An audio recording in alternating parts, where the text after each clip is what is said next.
Before we descend into the darkness, I want to ask a favour. If you enjoy this story, please use your hype points on this video. It helps the channel more than you possibly know. If you're listening on Spotify, leaving a review makes a massive difference. And if you'd like, comment what time it is and where in the world you're listening from. We absolutely love seeing where everyone is tuning in. And of course, if you enjoy the content, consider subscribing. Now let's begin. The world we move through, from morning to night, runs on a rhythm so familiar that we rarely notice it. One thing leads to another. Earlier moments shape later ones, and the past sits fixed behind us, while the future remains open ahead. When you flip a light switch, the bulb glows. When you drop a cup, it falls. Cause flows into effect with a steadiness that feels almost like a physical law, and in a sense, it is. This chain of causality gives structure to our days, our decisions, and our understanding of how events connect. We live in a universe where time moves forward, where what has already happened cannot be undone, and where the sequence of events follows a logic that makes sense. But then comes a question, simple on the surface, that threatens to unravel that entire structure. What if you could travel backward in time and change something that made your journey possible in the first place? Not a grand change, not the reshaping of empires or the prevention of disasters, but something deeply personal, something that reaches into your own origin and pulls it apart. The grandfather paradox is built on exactly this question. It doesn't ask you to imagine complex machinery or exotic physics. It only asks you to consider one trip backward, one act and one consequence. The paradox gets its name from the simplest version of the problem. A traveller goes back in time to a moment before their grandparents ever meet and prevents that meeting from happening. If the grandparents never meet, they never have children. If they never have children, the traveller is never born. And if the traveller is never born, they cannot make the trip back to prevent the meeting. The circle closes on itself, and the logic collapses into contradiction. This is not a story about adventure or tragedy. It is a thought experiment, a tool for examining the deepest assumptions we make about time, causality, and the structure of events. The grandfather paradox asks whether the universe can allow backward time travel without breaking the rules that keep history coherent. And in asking that question, it forces us to think carefully about what we mean when we say the past is fixed, what we mean when we imagine changing it, and whether the idea of changing your own origin even makes sense in a world governed by consistent cause and effect. The paradox is clean, sharp, and unsettling, not because it involves dramatic consequences, but because it reveals a quiet, fundamental tension in the logic of time. Let's begin by setting up the scenario with care, because the paradox depends on understanding exactly what is being proposed. Imagine a person who exists in the present day, someone with a history, a lineage, a chain of ancestors stretching backward through time.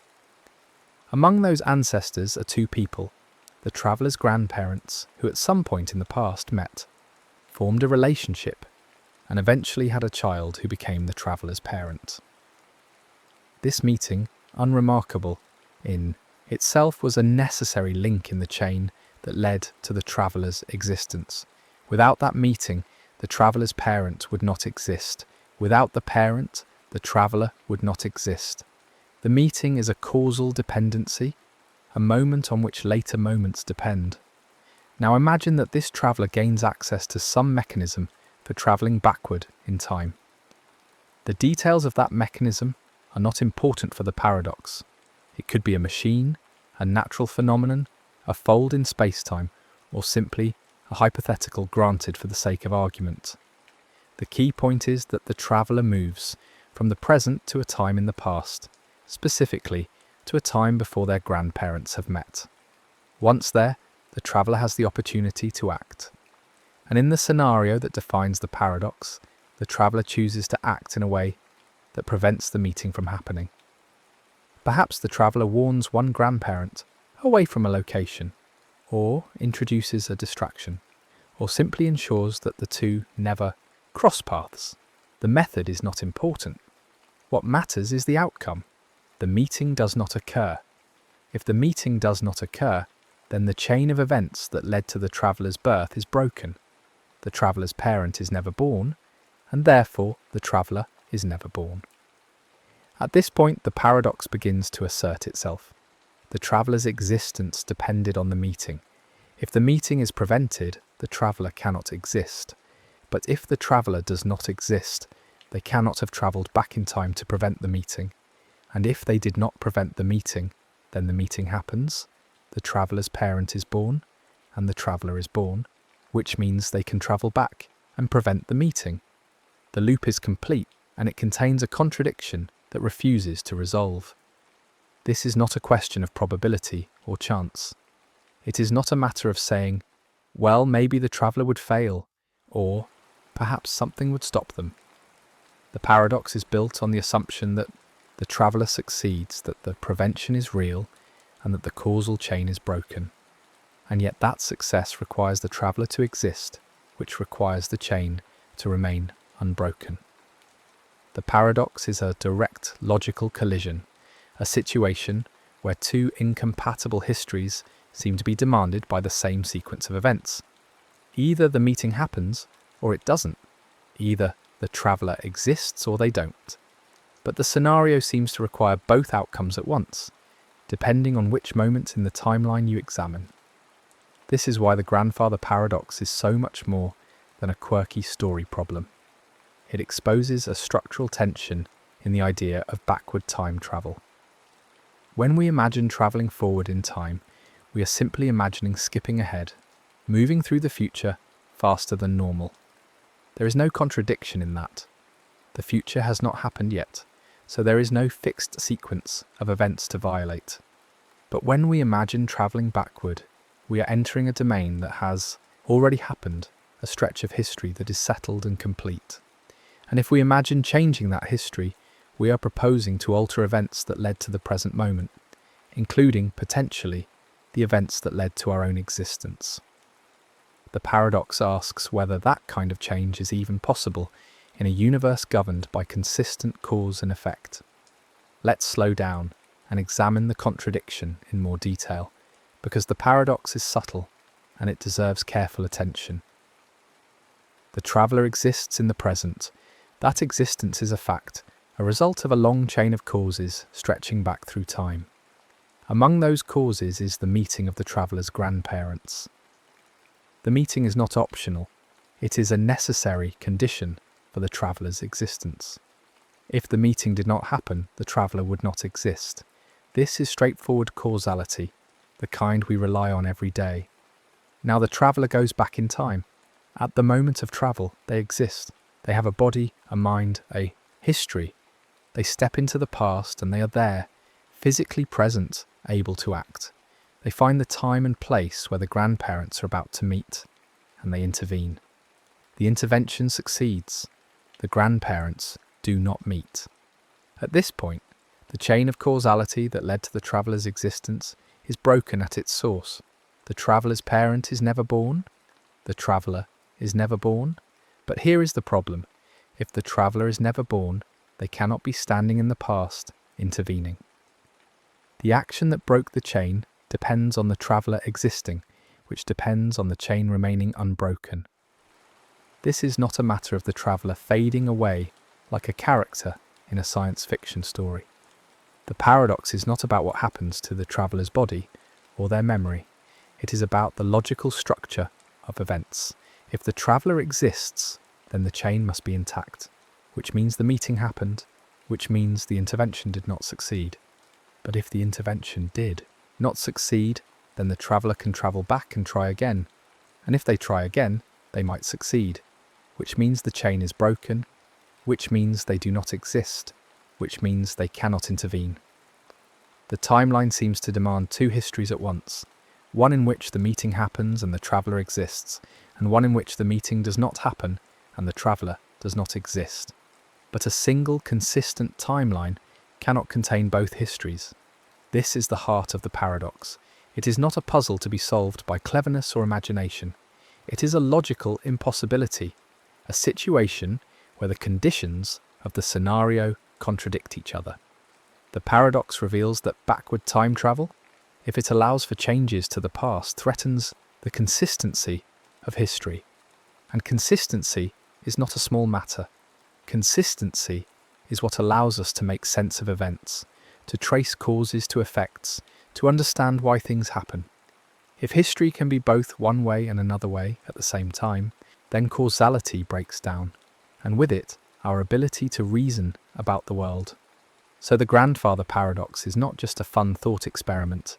It is a test, a challenge to any theory or idea that permits backward time travel. The test is simple. Can your theory allow travel to the past while preserving a coherent, consistent timeline? If it cannot, then something must give. Either time travel must be restricted in some way, or the idea of a single, consistent history must be abandoned, or time travel must be ruled out entirely. These are the three main responses to the paradox, and each response has profound implications for how we understand time causality and the nature of the universe. The first response is to insist that the past is fixed, that history is self-consistent, and that any attempt to create a contradiction will fail. This is sometimes called the self-consistency principle, and it has a long history in discussions of time travel. The core idea is simple. If time travel is possible, then the past already includes all the actions of time travelers, and those actions must be consistent with the history that led to the traveler's existence. In other words, you cannot change the past because the past already happened, and it happened in a way that allowed you to exist and to travel back. Any attempt to prevent your grandparents from meeting would fail, not by chance, but because a consistent timeline has no room for a successful contradiction. Under this view, the grandfather paradox is not a paradox at all. It is simply a demonstration that certain actions are impossible. You might go back in time with the intention of preventing the meeting, but something would always stop you. Perhaps you would arrive too late, or be delayed by unforeseen circumstances, or find that the grandparents met in a different way than you expected. Perhaps you would change your mind, or be unable to act, or discover that your intervention was part of the reason they met in the first place. The universe, in effect, protects its own consistency. It does not allow events to unfold in a way that would create contradictions. This might sound like fate or predestination, but it is not quite that. It is not that your actions are forced or that you lack free will. It is that the space of possible actions is constrained by the requirement of consistency. You cannot perform an action that would erase your own existence because such an action would be logically impossible. It is similar to saying you cannot draw a square circle or create a married bachelor. The impossibility is not physical, it is logical, and in a universe governed by consistent cause and effect, logical impossibilities do not happen. This approach has a certain elegance. It allows time travel to exist while preserving the coherence of history. But it also raises questions. If the past is fixed, then what does it mean to travel back in time and act? Are you truly free to choose your actions, or are you simply playing out a role that history has already assigned to you? And if every action you take in the past was already part of history, then in what sense are you changing anything? You are not changing the past, you are simply being part of it. The past already included your visit, your actions, your presence. Nothing new is happening. You are just experiencing events that, from the perspective of the timeline, already occurred. Some people find this satisfying, others find it troubling. It seems to reduce time travel to a kind of observation, where the traveller is a participant in history, but not an agent who can alter it. The past is a script that has already been written, and the traveller is an actor who must follow the lines. There is no room for improvisation, no possibility of deviation. The timeline is a single, fixed structure, and time travel is simply a way of moving within that structure, not a way of changing it. But there is another response to the paradox, one that takes a very different approach. Instead of insisting that the past is fixed, this response suggests that travelling back in time does not take you to your past, but rather to a different timeline, a branching history that diverges from the one you came from. Under this view, when the traveller goes back and prevents the grandparents from meeting, they are not erasing their own history. They are creating or entering a new history, a branch where the meeting does not occur, where the traveller's parent is never born, and where the traveller never exists in that branch. But the traveller themselves does not vanish, because they originated from the original timeline, not the new one. They are a visitor from a different branch of history, and their existence is grounded in that original branch, not in the altered one. This is the branching timelines approach, sometimes called the many worlds interpretation of time travel.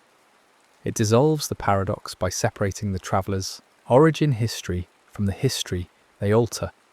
There is no contradiction because there are two distinct histories, and they do not interfere with each other.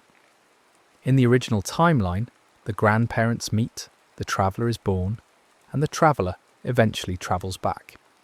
In the new branch, the grandparents do not meet, and the traveller's counterpart is never born. The traveller stands in the new branch as a remnant of the original, a being whose existence makes sense only in the context of a different history. This approach has its own appeal. It allows for genuine changes to the past, or at least to a version of the past, without creating contradictions. The traveller is free to act, to intervene, to alter events, because those alterations do not erase the traveller's own origin. The timeline does not loop back on itself. It forks, creating a new path that diverges from the old. And because the two paths are separate, there is no logical collision, no demand for two incompatible histories within a single timeline. But the branching approach comes with its own costs. It requires accepting the existence of multiple timelines, multiple versions of history that coexist in some way. This raises questions about the nature of reality, the relationship between these branches, and the meaning of identity. If the traveller prevents the meeting in one branch, are they saving the people in that branch from some future consequence? Or are they simply creating a new world where those consequences do not occur? And what about the original timeline? Does it still exist, unchanged, with the grandparents meeting and the traveller eventually being born, while the new branch unfolds in parallel? If so, then the traveller has not changed their own past. They have simply created a different past for a different world. Some people find this satisfying because it allows for agency and change without contradiction. Others find it unsatisfying because it seems to dilute the significance of time. Travel. If you cannot change your own past, only create new branches, then time travel is not really about revisiting and altering your history. It is about generating alternate histories, parallel worlds that diverge from your origin. The traveller becomes a kind of immigrant, moving from one world to another, but never able to return to the exact moment and place they came from, at least not in a way that would allow them to change it. And then there is the third response, the hardest and the simplest. Perhaps backward time travel is simply impossible. Perhaps the universe does not allow it, not because of technological limitations or practical difficulties, but because the very idea contains a logical flaw that cannot be resolved. The grandfather paradox, under this view, is not a puzzle to be solved. It is evidence, a demonstration that any physical theory permitting backward time travel in a single, consistent timeline must be wrong or incomplete. The paradox functions as a paradox. Warning sign. If your theory leads to this kind of contradiction, something in the theory must be adjusted or rejected. This view is sometimes called the causality protection conjecture, or more informally, the idea that the universe protects its own consistency by forbidding processes that would violate it. If time travel to the past were possible, and if it allowed for changes that could erase their own causes, then the universe would be vulnerable to contradictions. And since contradictions cannot occur in a consistent physical reality, the universe must prevent the conditions that would create them. Backward time travel at least of the kind that allows causal loops and self-negating actions, is ruled out by the structure of space-time itself. This is a conservative response, but it has a certain appeal. It preserves the integrity of causality without requiring multiple timelines or self-consistency constraints that feel like fate. It simply says, the universe is the way it is, and part of being the way it is involves not allowing backward travel that would create paradoxes. Time is directional, flowing from past to future, and that flow is a fundamental feature of reality, not something that can be reversed or circumvented. Of course, this response does not answer the question of why time is directional, or what physical mechanism enforces the prohibition on backward travel. It is more of a boundary condition, a statement of what is possible rather than an explanation of what prevents the impossible. But it has the virtue of simplicity. It does not require exotic structures or ontologies. It simply says, time travel to the past is not part of the universe we live in, and the grandfather paradox is one reason we can be confident of that. So we have three responses, three ways of addressing the paradox. The self-consistency approach says the past is fixed and time travel cannot create contradictions, so any attempt to prevent the meeting would fail. The branching approach says time travel creates new timelines, so the contradiction dissolves because the traveller's origin is separate from the altered history. And the impossibility approach says backward time travel cannot happen, so the paradox is a reductio ad absurdum, a proof by contradiction that the scenario is not physically realizable. Each response preserves logical consistency, but each does so in a different way, and each has different implications for how we understand time, causality, and the nature of reality. But the grandfather paradox is not just about resolving contradictions or defending theories. It also teaches us something deeper, something about identity, agency, and the meaning of could have. When we imagine time travel, we often imagine a kind of freedom, the ability to go back and fix mistakes, to undo regrets, to change the course of events. The paradox forces us to confront the limits of that freedom. If changing the past means erasing the reason you went back, then the very idea of that change becomes logically incoherent. You cannot exercise agency in a way that deletes the conditions of your own existence, because such an exercise would be self-negating. This is a profound limit, and it touches on questions that go beyond physics. What does it mean to say, I could have done otherwise, if doing otherwise would eliminate the I who did it? In ordinary life, we assume a kind of continuity. I am the same person who made a choice yesterday, and I can reflect on that choice, regret it, wish I had chosen differently. But time travel breaks that continuity in a unique way. If I go back and change the choice, I do not simply create a different present for myself. I potentially erase the entire chain of events that made me the person who is capable of going back. The paradox reveals that causality and identity are intertwined, that I am a product of a history, and that history must remain consistent for I to exist. This is not to say that we lack free will, or that our choices are not real. It is to say that free will operates within a framework of causality, and that framework has constraints. You can make choices, and those choices have consequences, but you cannot make a choice that eliminates the conditions under which you're able to make choices. The grandfather paradox is an extreme illustration of this point. It asks what happens when you try to exercise agency in a way that undermines the basis of your own agency, and the answer is logical contradiction. The universe does not allow it, either because the action would fail, or because the action would create a new branch, or because the action is impossible from the start. There is also a kind of emotional intuition at work when we think about time travel, a feeling that if we could just go back, we could fix things, make them right, undo the harm. The grandfather paradox challenges that intuition by showing that the logic of causality does not bend to our desires. The past is not a rough draft that can be revised. It is a foundation on which the present stands, and pulling out a foundational stone means the whole structure collapses, including the person doing the pulling. This is not a pessimistic conclusion. It is simply a recognition of how cause and effect work. The past shapes us, and we cannot unshape ourselves by changing that past, because the change would eliminate the shaped person who made it. In this way, the paradox teaches a kind of humility.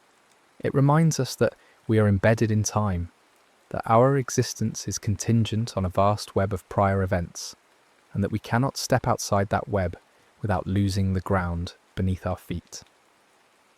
Time travel stories often imagine a hero who stands outside time, who can manipulate it freely, who is immune to the consequences of changing history. But the grandfather paradox says, no, you cannot stand outside. You are part of the timeline. Your existence depends on it. And if you try to change it in a way that erases you, the change itself becomes impossible. This is a lesson not just about time travel, but about the structure of reality. Causality is not just a rule. It is the fabric that holds events together, that gives meaning to before and after, that allows us to say, this happened because that happened. When we think about time, we often think of it as a river, flowing from past to future, carrying events along with it. The grandfather paradox asks, what happens if you try to swim upstream and cut off the source? The answer is that you cannot, because you're made of the water that flows from that source. Remove the source, and you remove yourself, and the removal undoes itself. The river flows on, unchanged, because it cannot be interrupted by something that depends on it for existence.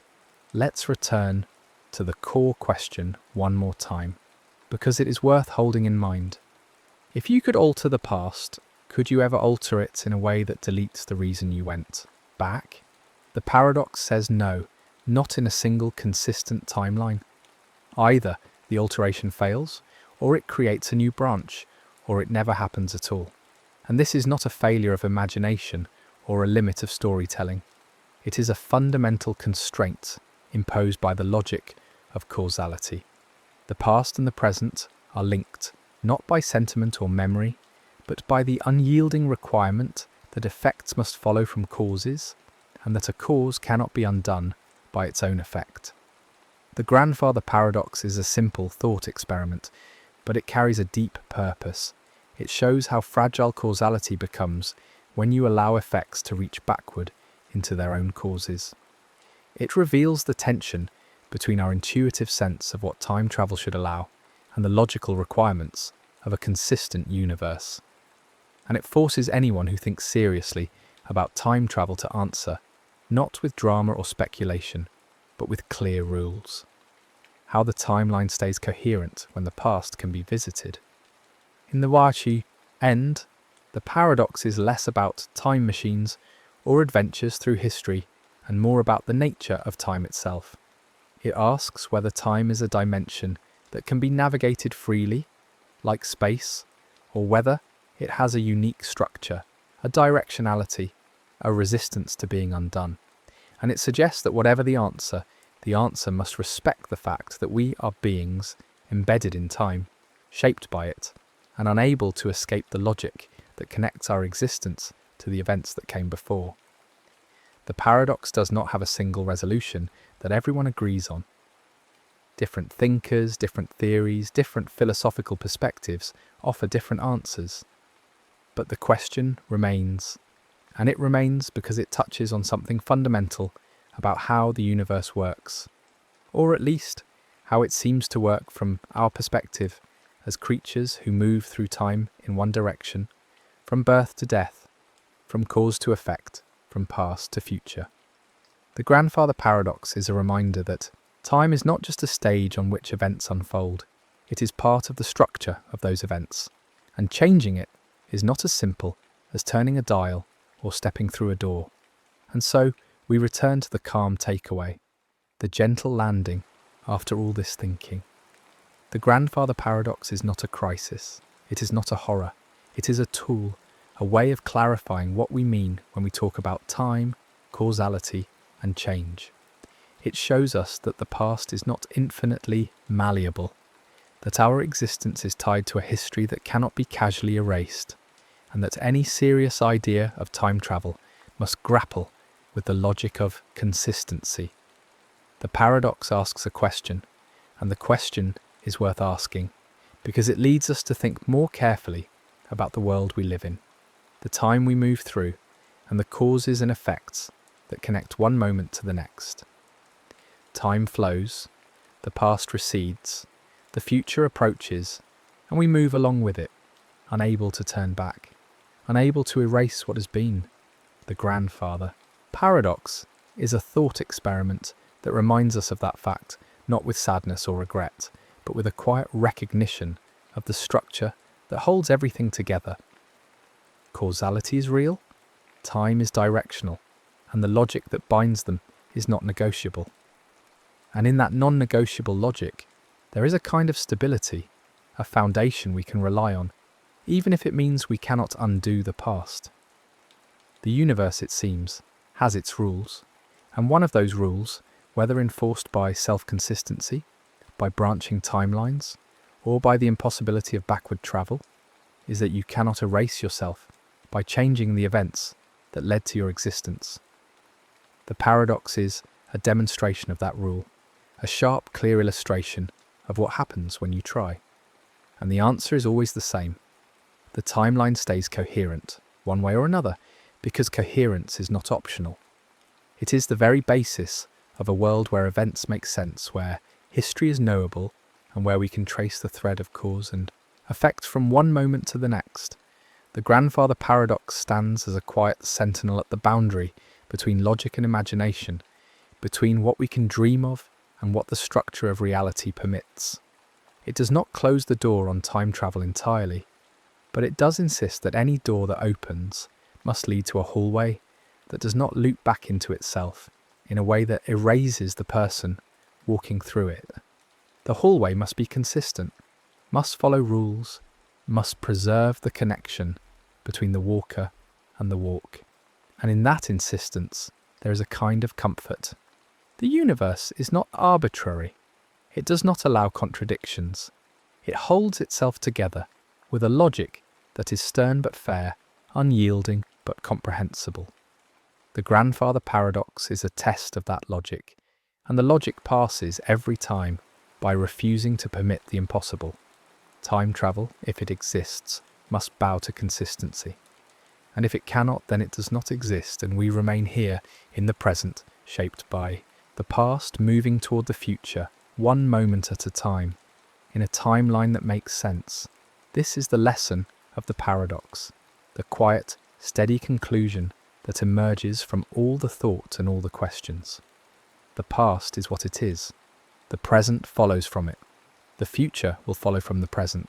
And you, the person thinking about all this, are a link in that chain, a being whose existence testifies to the fact that the chain has held, that the causes and effects have lined up, that history has unfolded in a way that brought you here. The paradox asks whether you could break that chain by travelling back and interfering with it. And the answer is no, not in a way that makes you disappear, because your disappearance would erase the interference and the chain would remain unbroken. There is a beauty in that answer, a kind of integrity. The universe protects its own consistency, not by force or by accident, but by the very structure of causality. And we, as beings who live within that structure, can trust it, can rely on it, can know that the past is fixed in a way that gives meaning to the present. The grandfather paradox is a thought experiment that reveals that trust, that reliance, that meaning. It shows us that time is not just a dimension to be navigated, but a framework to be respected, a logic to be honoured, and a foundation on which everything else is built. And so, as you think about the paradox, as you turn it over in your mind, as you consider the traveller and the grandparents, and the meeting that must or must not happen, you are also thinking about yourself, your own history, your own place in the chain of cause and effect. You are realizing that you're not separate from time, not an observer standing outside it, but a participant, a product, a result. Your existence is proof that the timeline is consistent, that the cause is lined up, that the effects followed. And that proof is all around you, in every memory, every choice, every moment that led to this one. The grandfather paradox is not a threat, it is a clarification. It is a way of seeing the structure of time more clearly, of understanding the limits and the possibilities, of recognizing that some things are not negotiable, not because they are forbidden by fiat, but because they are incoherent by definition. You cannot erase yourself by changing the past because the change depends on you, and you depend on the past. The circle is closed, the logic is complete, and the timeline stands consistent and whole. And in that wholeness, there is peace. The past is behind you, fixed and complete. The future is ahead, open and uncertain.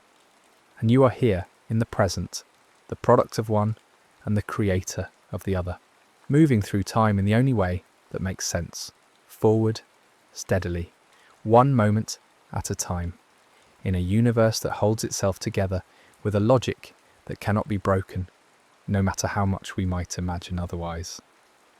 The grandfather paradox is a reminder of that. Logic, a gentle, insistent reminder that causality is real, that time has a direction, and that the structure of the universe is such that you cannot step outside it without ceasing to be. And in that reminder, there is a kind of reassurance, a knowledge that the world makes sense, that the past is stable, that the present is grounded, and that the future, whatever it holds, will follow from the same chain of cause and effect that brought you here. So the paradox, in the end, is not about impossibility or frustration or limitation. It is about understanding. It is about seeing the world as it is, with its rules and its logic and its quiet, unyielding structure. And it is about accepting that we are part of that world, bound by its rules, shaped by its logic, and held in place by its structure. The grandfather paradox is a window into that understanding, a thought experiment that teaches us, with patience and clarity, how the universe works, how time flows, and how causality binds everything together into a coherent, consistent whole. And as you drift towards sleep, as the thoughts settle and the questions fade, you can rest in that understanding, knowing that the world is stable, that the past is fixed, that the present is real, and that the future will unfold in a way that makes sense, one moment leading to the next, in a chain that cannot be broken, in a timeline that holds. The grandfather paradox asks a question, and the answer is the same as the answer to so many questions about the universe.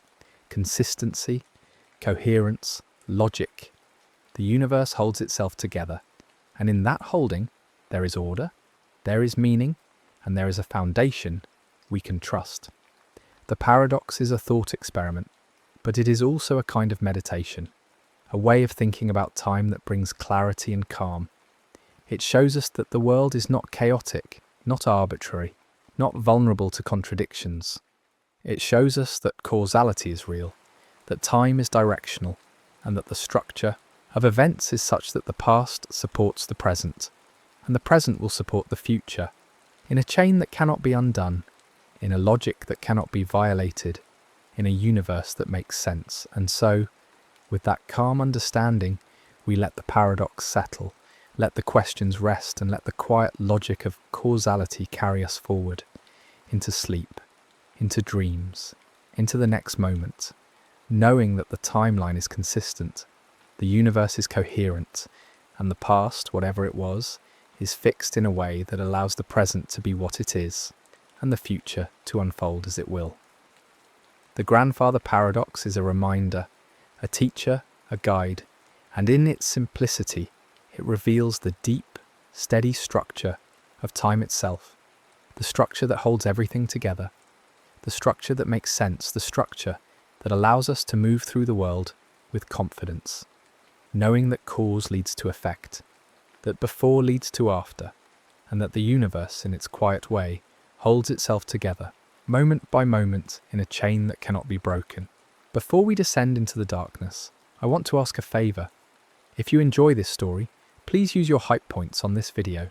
It helps the channel more than you possibly know. If you're listening on Spotify, leaving a review makes a massive difference. And if you'd like, comment what time it is and where in the world you're listening from. We absolutely love seeing where everyone is tuning in. And of course, if you enjoy the content, consider subscribing. Now let's begin. There is something quietly comfortable about the assumption that things stay themselves. The ship docked at the harbour this morning is the same ship that was there yesterday. The chair in the corner of the room is the same chair it was last week. We live surrounded by objects that seem to maintain their identities despite the passage of time, despite minor wear and tear, despite small repairs and adjustments. This sense of stable identity feels so natural that we rarely question it. A ship might get a fresh coat of paint, a new sail, a replaced board or two, and we still call it by the same name, still think of it as the same vessel. The continuity seems obvious, unproblematic, woven into the basic fabric of how we navigate the world. But there is an ancient thought experiment that takes this everyday comfort and stretches it until something strange begins to show through. It does not do this through dramatic transformation or sudden change. Instead, it simply follows the normal process of maintenance and repair to its logical conclusion, and in doing so, reveals a quiet puzzle about what we mean when we say something is the same thing over time. This is the paradox known as the ship of Theseus, and it has occupied philosophers for more than 2,000 years precisely because it does not feel like a trick question. It feels like it should have a straightforward answer, and yet the more carefully you think about it, the more that answer seems to slip away. The scenario itself is remarkably simple. Imagine a ship, an ordinary wooden sailing vessel, perhaps one that has served faithfully for many years. Like all ships made of organic materials, it requires regular maintenance. Wood rots when exposed to seawater. Planks crack under strain. Masts weaken over time. So the ship's caretakers do what any responsible owner would do. They replace the damaged parts. A rotting plank on the hull is removed, and a fresh one is fitted in its place. A few months later, another plank needs replacing. Then a section of the mast, then some of the rigging. Each repair is minor, sensible, the kind of thing that happens to ships all the time. The key detail is that this process continues. Year after year, the ship is kept in service through careful, gradual replacement. Each time a piece begins to fail, it is swapped out for a new one. The ship never stops being used. It never goes into dry dock for a complete overhaul. It never sits idle while being reconstructed from scratch. Instead, it remains continuously operational, always the same ship in appearance and function, always bearing the same name, always recognised by sailors and port authorities as the vessel it has always been. The replacements happen one at a time, spread out over months or years, so that at no single moment does the ship undergo a dramatic transformation. And yet, if you follow this process long enough, something unsettling emerges. Suppose the maintenance continues for decades. Every plank in the hull is eventually replaced, every timber in the frame, every piece of the mast and rigging, every nail, every fastening, every component that makes up the physical structure of the ship is at some point removed and substituted with a new part. The process is so gradual that there is never a moment when you could point and say, here is where the ship became something else. At every stage, it looked like the same ship. It sailed the same routes. It was commanded by the same captain, or at least by captains in an unbroken succession. It bore the same name painted on its hull. And yet, by the end of this long process of maintenance, not a single molecule of the original ship remains. Every physical piece that made up the ship when it was first built has been discarded and replaced. So here is the question that creates the paradox. Is it still the same ship? The immediate, intuitive answer for many people is yes, of course, it is the same ship. Nothing dramatic happened. There was no moment of destruction and recreation.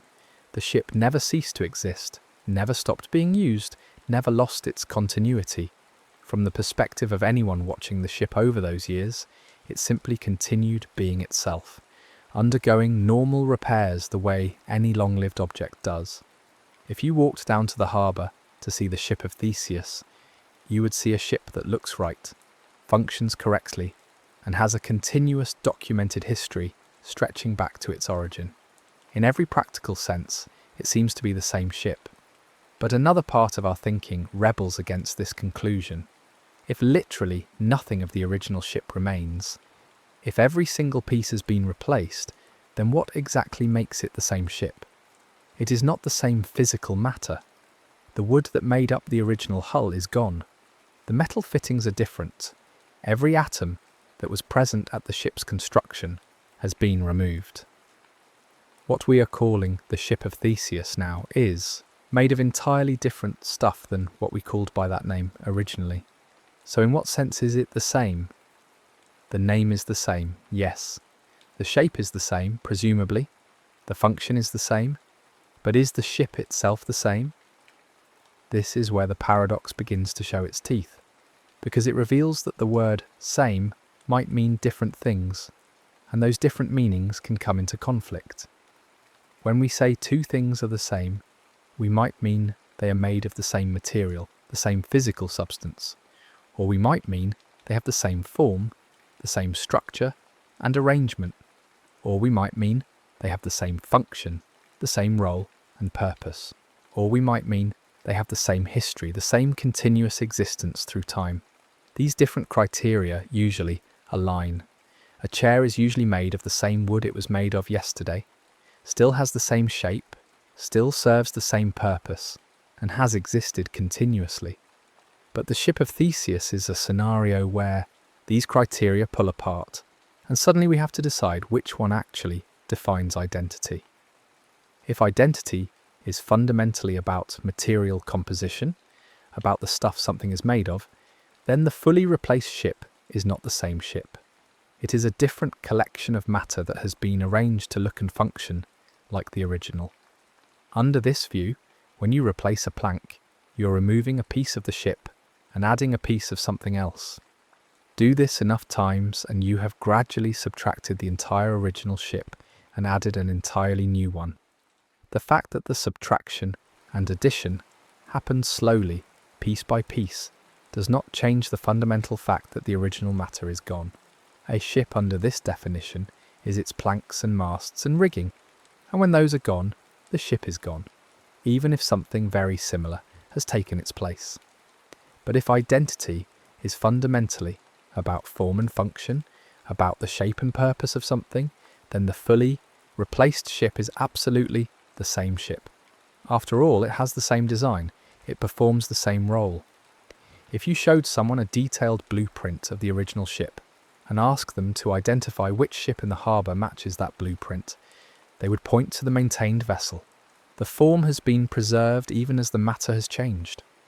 Under this view, a ship is defined by its configuration, its structure, the way its parts are arranged to enable sailing. As long as that configuration is maintained, the ship remains itself, regardless of whether the individual components are original or replacements. And if identity is fundamentally about continuity through time, about an unbroken chain of existence, then again the maintained ship is the same ship.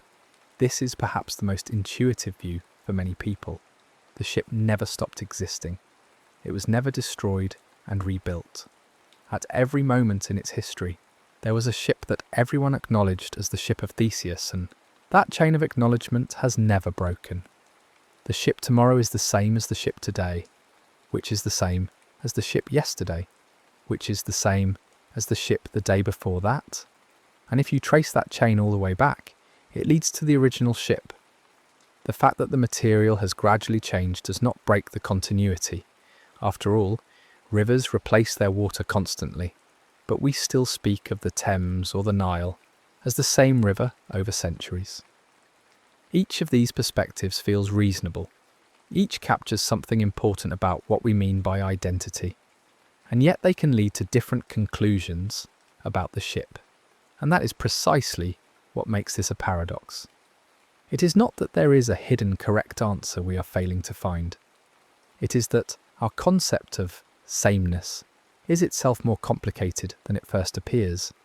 And the ship of Theseus is a scenario that exposes that complexity by pushing the concept to a situation where its different aspects no longer align, but the paradox has a classic intensification, a twist that makes the problem even sharper. Suppose that as the ship is being maintained and its old parts are being replaced, those discarded original pieces are not destroyed. Instead, they are carefully preserved. Perhaps they are stored in a warehouse, or perhaps someone with a sense of history collects them. The rotting planks are set aside. The old mast is kept. Every original component is saved. And then, after the maintenance process is complete and the sailing ship has been entirely replaced with new parts, someone takes all those original components and reassembles them into a ship. Now there are two ships. One is the ship that has been continuously maintained, that never stopped sailing, that bears the name of Theseus, that has an unbroken operational history, but it is made entirely of new parts. The other is the ship that has been reconstructed from the original components, every plank and mast and fitting that was present when the ship was first built. But it has not been in continuous use. It sat disassembled for years while its parts were replaced one by one in the other vessel, and then it was put back together, all at once. Which one is the real ship of Theseus? The question becomes much more pointed now, because we have two candidates, and presumably only one of them can be the true continuation of the original ship. Unless, of course, we are willing to accept that both are the ship of Theseus, or that neither is, or that the question does not have a determinate answer. But those options themselves require justification. The continuously maintained ship has a strong claim based on continuity and function. It never stopped being the ship of Theseus. At no point in its history was there a gap in its identity. Every day it was recognised and treated as the same ship it had been the day before. It has the operational history, the legal status, the social recognition. If there are records of the ship's voyages, those records document the history of the continuously maintained vessel. If someone owns the ship of Theseus, they own the ship that kept sailing, not the pile of old planks in the warehouse.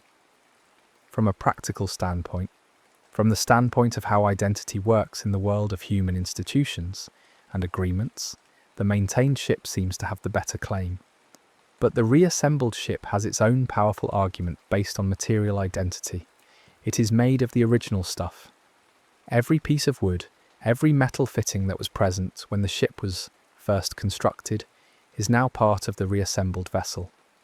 If you believe that a thing is fundamentally the matter it is made of, then this reassembled ship is the real ship of Theseus, and the maintained ship is an imposter, a replica that happens to have a good backstory. The reassembled ship might not have the continuity of use, but it has the continuity of substance. It is the original ship in the most literal, physical sense. So we seem to have a conflict. Continuity of form and function points in one direction. Continuity of matter points in another. And the paradox asks us to choose, or at least to explain why both answers might be acceptable, or why the question itself might be confused. This intensified version of the puzzle reveals something important. The ship of Theseus is not just about change over time. It is about what we think identity fundamentally consists of. What makes something the thing it is rather than something else? One tempting response is to say that identity is somehow a matter of both material and continuity, and that the paradox arises because these have been artificially separated. In normal circumstances, they go together. A ship maintains its identity by being made of the same stuff and by existing continuously. The paradox forces us to consider a scenario where these come apart, and perhaps in such a scenario, our concept of identity simply breaks down or becomes indeterminate. Maybe there is no fact of the matter about which ship is the real ship of Theseus. Maybe both are, and neither is. Maybe identity is a concept that works well in typical cases, but fails to give clear answers in unusual cases like this. But there is another perspective worth considering, one that shifts the focus away from trying to find the inherent metaphysical truth about which ship is really the same, and toward thinking about identity as something that humans assign based on purpose, context, and agreement. Under this view, identity is not purely a matter of objective fact waiting to be discovered. It is partly a matter of human practice, of the rules and conventions we use to classify and track objects over time. Think about how identity actually works in the world. Objects have names, but those names are given by people. Objects have ownership, but ownership is a social and legal construct. Records are kept, histories are documented, but those are human activities. When we say this is the ship of Theseus, we are not just reporting a metaphysical fact about identity. We are making a claim that fits into a network of social practices, legal frameworks, cultural understandings, and different practices might give different answers to the identity question depending on what they care about. From a legal perspective, the continuously maintained ship is likely to be considered the ship of Theseus. It has the unbroken chain of ownership. It has been registered and recognised continuously. The replacement of parts during normal maintenance does not change legal identity. Ships are repaired all the time, and we do not treat every repaired ship as a legally distinct entity. So if there is a dispute about ownership or rights, the law would almost certainly side with the maintained vessel. From a historical or archaeological perspective, the reassembled ship might have the stronger claim. If the goal is to preserve the actual original object, the actual physical artifact from the past, then the ship made of original components is the authentic one. Museums care about preserving original materials. A museum would rather have the reassembled ship made of ancient wood than a continuously maintained ship made of modern replacements, even if the maintained ship has the better historical documentation. In this context, material authenticity matters more than continuity of use. From a functional perspective, if the question is which ship can actually sail and perform the role that the ship of Theseus performed, the answer is probably the maintained ship. It has been kept in working order. The reassembled ship, having sat in pieces for years or decades, might need extensive restoration before it could actually function. If the identity question is about continuing the ship's purpose and role, then the maintained ship succeeds, where the reassembled one might not. So we can start to see that which is the real ship of Theseus might not have a single answer that applies in all contexts. Different contexts care about different aspects of identity. Legal contexts care about continuity of recognition and ownership. Historical contexts care about material authenticity. Functional contexts care about operational continuity. These different concerns can legitimately give different answers, not because anyone is making a mistake, but because the same ship is being asked to do different work in different settings. This contextual view of identity does not mean that identity is arbitrary, or that we can just decide anything is the same as anything else. The context matters, but so do the facts about continuity, material composition, form, and function. The point is that there is not a single metaphysical fact about identity that determines the answer independent of why we are asking. Identity claims are made for purposes, and those purposes can affect which features of identity are most relevant. And this observation about objects, about ships and their parts and their histories, begins to suggest something about a different kind of identity question entirely. Because human beings also change over time. Human bodies replace their cells constantly. Skin cells slough off and are replaced in a matter of weeks. Red blood cells live for a few months before being recycled. Even neurons, once thought to be permanent, can be renewed in some parts of the brain. Over the course of years, The vast majority of the physical matter that makes up a human body is replaced. And yet we do not think of ourselves as becoming different people because our cells have changed. Memories change too. They are not perfect recordings, but reconstructions that can shift and alter with each recollection. Beliefs and values can evolve over a lifetime. Personality traits can shift.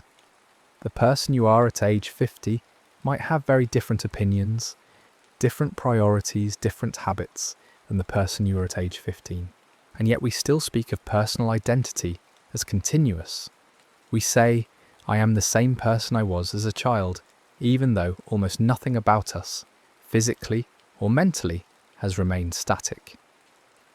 The ship of Theseus becomes a mirror for thinking about the self. If the ship with all its parts replaced can still be the same ship, then perhaps a person with all their cells replaced can still be the same person. But what makes that continuity? It is not the physical matter, because that changes. It is not the exact thoughts and memories, because those change too. So what is it? One answer is that personal identity is based on psychological continuity. As long as there is a continuous stream of consciousness, a chain of memories linking the present self to the past self, then identity is preserved. This is similar to the continuity argument for the ship. The person you are today remembers being the person you were yesterday, who remembered being the person the day before, and so on back through time. Even though the content of those memories and the beliefs you hold might change, the chain of psychological connection remains unbroken. Just as the ship never stopped being recognized as itself, you never stop being recognized as yourself by your own consciousness. But there are challenges here too. Memory is fallible. People forget things, sometimes forget entire periods of their lives. Are they no longer the same person if the chain of memory is broken? People with dementia or amnesia can lose vast stretches of their personal past, and yet we do not typically say they have become different people, only that they have lost access to their own history. So perhaps personal identity cannot be purely about psychological continuity in the sense of memory. Another approach focuses on the continuity of the body, but not the specific cells or atoms that make it up. Instead, the focus is on the continuous physical and biological process. Your body is not just a collection of parts, but an ongoing dynamic system. Cells are replaced, but the pattern of organization continues. You are not the same cells you were years ago, but you are the same biological process, the same continuous living organism.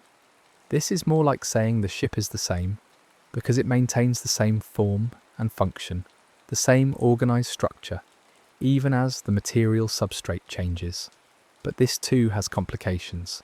If someone loses a limb, they are still the same person. If they receive an organ transplant, they do not become someone else. So clearly, not all of the physical structure is essential to identity. And what about the brain? Many people have the intuition that the brain is more central to personal identity than other organs. If your brain were somehow transplanted into a different body, most people would say that you, the person, would go with the brain, not stay with the original body. But the brain is also made of matter that changes over time, so the same questions about material versus continuity still apply. There is also the question of what makes personal identity matter. We care about whether we will continue to exist in the future. We care about whether the person who will wake up tomorrow is the same person who goes to sleep tonight. This is not just an abstract philosophical question. It affects how we think about responsibility, about promises, about planning for the future. If the person you will be in 10 years is the same person you are now, then you have a reason to care about what happens to that future person, to make decisions that will benefit them. But if personal identity is vague or indeterminate in the way the ship of Theseus suggests, what does that mean for these practical concerns? One response is to say that personal identity is not all or nothing. Perhaps what matters is not strict identity, but a relation of connection or continuity. The person you will be in 10 years is connected to the person you are now through chains of psychological connection, physical continuity, and causal dependence. Those connections are strong enough to ground the kinds of care and concern we associate with personal identity, even if there is not some metaphysical essence that remains perfectly identical through time. This is sometimes called the relation that matters view. What matters for survival, for responsibility, for prudential concern is not strict identity, but the right kind of continuity. But returning to the ship itself, the paradox does not just ask us to pick between material and continuity. It reveals that there are multiple ways of understanding what identity claims actually mean, and these different understandings can be formalized in different philosophical frameworks. One approach is called essentialism. This is the view that things have essences, core properties or features that make them what they are. For the ship of Theseus, an essentialist might argue that there is some particular feature, whether material origin, original design, or something else, that is essential to the ship's identity. If that essence is preserved, the ship remains the same. If it is lost, the ship has become something else.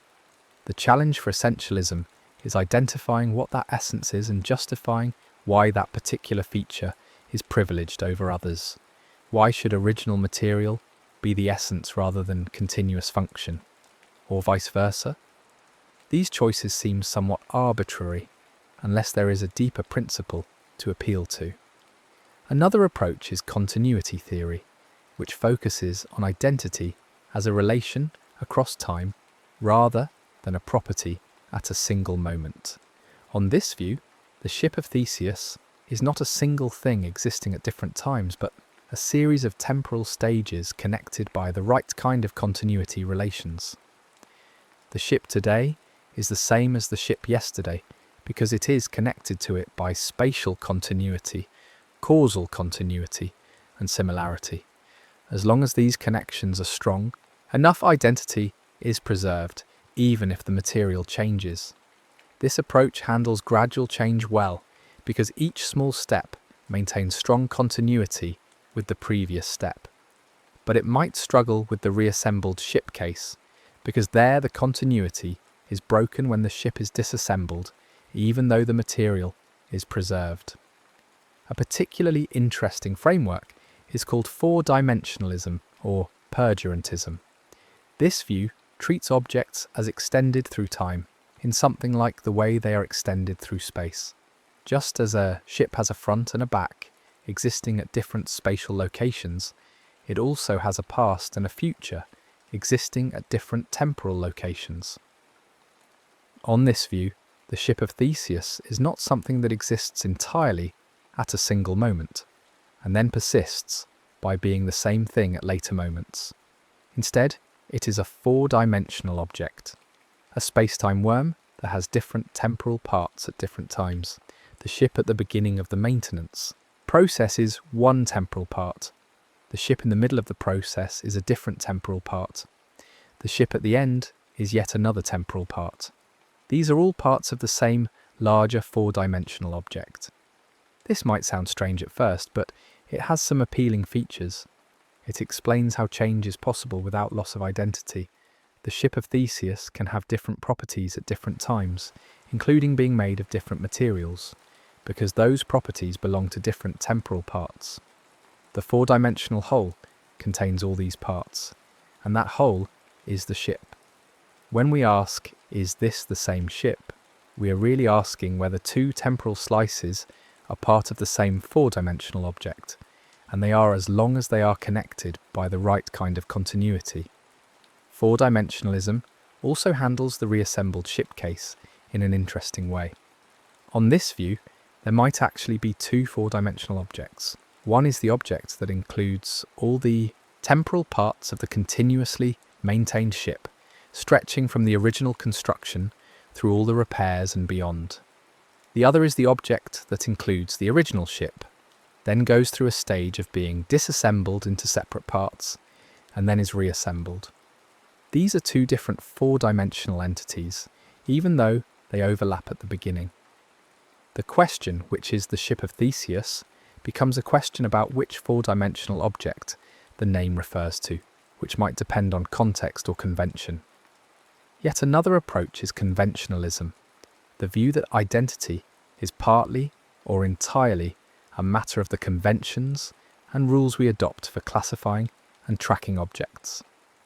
On this view, there is no deep metaphysical fact about which ship is the ship of Theseus independent of our practices and purposes. Instead, identity is determined by the criteria we choose to use, and different criteria are appropriate in different contexts. Legal conventions might identify the ship one way. Historical conventions might identify it another way. Neither is simply right or wrong. They are different conventions serving different purposes. Conventionalism does not mean anything goes. The conventions have to be coherent, useful, and applied consistently. But it does mean that when our conventions give conflicting answers, as they do in the ship of Theseus case, we should not necessarily expect there to be a single correct resolution. We might simply have to acknowledge that identity is context sensitive, and that different questions about the ship might legitimately get different answers. These different philosophical frameworks do not just offer different solutions to the ship of Theseus paradox. They represent different underlying views about what identity is and how it works. Essentialism says identity is about having the right properties. Continuity theory says it is about being connected in the right ways. Four-dimensionalism says it is about being parts of the same extended object. Conventionalism says it is about fitting the right criteria for the purposes at hand.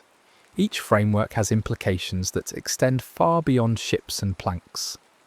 They affect how we think about persons, about artifacts, about natural objects, about everything that persists through time. Consider a river.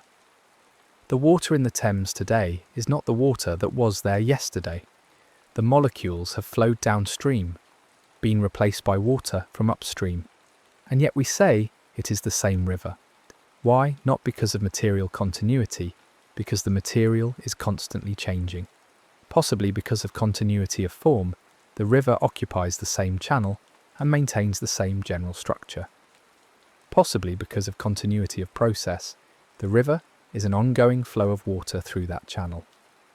Different philosophical frameworks might emphasize different aspects of what makes the river the same river. Or consider a living cell. A cell maintains its identity while constantly exchanging matter with its environment. It takes in nutrients, expels waste, breaks down, and rebuilds its own components. The specific atoms that make up the cell are not the same from one moment to the next. What makes it the same cell is not material identity, but organizational identity. The cell maintains a boundary, a membrane that distinguishes inside from outside. It maintains a set of chemical processes that define its metabolism. It maintains information in its DNA that guides its structure and behavior. The identity of the cell is more about pattern than about parts. Or consider a more human creation, like a city. Is Paris the same city it was 500 years ago? The buildings are almost entirely different. The population is different. The political system is different. The language has evolved. What makes it the same city? Probably the continuity of location, the continuity of the name, the continuity of being recognized as Paris by its inhabitants and by the world. The identity of Paris is not about its physical components, which have changed completely, but about its continuity as a social and geographical entity. The ship of Theseus gives us a simple, clear case where we can see these issues in their purest form. No complications of consciousness, no debates about personhood, no messy biological processes, just a ship, some planks, and a question about what makes it the same ship. And yet that simple scenario opens up vast questions about the nature of identity itself. What emerges from thinking carefully about the paradox is that same is not a simple, unitary concept. When we say two things are the same, We might mean any of several different things. We might mean they are numerically identical, literally the exact same entity. We might mean they're qualitatively identical, having all the same properties, even if they are distinct entities.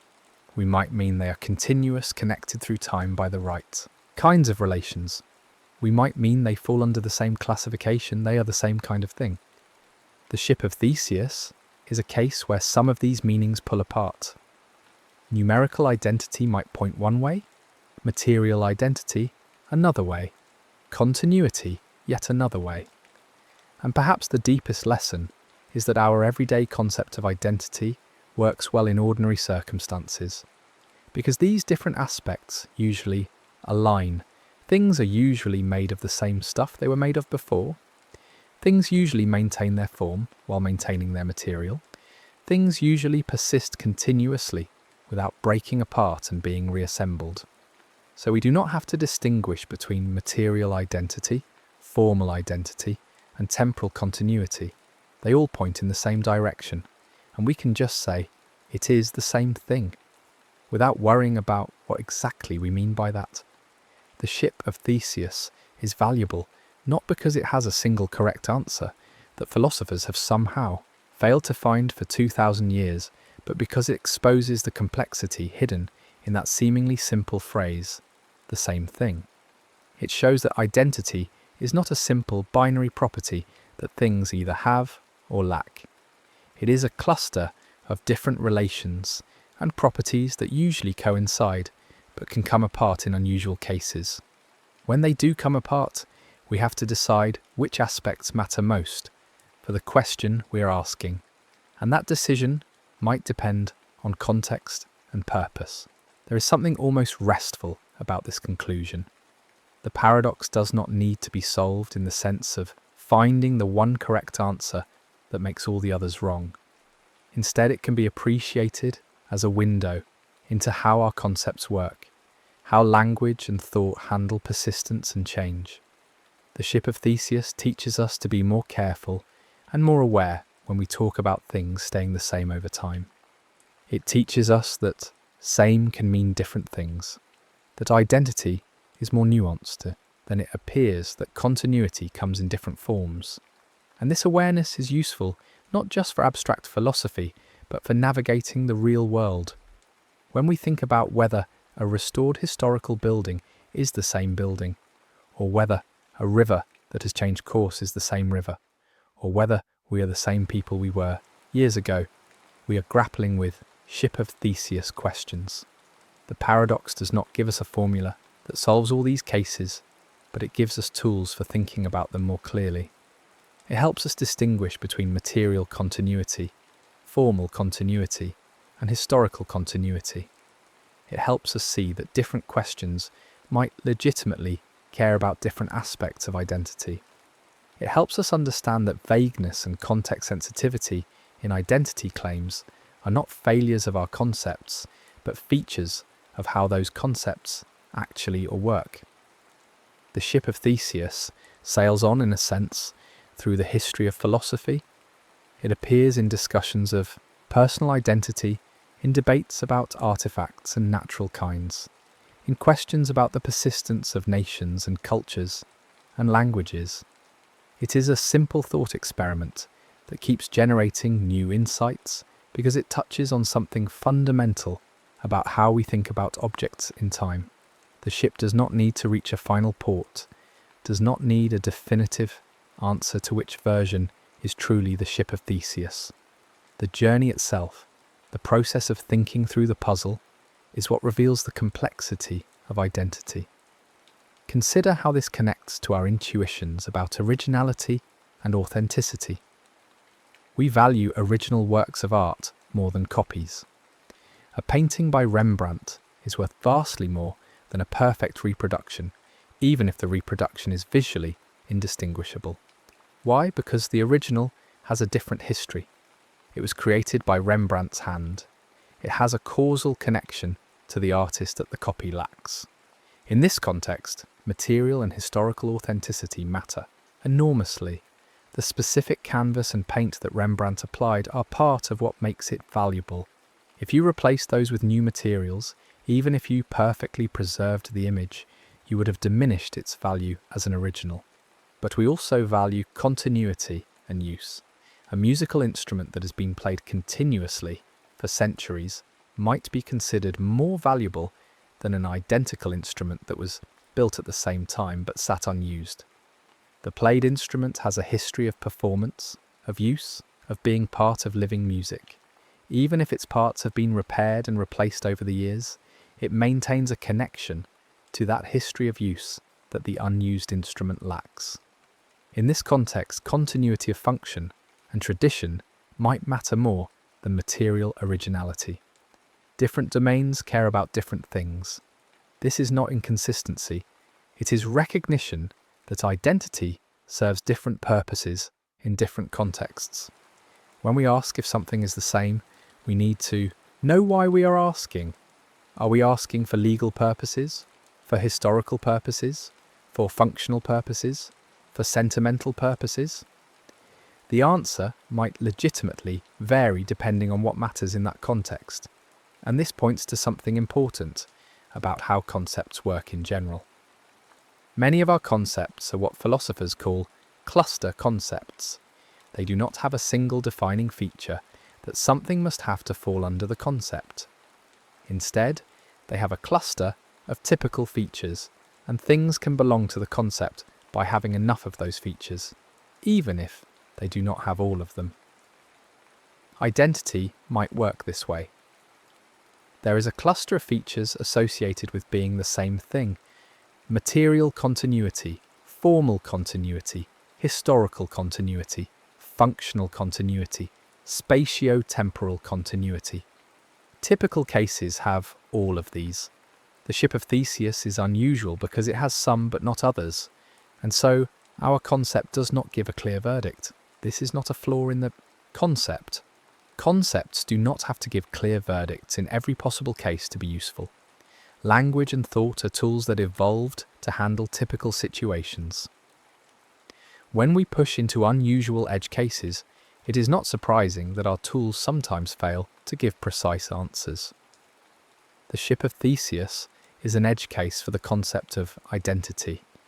It is a scenario that our concept was not really designed to handle because in ordinary life, ships do not get every part replaced while remaining in continuous use.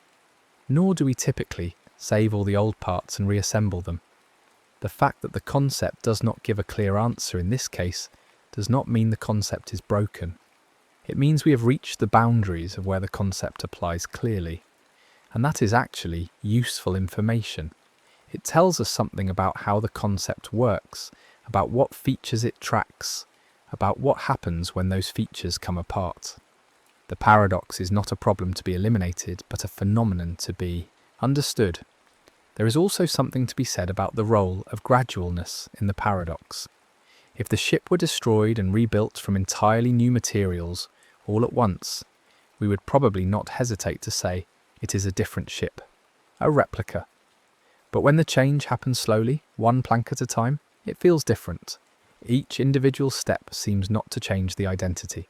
Replacing one plank does not make it a different ship. So how can a series of steps, each of which does not change the identity, add up to a change in identity? This is a version of a puzzle called the Sorite's paradox, or the paradox of the heap. One grain of sand is not a heap. Adding a single grain to something that is not a heap does not create a heap. And yet somehow, if you keep adding grains, you eventually do get a heap. How is that possible? The ship of Theseus has this same structure. The ship with one plank replaced is the same ship. Replacing one more plank does not change that. And yet somehow, after enough replacements, we might want to say it is no longer the same ship, or at least we are uncertain. The gradualness creates a puzzle, because it seems like identity should be transitive. If ship A at time 1 is the same as ship B at time 2, and ship B at time 2 is the same as ship C at time 3, then ship A should be the same as ship C. But if we follow that logic through a long chain of small changes, we end up concluding that the original ship is the same as the fully replaced ship, even though they share no parts. One response is to deny that Identity is always transitive in these cases of gradual change. Perhaps same ship is a vague predicate, one that does not have sharp boundaries. There is a range of cases where it is clearly true that something is the same ship, a range where it is clearly false, and a range in the middle where it is indeterminate. The fully original ship is clearly the same as itself. The fully replaced ship made of entirely new materials might be clearly not the same as the original. But somewhere in the middle, when half the parts have been replaced, or 2/3 or some other proportion, the answer might just be indeterminate. It is neither clearly the same nor clearly different. This indeterminacy might seem uncomfortable. We want clear answers. But indeterminacy is a feature of many concepts we use successfully. Consider bald. How many hairs can someone have and still be bald? There is no precise answer. Someone with no hair is clearly bald. Someone with a full head of hair is clearly not bald. But in between, there is a range where the answer is vague. The concept still works fine for most purposes. We do not need a precise cutoff to use the word meaningfully. Similarly, the ship of Theseus might simply be a case where the identity claim becomes indeterminate after enough change. This does not mean we cannot use the concept of identity. It means we recognise that it has limits, and that those limits show up in unusual cases like this one. For practical purposes, we can still make identity judgments in typical cases without worrying about the edge cases that arise in philosophical thought experiments. But there is also a question about whether the indeterminacy is in the world or in our language. Is it indeterminate whether the ship is the same because there is no fact of the matter, no objective truth about identity waiting to be discovered? Or is it indeterminate because our language and concepts have not carved up the world finely enough to give a precise answer? In this case, different philosophical views will answer differently. A realist about identity might say there is a fact of the matter, even if we do not know what it is or our language does not capture it precisely. Either the ship is the same or it is not, regardless of what we think or say. The challenge for this view is explaining what that fact consists in. What makes it true that the ship is or is not the same independent of any features we can point to? An anti-realist or constructivist might say that identity is not a feature of the world independent of our concepts and practices. Things are the same or different relative to the ways we classify and track them, and if our practices do not give a clear answer in some case, then there simply is no answer. Identity is something we impose on the world through our concepts, not something we discover in it. Most people probably fall somewhere in between these extremes. There seem to be real facts about continuity, about material composition, about form and function. But how we weigh these facts, which ones we privilege in making identity judgments, does seem to involve choices and conventions. So perhaps identity is partially objective, grounded in real features of the world, and partially conventional, dependent on how we choose to classify and track things. The ship of Theseus does not force us to pick one of these meta-metaphysical positions, but it highlights the question. When we ask, is it the same ship? Are we asking about something that has a determinate answer, independent of us? Or are we asking how we should apply our concept of sameness in an unusual case? The paradox can be seen either as revealing something about the nature of identity itself, or as revealing something about the limits of our concepts, or both. There is a certain comfort in recognizing that not every question needs a definitive answer. The ship of Theseus has puzzled people for millennia, and that is fine. It is working as intended. A good philosophical paradox is not one that gets solved and disappears. It is one that keeps revealing new layers, keeps prompting new ways of thinking, keeps showing connections to other problems and questions. The ship of Theseus does all of this. It connects to questions about personal identity, about the nature of artifacts, about how concepts work, about the relationship between parts and wholes, about the role of time in our ontology. Each of these connections opens up new avenues for thought, and in a way the paradox is also a demonstration of how philosophy itself works. Philosophy does not always provide final answers. Often it provides better questions, clearer ways of framing problems, distinctions that help us think more carefully. The ship of Theseus takes a simple question, is it the same ship? And reveals all the complexity hidden in that question.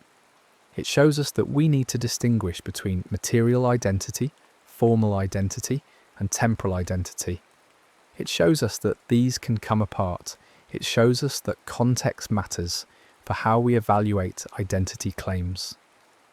These insights do not solve the paradox in the sense of making it go away, but they help us understand what is going on, why the question is hard, what is at stake in different answers.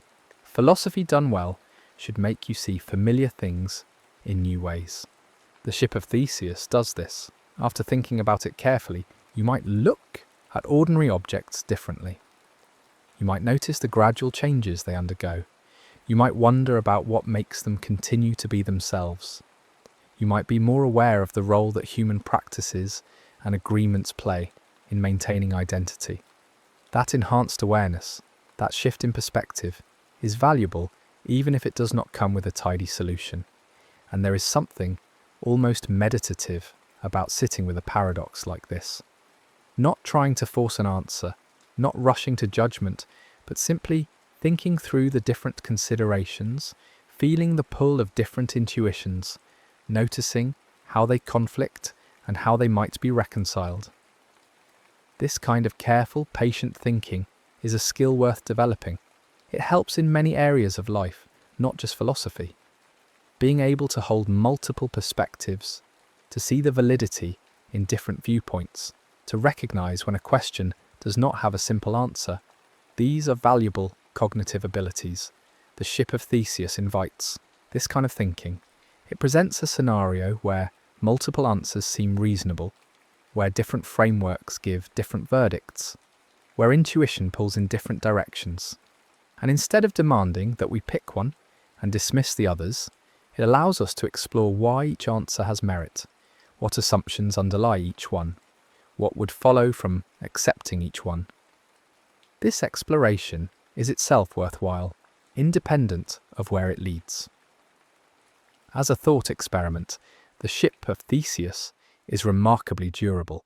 It has persisted through millennia, been discussed by countless philosophers, been adapted and modified in countless ways. And yet the basic structure remains compelling.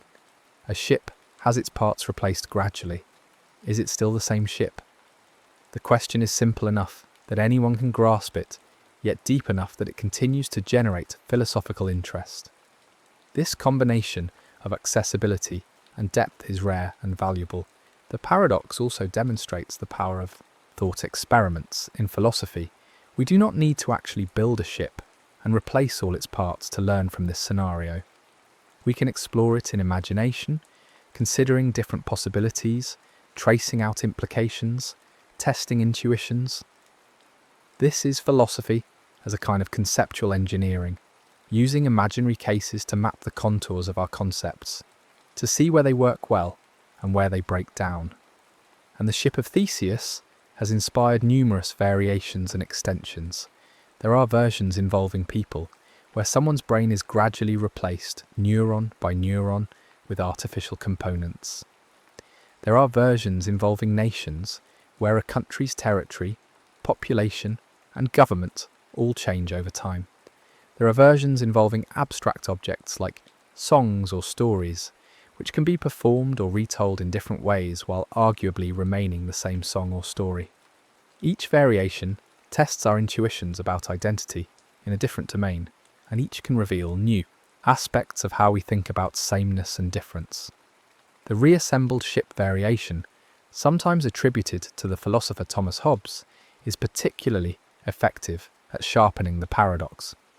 It creates a direct competition between two candidates for being the ship of Theseus, forcing us to choose or to explain why both might qualify or why neither does. This intensification moves the discussion from vague uncertainty to a more pointed dilemma, and it highlights the question of what identity claims are for, what work they do. If we say the continuously maintained ship is the ship of Theseus, we are privileging continuity and function. If we say the reassembled ship is the ship of Theseus, we are privileging material composition and origin. Each choice reflects something about what we think matters most for identity. In some ways, the reassembled ship case reveals that our intuitions about identity might be inconsistent. We might want to say that the maintained ship is the same ship, because it never stopped being used and recognized as such. But we might also want to say that the reassembled ship has a strong claim, because it is made of the original parts. Holding both intuitions simultaneously leads to contradiction, because both ships cannot be the one and only ship of Theseus if they are distinct entities. So we have to give something up, to revise our intuitions, or to accept that identity is more complex or context-dependent than we initially thought. This process of confronting conflicting intuitions and working through the implications is central to philosophical methodology. We start with intuitions, with pre-reflective judgments about cases. Then we test those intuitions against each other, against principles, against thought experiments. When conflicts arise, we have to decide what to keep and what to revise. The ship of Theseus is a case that generates such conflicts, and working through them helps refine our understanding of identity. It is worth noting that the paradox also has practical analogues in the real world. There are actual ships and buildings that have been maintained over long periods through gradual replacement of parts. The question of whether they are still the original is not just academic. It affects legal status, historical significance, cultural value. Museums face Ship of Theseus questions when deciding how to restore artifacts. How much can you replace before it is no longer the original artifact? Different institutions and different cultural contexts might answer differently, and those different answers reflect different values and priorities. Similarly, there are legal cases that involve identity questions similar to the Ship of Theseus. If a company gradually changes its ownership, its management, its business model, and its assets, is it still the same company for legal purposes? If a nation's borders, population, and government all change over time, is it still the same nation? These are not just abstract puzzles. They have real consequences for contracts, treaties, property rights, and international law. The philosophical analysis of the Ship of Theseus can actually inform thinking about these practical cases by clarifying what is at stake in different approaches to identity. In the end, the Ship of Theseus endures as a philosophical problem precisely because it resists easy resolution. It sits at the intersection of several important issues: the nature of identity and persistence, the relationship between parts and wholes, the role of matter versus form, the importance of continuity versus origin, the way our concepts handle vagueness and gradual change. Each of these issues is rich and complex in its own right, and the Ship of Theseus touches on all of them in a single elegant thought experiment. The beauty of the paradox is also in its simplicity. You do not need advanced training in philosophy to understand the basic question. You do not need technical knowledge or specialized vocabulary, just a ship, some planks, and the question of what makes something the same over time. And yet, from this simple starting point, vast territories of philosophical inquiry open up. This is philosophy at its best, taking ordinary questions and showing that they lead to extraordinary depths. For someone lying in bed thinking about the Ship of Theseus, there is a kind of peaceful fascination in letting the question unfold without forcing an answer. You can imagine the ship being repaired, plank by plank, over years and decades. You can think about the workers carefully removing old wood and fitting new pieces into place. You can picture the ship sailing between ports, always recognized as itself, even as its material composition slowly changes. You can imagine the discarded planks being collected and stored, waiting to be reassembled. And you can hold the question gently, what makes it the same ship? Not rushing to judgment, not insisting on a single answer, but simply exploring the different ways one might think about it. This kind of contemplative thinking, where you turn a question over in your mind without demanding immediate resolution, has value beyond philosophy. It cultivates patience, flexibility of thought, comfort with ambiguity. These are qualities that serve well in navigating a complex world where many questions do not have simple answers, where different perspectives can each capture part of the truth, where wise judgment often involves balancing competing considerations rather than applying a single rule. The ship of Theseus in this light is not just a problem to be solved, but an invitation to think deeply about something fundamental to how we understand the world. Objects persist through time. They change. We track them, name them, care about whether they continue to be themselves. And yet when we look closely at what that persistence and that identity consist in, we find surprising complexity. The ship is a vehicle, quite literally, for exploring that complexity. It carries us into philosophical waters where the familiar concepts of same and different begin to behave in unexpected ways, and we have to navigate carefully to make sense of what is happening. As you drift towards sleep thinking about these questions, the paradox might take on a different character, less urgent, less demanding of resolution. The ship sails on in your imagination, neither definitely the same nor definitely different from its original self, existing in a kind of conceptual twilight where our ordinary categories blur and soften. And that is fine. That is part of what the paradox teaches. Not everything needs to be definitively resolved. Some questions are valuable precisely because they remain open, because they keep inviting us to think again, to consider anew, to find yet another angle from which to view the problem. The ship of Theseus has been sailing through philosophical waters for more than 2,000 years now. It has been discussed by ancient Greeks, medieval scholars, early modern philosophers, and contemporary analytic metaphysicians. Each generation finds something new in it, some fresh insight or connection, and it will likely continue to engage thinking minds for millennia to come, because the questions it raises are not the kind that get permanently answered and filed away. They are perennial questions, questions that touch on fundamental features of how we think and how we talk about the world. In a sense, the ship of Theseus itself, as a thought experiment, has persisted through time in a way analogous to the ship it describes. The exact wording of the paradox has changed. The context in which it is discussed has changed. The philosophical frameworks brought to bear on it have changed. And yet we still recognize it as the same paradox, the same question about identity and persistence. Has it maintained its identity through all these transformations? By what criterion? The paradox applies to itself in a delightfully recursive way. And so the ship sails on through calm philosophical waters and through stormy debates, never quite reaching a final destination, always inviting new passengers to board and grapple with the question of what makes it the same ship.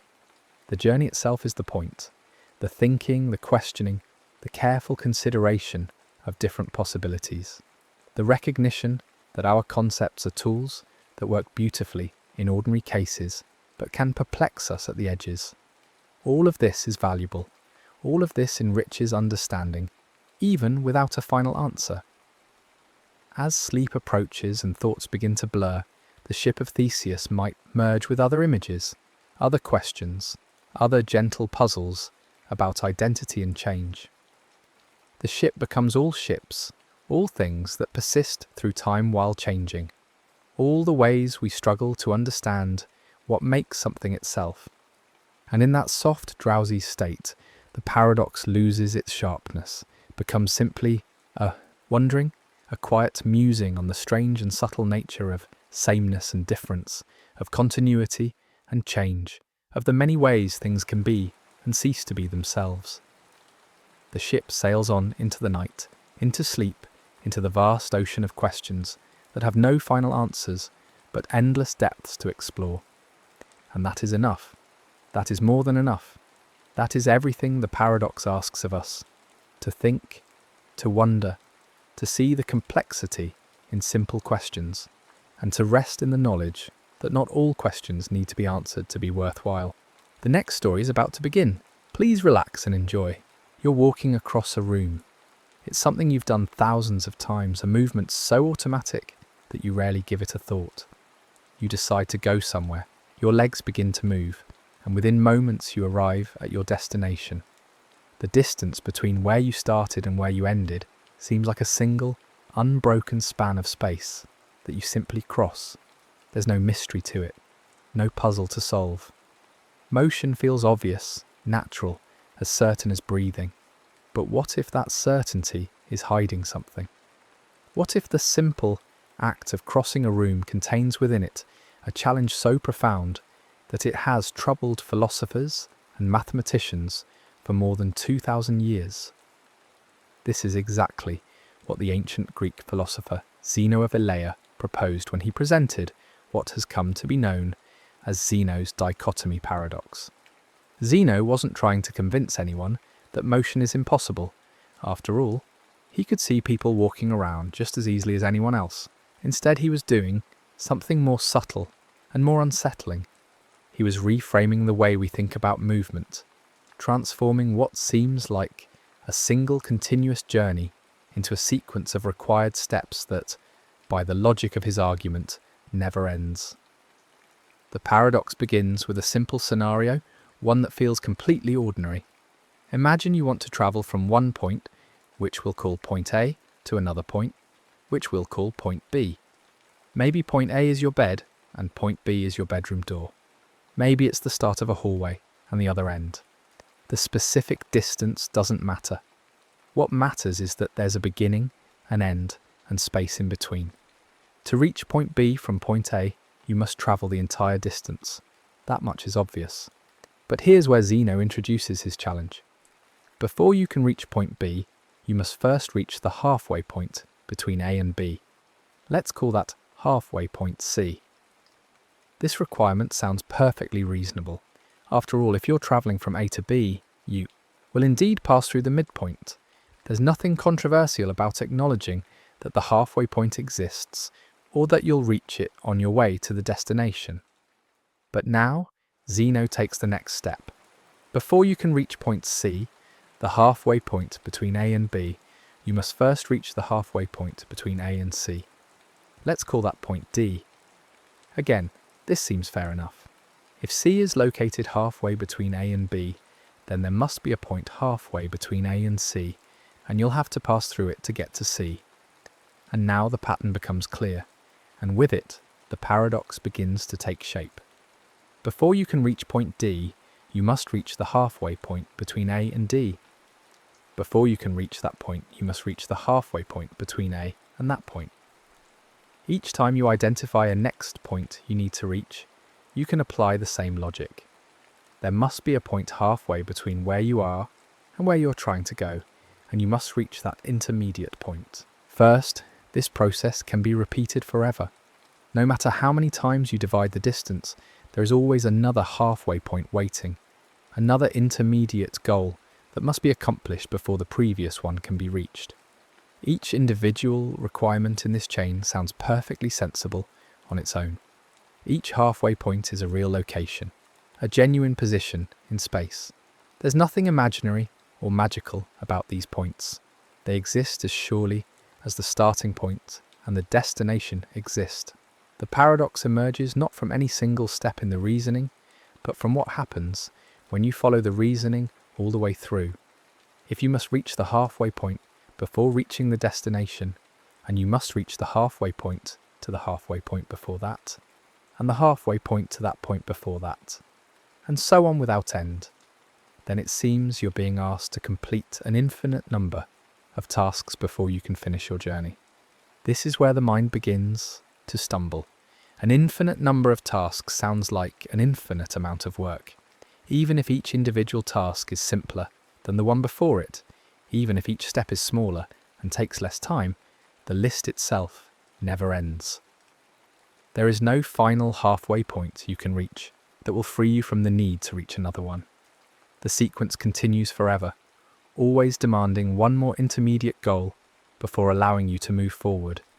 And if that's the case, if arriving at point B genuinely requires completing an infinite number of steps, then how can you ever finish? More troubling still, how can you even begin? To begin the journey, you must reach the first halfway point. But to reach the first halfway point, you must reach the halfway point to that point. And to reach that point, you must reach the halfway point to it. The logic seems to push you backward, always finding another starting requirement before you can satisfy the previous one.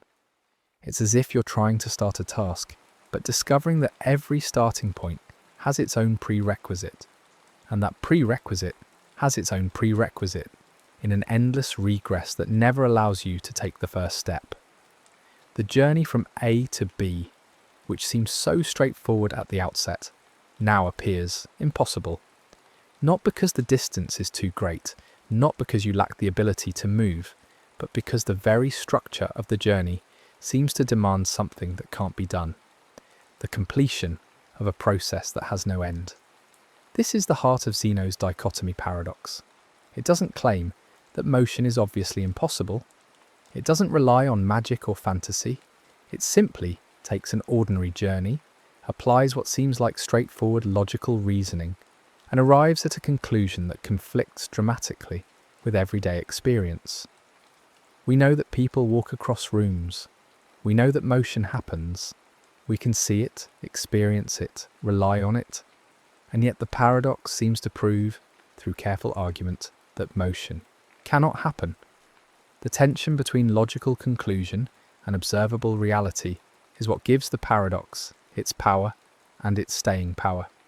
It's been debated, analysed, and discussed for millennia because it touches on something fundamental about how we understand space, time, and the nature of infinity. The trap hidden within Zeno's argument becomes clearer when we examine the language and assumptions built into the paradox. The key word that carries much of the logical weight is must. You must reach the halfway point before reaching the destination. You must reach the halfway point to the halfway point before reaching the halfway point. These statements use must in a way that seems to establish a sequence of requirements, a checklist of accomplishments that have to be completed in order. The structure feels rigid and absolute, as if the universe itself is enforcing these rules, demanding that each intermediate point be consciously reached, acknowledged, and completed before the next. One can begin. This is where intuition starts to mislead us. The paradox treats the infinite list of halfway points as if it were a to-do list that must be worked through one item at a time, with each item requiring a discrete act of completion before the next item can be addressed. Think about how you approach a normal list of tasks. If you have 10 things to do, you do one, then another, until all 10 are finished. The list has a beginning, a middle, and an end. You can track your progress. You can know when you're done. But what happens if the list never ends?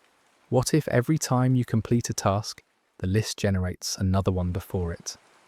In that case, you could work forever and never finish, because finishing requires reaching the end of the list, and the list has no end. This is the mental model that makes Zeno's paradox feel so compelling. It suggests that crossing from point A to point B requires completing a checklist that goes on forever, and since you can't complete a never-ending checklist, you can't complete the journey. The logic feels airtight. The infinite sequence of halfway points isn't just a quirk of mathematical description. It seems to impose an actual burden on the traveller, a burden that consumes infinite time precisely because it involves infinitely many steps. Time must be spent on each step, and if there are infinitely many steps, then infinite time must be consumed, which means the journey never finishes. But this is where we need to slow down and question the assumption. Does passing through infinitely many halfway points actually require infinitely many discrete acts of completion? Does the traveller need to consciously check off each intermediate point before moving to the next, or is something else happening? Zeno's argument forces us to confront an idea that doesn't fit neatly into everyday intuition: the relationship between infinity and totality. Just because something can be divided into infinitely many parts doesn't automatically mean that putting those parts together results in something infinite. In fact, it's entirely possible for infinitely many parts to add up to a finite whole. To understand this, we need to think carefully about what happens when you add up the distances covered by each segment of the journey. The first segment, from point A to the first halfway point, covers half the total distance. The second segment, from that halfway point to the next, covers half of the remaining distance, which is 1/4 of the total. The third segment covers half of what's left after that, which is 1/8 of the total. The pattern continues. Each segment covers half of the remaining distance, which means each segment is half the length of the previous segment. So the distances are getting smaller rapidly: 1/2, then 1/4, then 1/8, then 1/16, and so on. Now, if we add up these fractions, we're asking, what is 1/2 plus 1/4 plus 1/8 plus 1/16, continuing forever? Our everyday intuition about addition might suggest that adding infinitely many things must give you an infinite total. After all, if you keep adding, doesn't the sum keep growing? But there's a crucial detail here. The things you're adding are getting smaller very quickly, and they're getting smaller in such a way that the total sum doesn't grow without bound. Instead, it approaches a specific value. It gets closer and closer to that value with each term you add, never quite reaching it if you stop after finitely many terms. But in the infinite sum, the total is exactly that value. In this case, the sum of 1/2 plus 1/4 plus 1/8 and so on, forever, equals exactly 1. The infinite sequence of fractions adds up to a finite total, the whole distance from A to B. This is the mathematical idea of a convergent series. When we say a series converges, we mean that as you add more and more terms, the running total gets closer and closer to some finite number, and in the limit, the idealized case where you've added infinitely many terms, the total is exactly that finite number. The infinite sum doesn't blow up to infinity. It settles down to a specific finite value. This is a profound realization because it breaks the mental link between infinitely many parts and infinite total. Infinitely many parts can form a finite whole as long as the parts are shrinking quickly enough. The same logic applies to time. If we assume that you travel at a constant speed, then the time it takes to cover each segment is proportional to the distance of that segment. The first segment takes half the total time. The second takes 1/4 of the total time. The third takes 1/8, and so on. When you add up all these time intervals, you get the same kind of convergent series: 1/2 plus 1/4 plus 1/8, continuing forever, which equals 1. The total time to complete all infinitely many steps is finite. It's the same amount of time it would take to walk directly from A to B at a constant speed. The infinity in the number of steps doesn't translate to infinity in the total time required. This is where the paradox begins to dissolve. The conclusion that you can never reach point B was based on the assumption that completing infinitely many steps requires infinite time. But once we recognize that the steps are getting shorter in such a way that their total duration is finite, that assumption collapses. You do pass through infinitely many halfway points, in a sense, but you don't spend infinite time doing so. The journey is completed in a finite span of time, and the destination is reached, just as everyday experience tells us it is. The paradox was never really about whether motion is possible. It was about whether our intuitive understanding of infinity aligns with the mathematical reality of how infinite processes can behave. This resolution has elegance to it, but it also has opens up deeper questions about what we mean by infinity and how it relates to the physical world. Zeno's dichotomy forces us to confront the fact that our minds are not naturally equipped to handle infinity in the context of everyday experience. In daily life, we almost never encounter truly infinite collections of things. We count finite numbers of objects, complete finite lists of tasks, experience finite stretches of time. When we try to extend our intuitions about the finite to the infinite, we often go astray. Infinity doesn't behave like a very large finite number.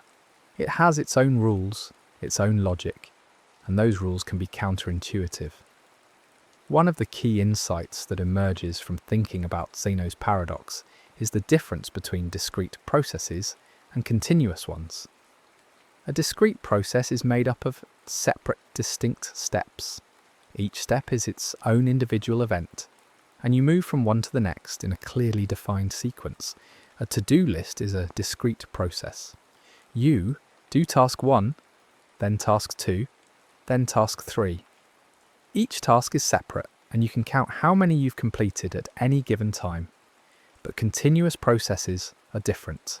In a continuous process, there are no gaps, no distinct steps that can be counted off one by one. Motion through space, at least in the classical understanding, is continuous. You don't jump from one position to the next with nothing in between. You flow smoothly through all the intermediate positions. The paradox arises in part from trying to treat a continuous process, motion through space, as if it were a discrete process, a checklist of positions to reach. When we list all the halfway points and say, you must reach this one, then this one, then this one, we're imposing a discrete structure onto something that's actually continuous. We're carving up the smooth flow of motion into an infinite number of artificial stopping points, and then acting as if each stopping point is a separate task that must be completed. But in reality, the traveller doesn't stop at each halfway point. They don't pause, check it off a list, and then proceed to the next one. They simply move continuously, passing through all those points without treating them as discrete events. This distinction between discrete and continuous is fundamental to understanding why the paradox feels so strange, even after the mathematical resolution is presented. The mathematics shows us that an infinite sum can have a finite total, which explains how the journey can be completed in finite time. But it doesn't fully address the conceptual unease that comes from thinking about infinitely many steps.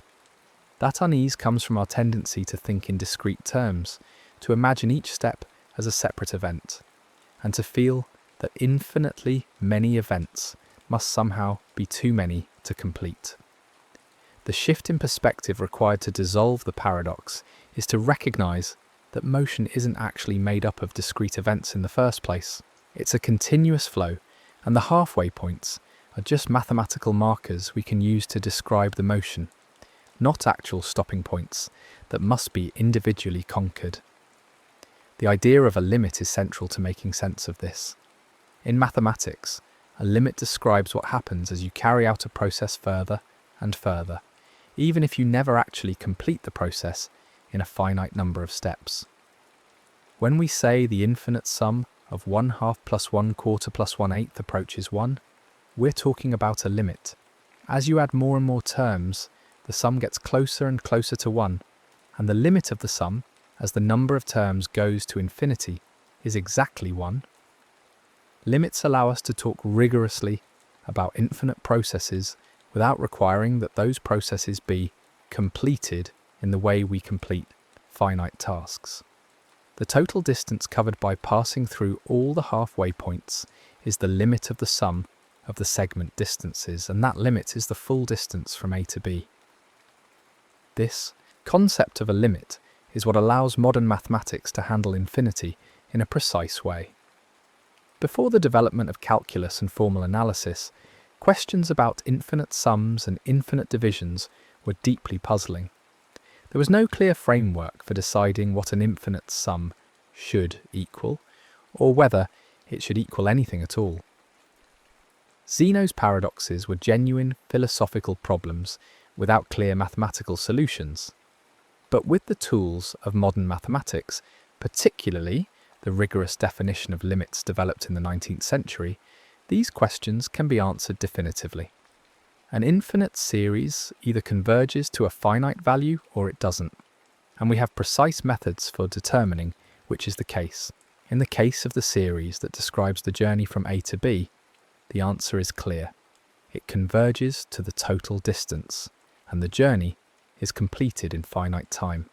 Yet even with this mathematical resolution, there's a sense in which the paradox retains its philosophical interest. It pushes us to ask deeper questions about the nature of space and time, questions that go beyond mathematics and into the foundations of physics and metaphysics. One of the most profound questions raised by Zeno's paradox is whether space and time are truly continuous. We've been assuming that you can move smoothly through space, passing through infinitely many intermediate positions.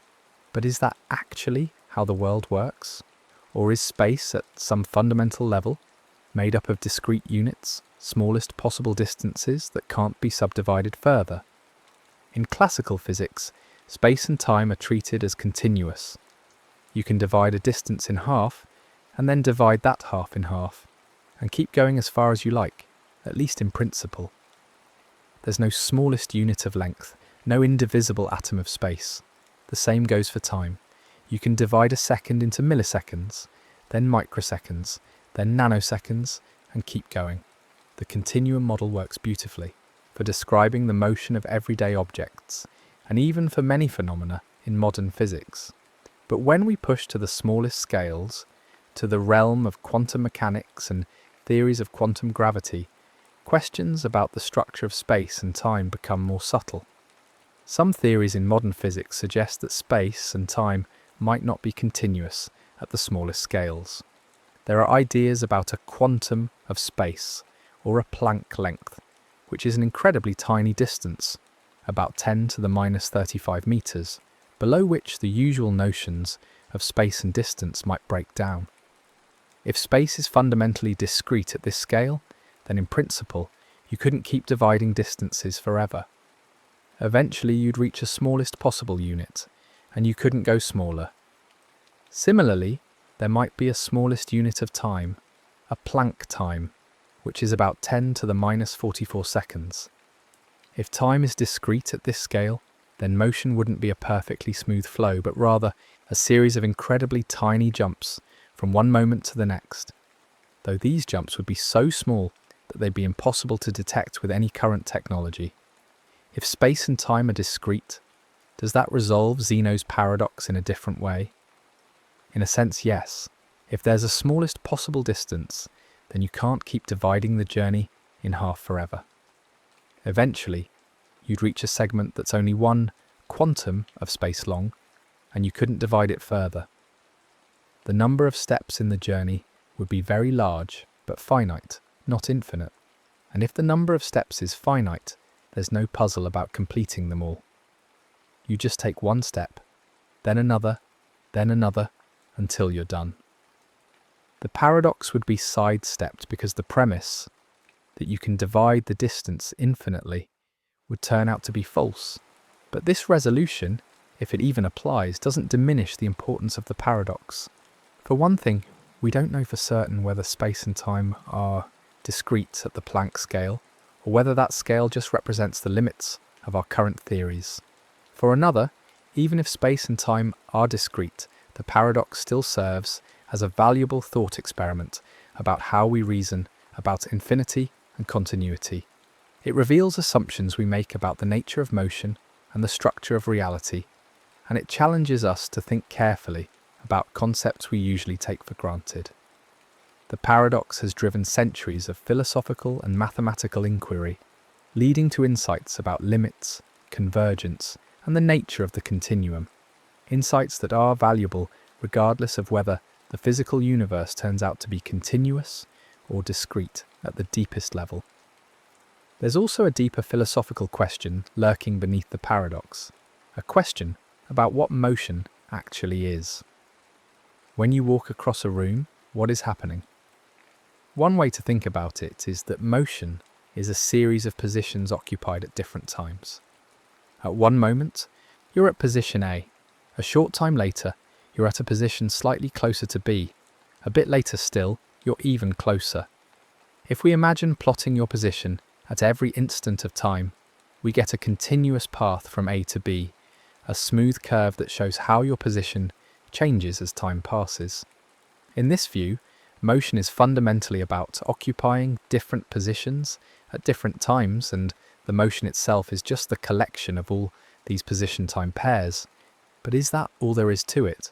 Or is motion something more than just a series of static positions? This is a question that philosophers have debated for centuries. One perspective, sometimes called the at theory of motion, says that motion is nothing more than being at different places at different times. To be in motion is simply to be at one position at one time and at another position at another time. There's no additional ingredient, no mysterious flow or passage that needs to be added to explain what motion is. You're just at different places at different times, and that's all there is to it. This view is compatible with thinking of a journey as a series of infinitely many positions, each occupied at a specific instant, and it fits well with the mathematical resolution of Zeno's paradox. The journey is completed because you occupy all the necessary positions at all the necessary times, and the total time required is finite because the infinite series of time intervals converges. But some philosophers find this view unsatisfying. It seems to reduce motion to a static picture, a frozen collection of snapshots. Where is the actual moving in this account? When you walk across a room, it feels like you're doing something, not just existing at a series of positions. There's a sense of flow, of continuous change, that seems to be missing from a purely positional account. This leads to an alternative view, sometimes called the process view of motion, which holds that motion is a genuine activity, a process that unfolds over time rather than just a collection of static states. In this view, being in motion is fundamentally different from being at rest, even at a single instant. A moving object has a kind of dynamic quality that a stationary object lacks. Zeno's paradox touches on this debate because it highlights the tension between thinking of motion as a smooth, continuous process and thinking of it as a series of discrete positions.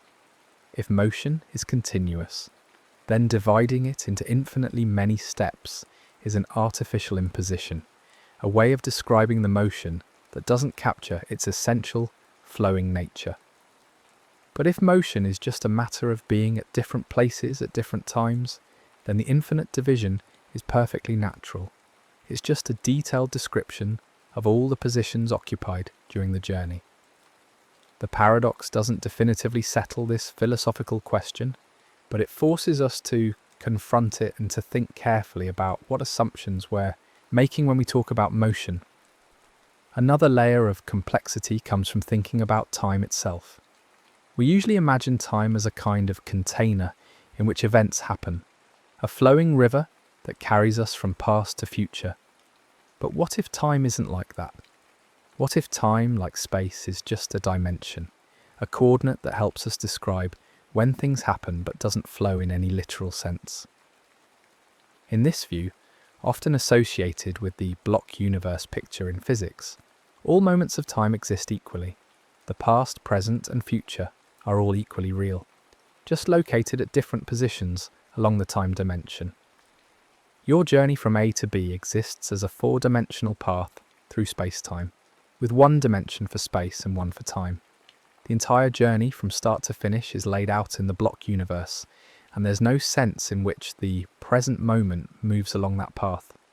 The path just exists, all at once, as a fixed part of the space-time structure. In this picture, Zeno's paradox takes on a different flavour. The question isn't really about whether you can complete the journey in time, because all moments of the journey already exist in the block universe. The journey is already complete, in a sense, because the entire space-time path is part of the fixed structure of reality. The paradox becomes more about whether we can make sense of the idea that this path is made up of infinitely many points, and whether having infinitely many points poses any conceptual problem. The mathematical resolution still applies. The path has a finite total length in space and a finite total duration in time, even though it's composed of infinitely many space-time points. But the philosophical question shifts from how can you complete the journey to how can we make sense of a continuum that contains infinitely many points.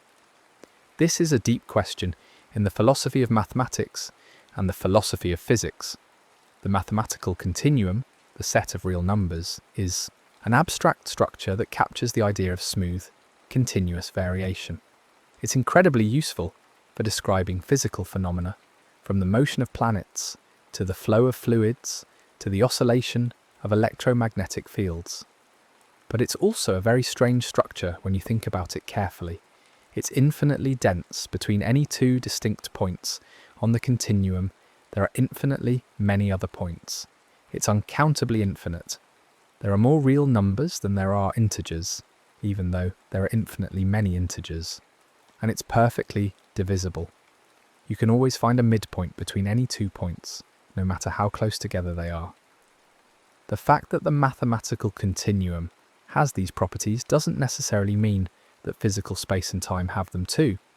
It's possible that the continuum is just a mathematical idealization, a convenient tool for calculations that doesn't perfectly represent the underlying structure of reality. But whether or not space and time are truly continuous, the mathematical continuum has proven to be an extraordinarily powerful framework for understanding the natural world. And Zeno's paradox, by challenging our intuitions about continuity and infinity, has helped sharpen our thinking about what the continuum means and how it should be used. One of the reasons the paradox remains compelling, even after the mathematical resolution is understood, is that it speaks to a mismatch between different ways of thinking. On one hand, we have our everyday intuitive understanding of motion, which tells us that crossing a room is simple and straightforward. We don't consciously think about halfway points or infinite divisions. We just walk and we arrive. On the other hand, we have a logical, analytical approach that breaks down the journey into components and asks how those components fit together.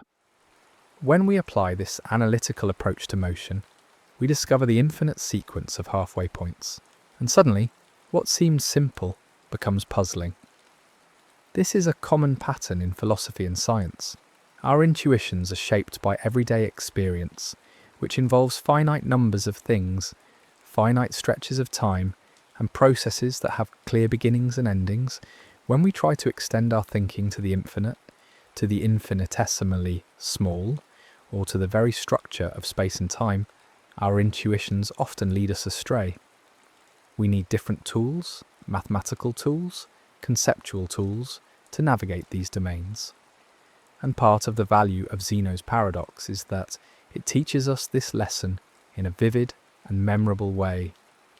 It shows us that even the most ordinary, familiar phenomena can hide deep conceptual puzzles when we examine them closely enough.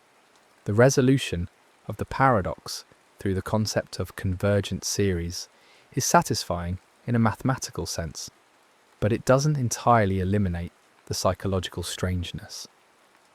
Even when you understand that the sum of 1/2 plus 1/4 plus 1/8 equals 1, there's still something counterintuitive about the idea that you can add infinitely many things and get a finite result.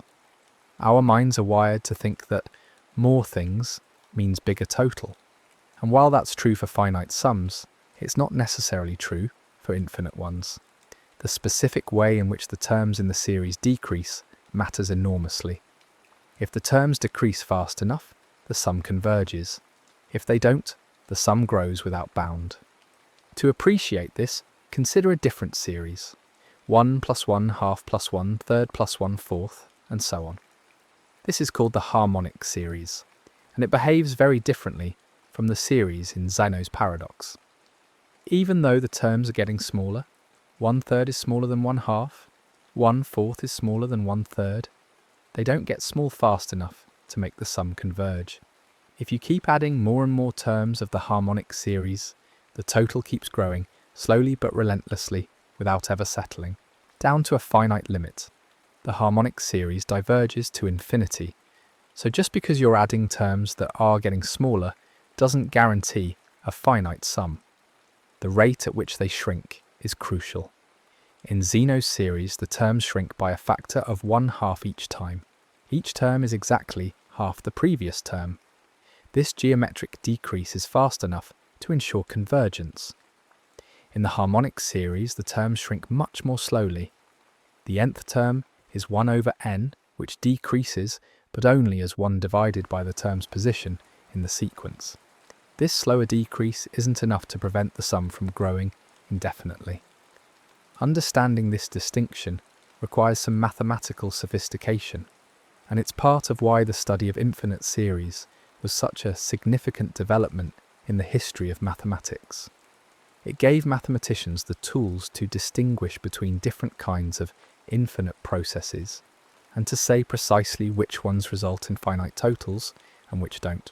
The development of calculus in the 17th century by Newton and Leibniz was driven in part by questions related to infinite sums and infinitesimal quantities. Calculus provides a framework for dealing with change and motion, and at its heart are concepts like limits, derivatives, and integrals, all of which involve infinite processes in one way or another.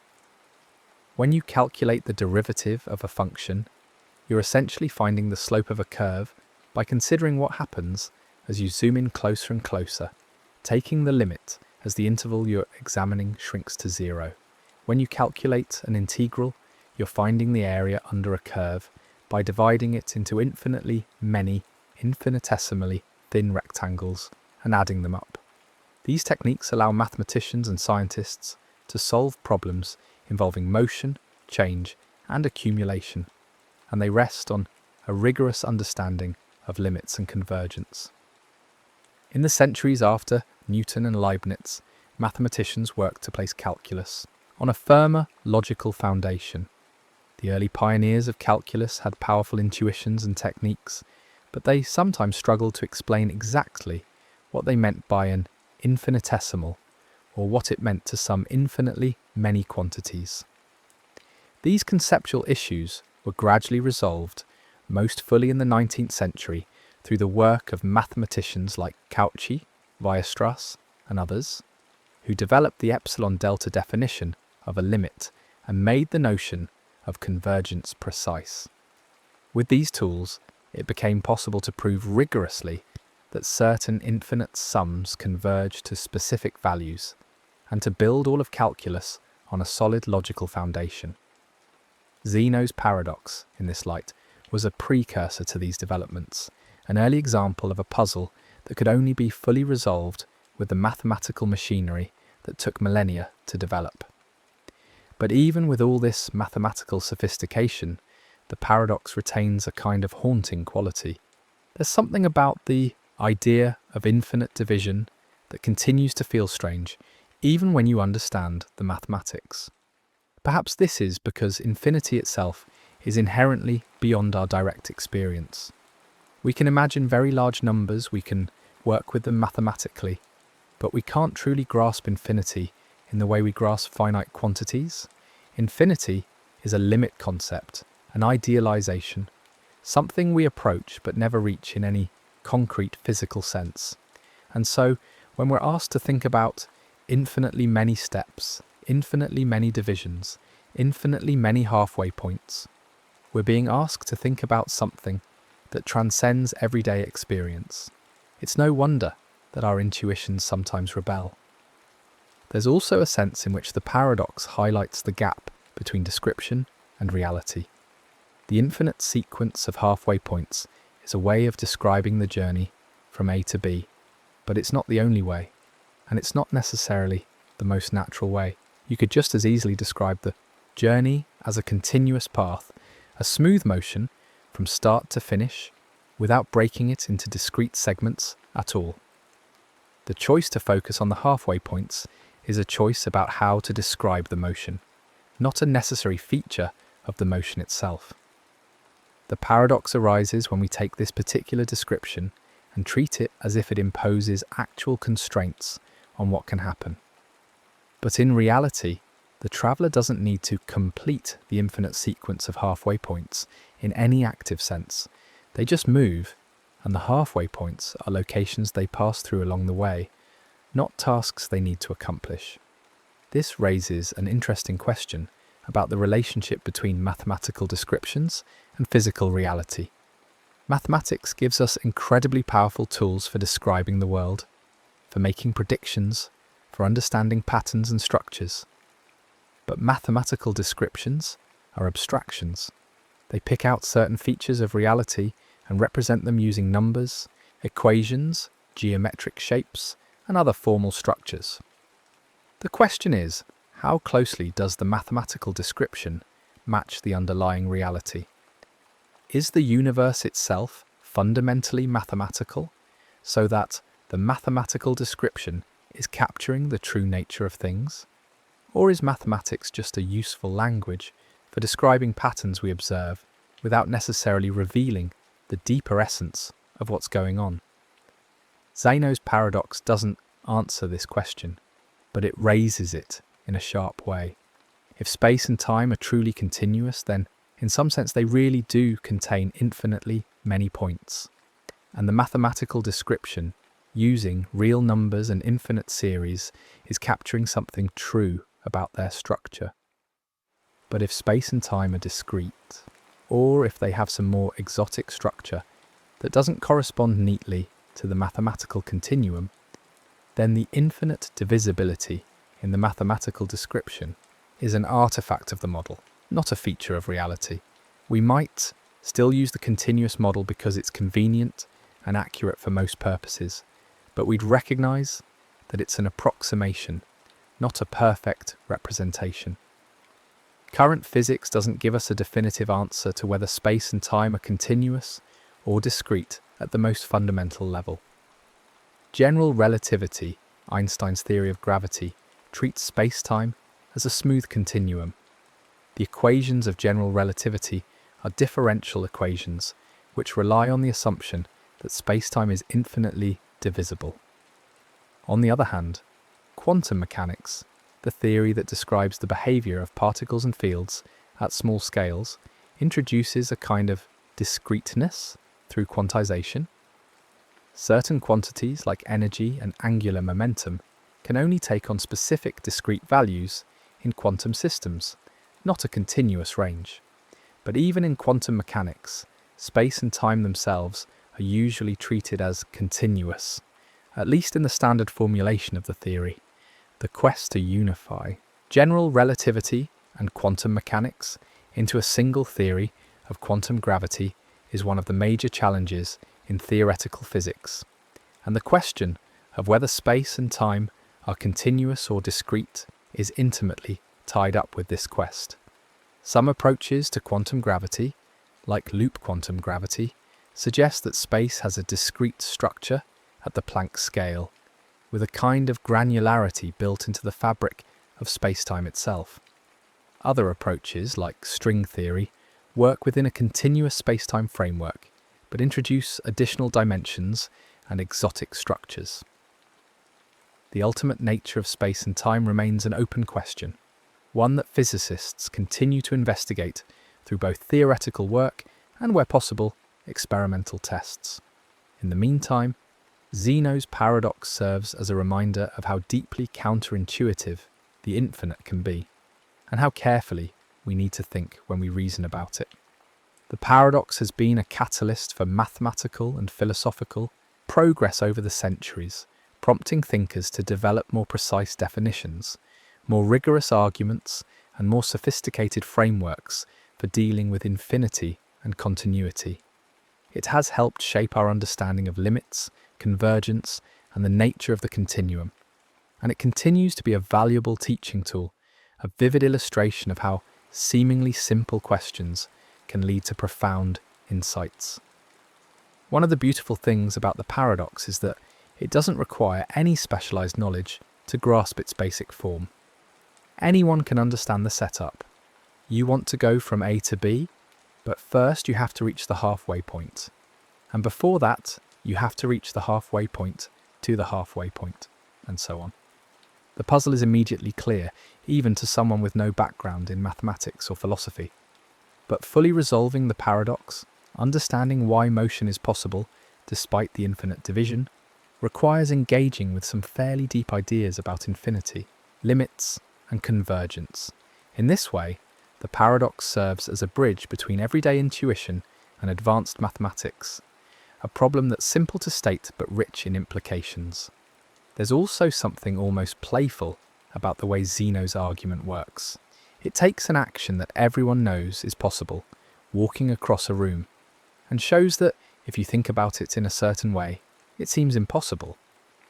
It's a kind of intellectual magic trick, where the conclusion is obviously false, but the reasoning appears airtight. The challenge is to figure out where the trick is, to identify the hidden assumption or the subtle error in reasoning that makes the impossible conclusion seem to follow. And the resolution, when it comes, isn't just about pointing out a mistake, it's about understanding something new, something that wasn't obvious before, that infinite sums can have finite totals, that continuous motion isn't the same as a discrete sequence of tasks, that our intuitions about infinity need to be refined and corrected. This process of confronting a paradox, wrestling with it, and ultimately resolving it through deeper understanding is central to intellectual progress. Paradoxes are valuable precisely because they challenge us, because they reveal gaps or inconsistencies in our current thinking. They force us to question assumptions we didn't even realize we were making.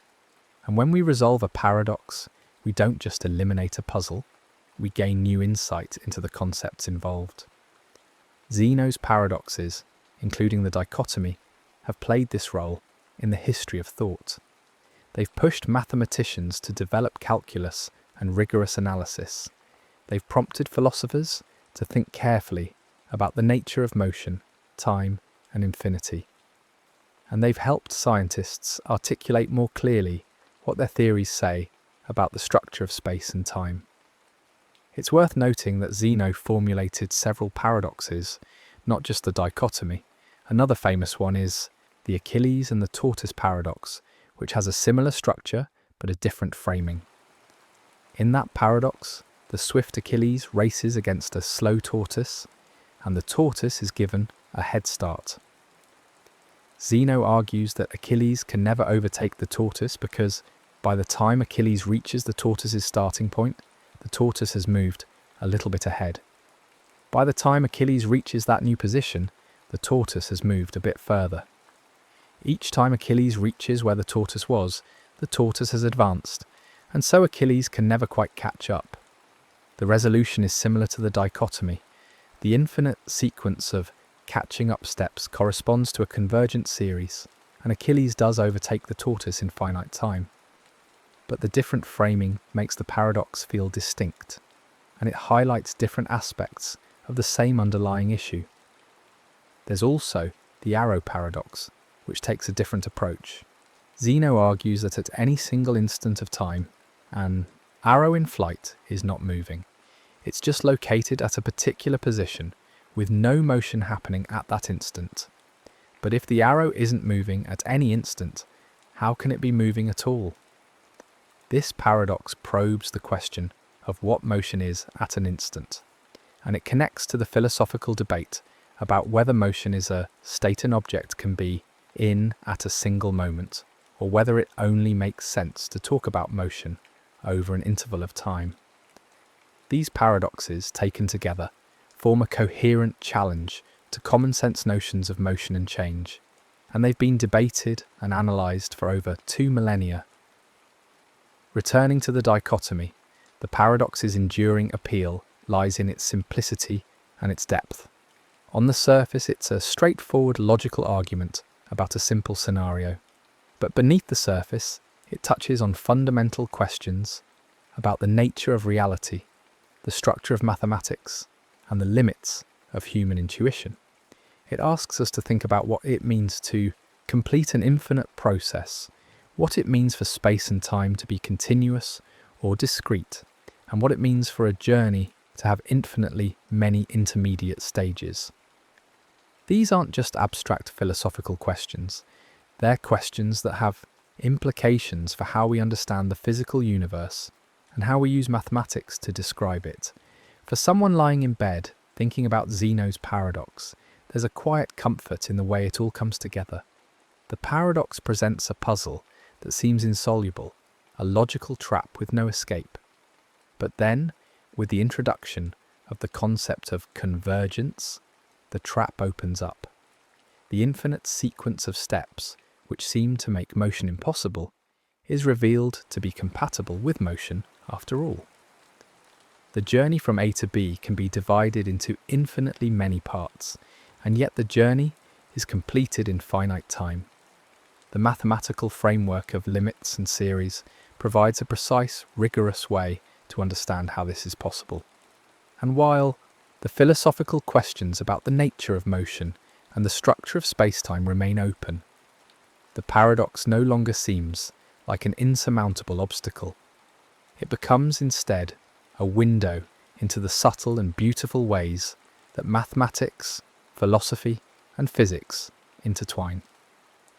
There's something deeply satisfying about seeing how a problem that seemed so intractable can be dissolved through careful reasoning and the right conceptual tools.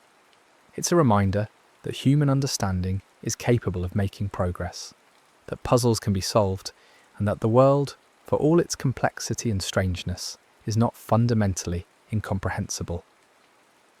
Zeno's dichotomy, which starts with the simple act of walking across a room, ends up teaching us about infinity, continuity, limits, and the nature of space and time.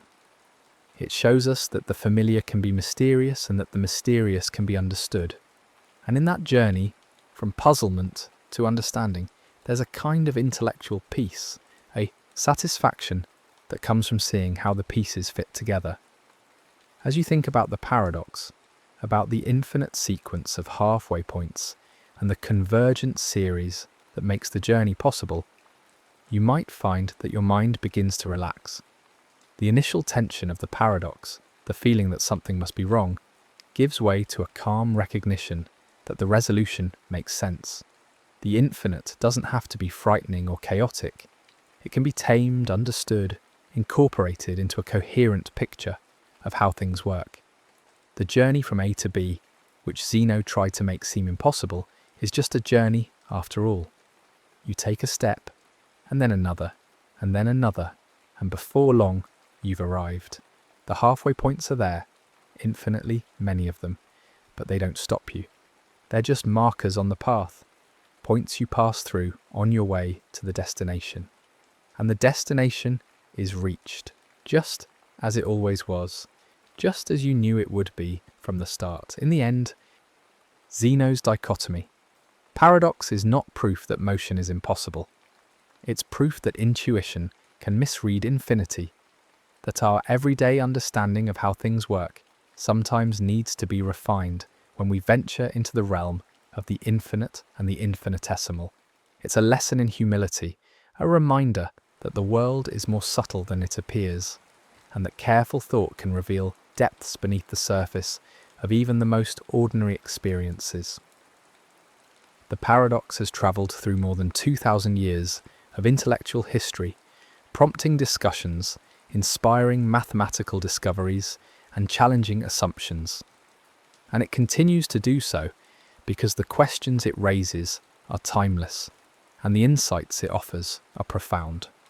The simple act of walking across a room, of moving from one place to another, contains within it all the complexity of infinity and continuity, all the subtlety of limits and convergence. Zeno saw this, and he crafted a paradox that would force others to see it too.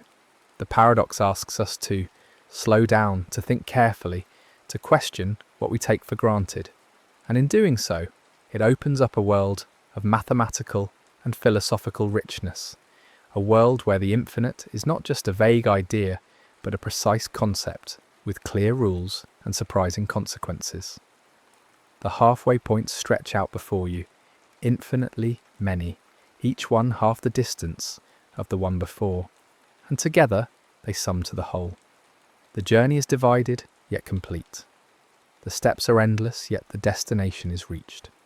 And in that paradox and its resolution, there is a kind of quiet wonder, a glimpse of the deep structure that underlies the everyday world, a reminder that reality is both stranger and more beautiful than we might have imagined.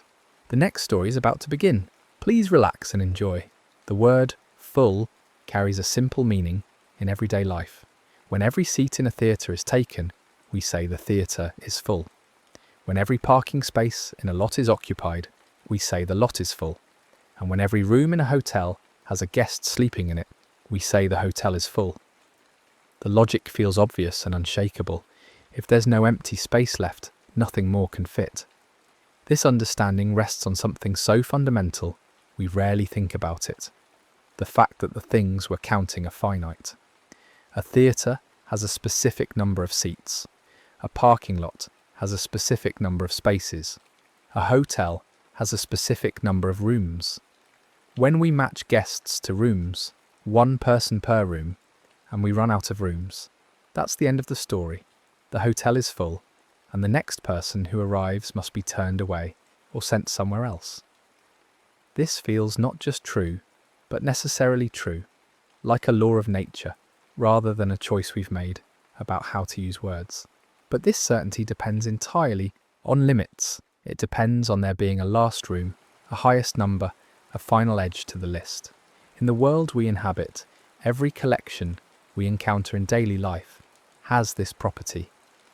Even when we talk about very large numbers, thousands of hotel rooms, millions of people in a city, billions of stars in a galaxy, we're still talking about finite quantities. They're big, but they have boundaries.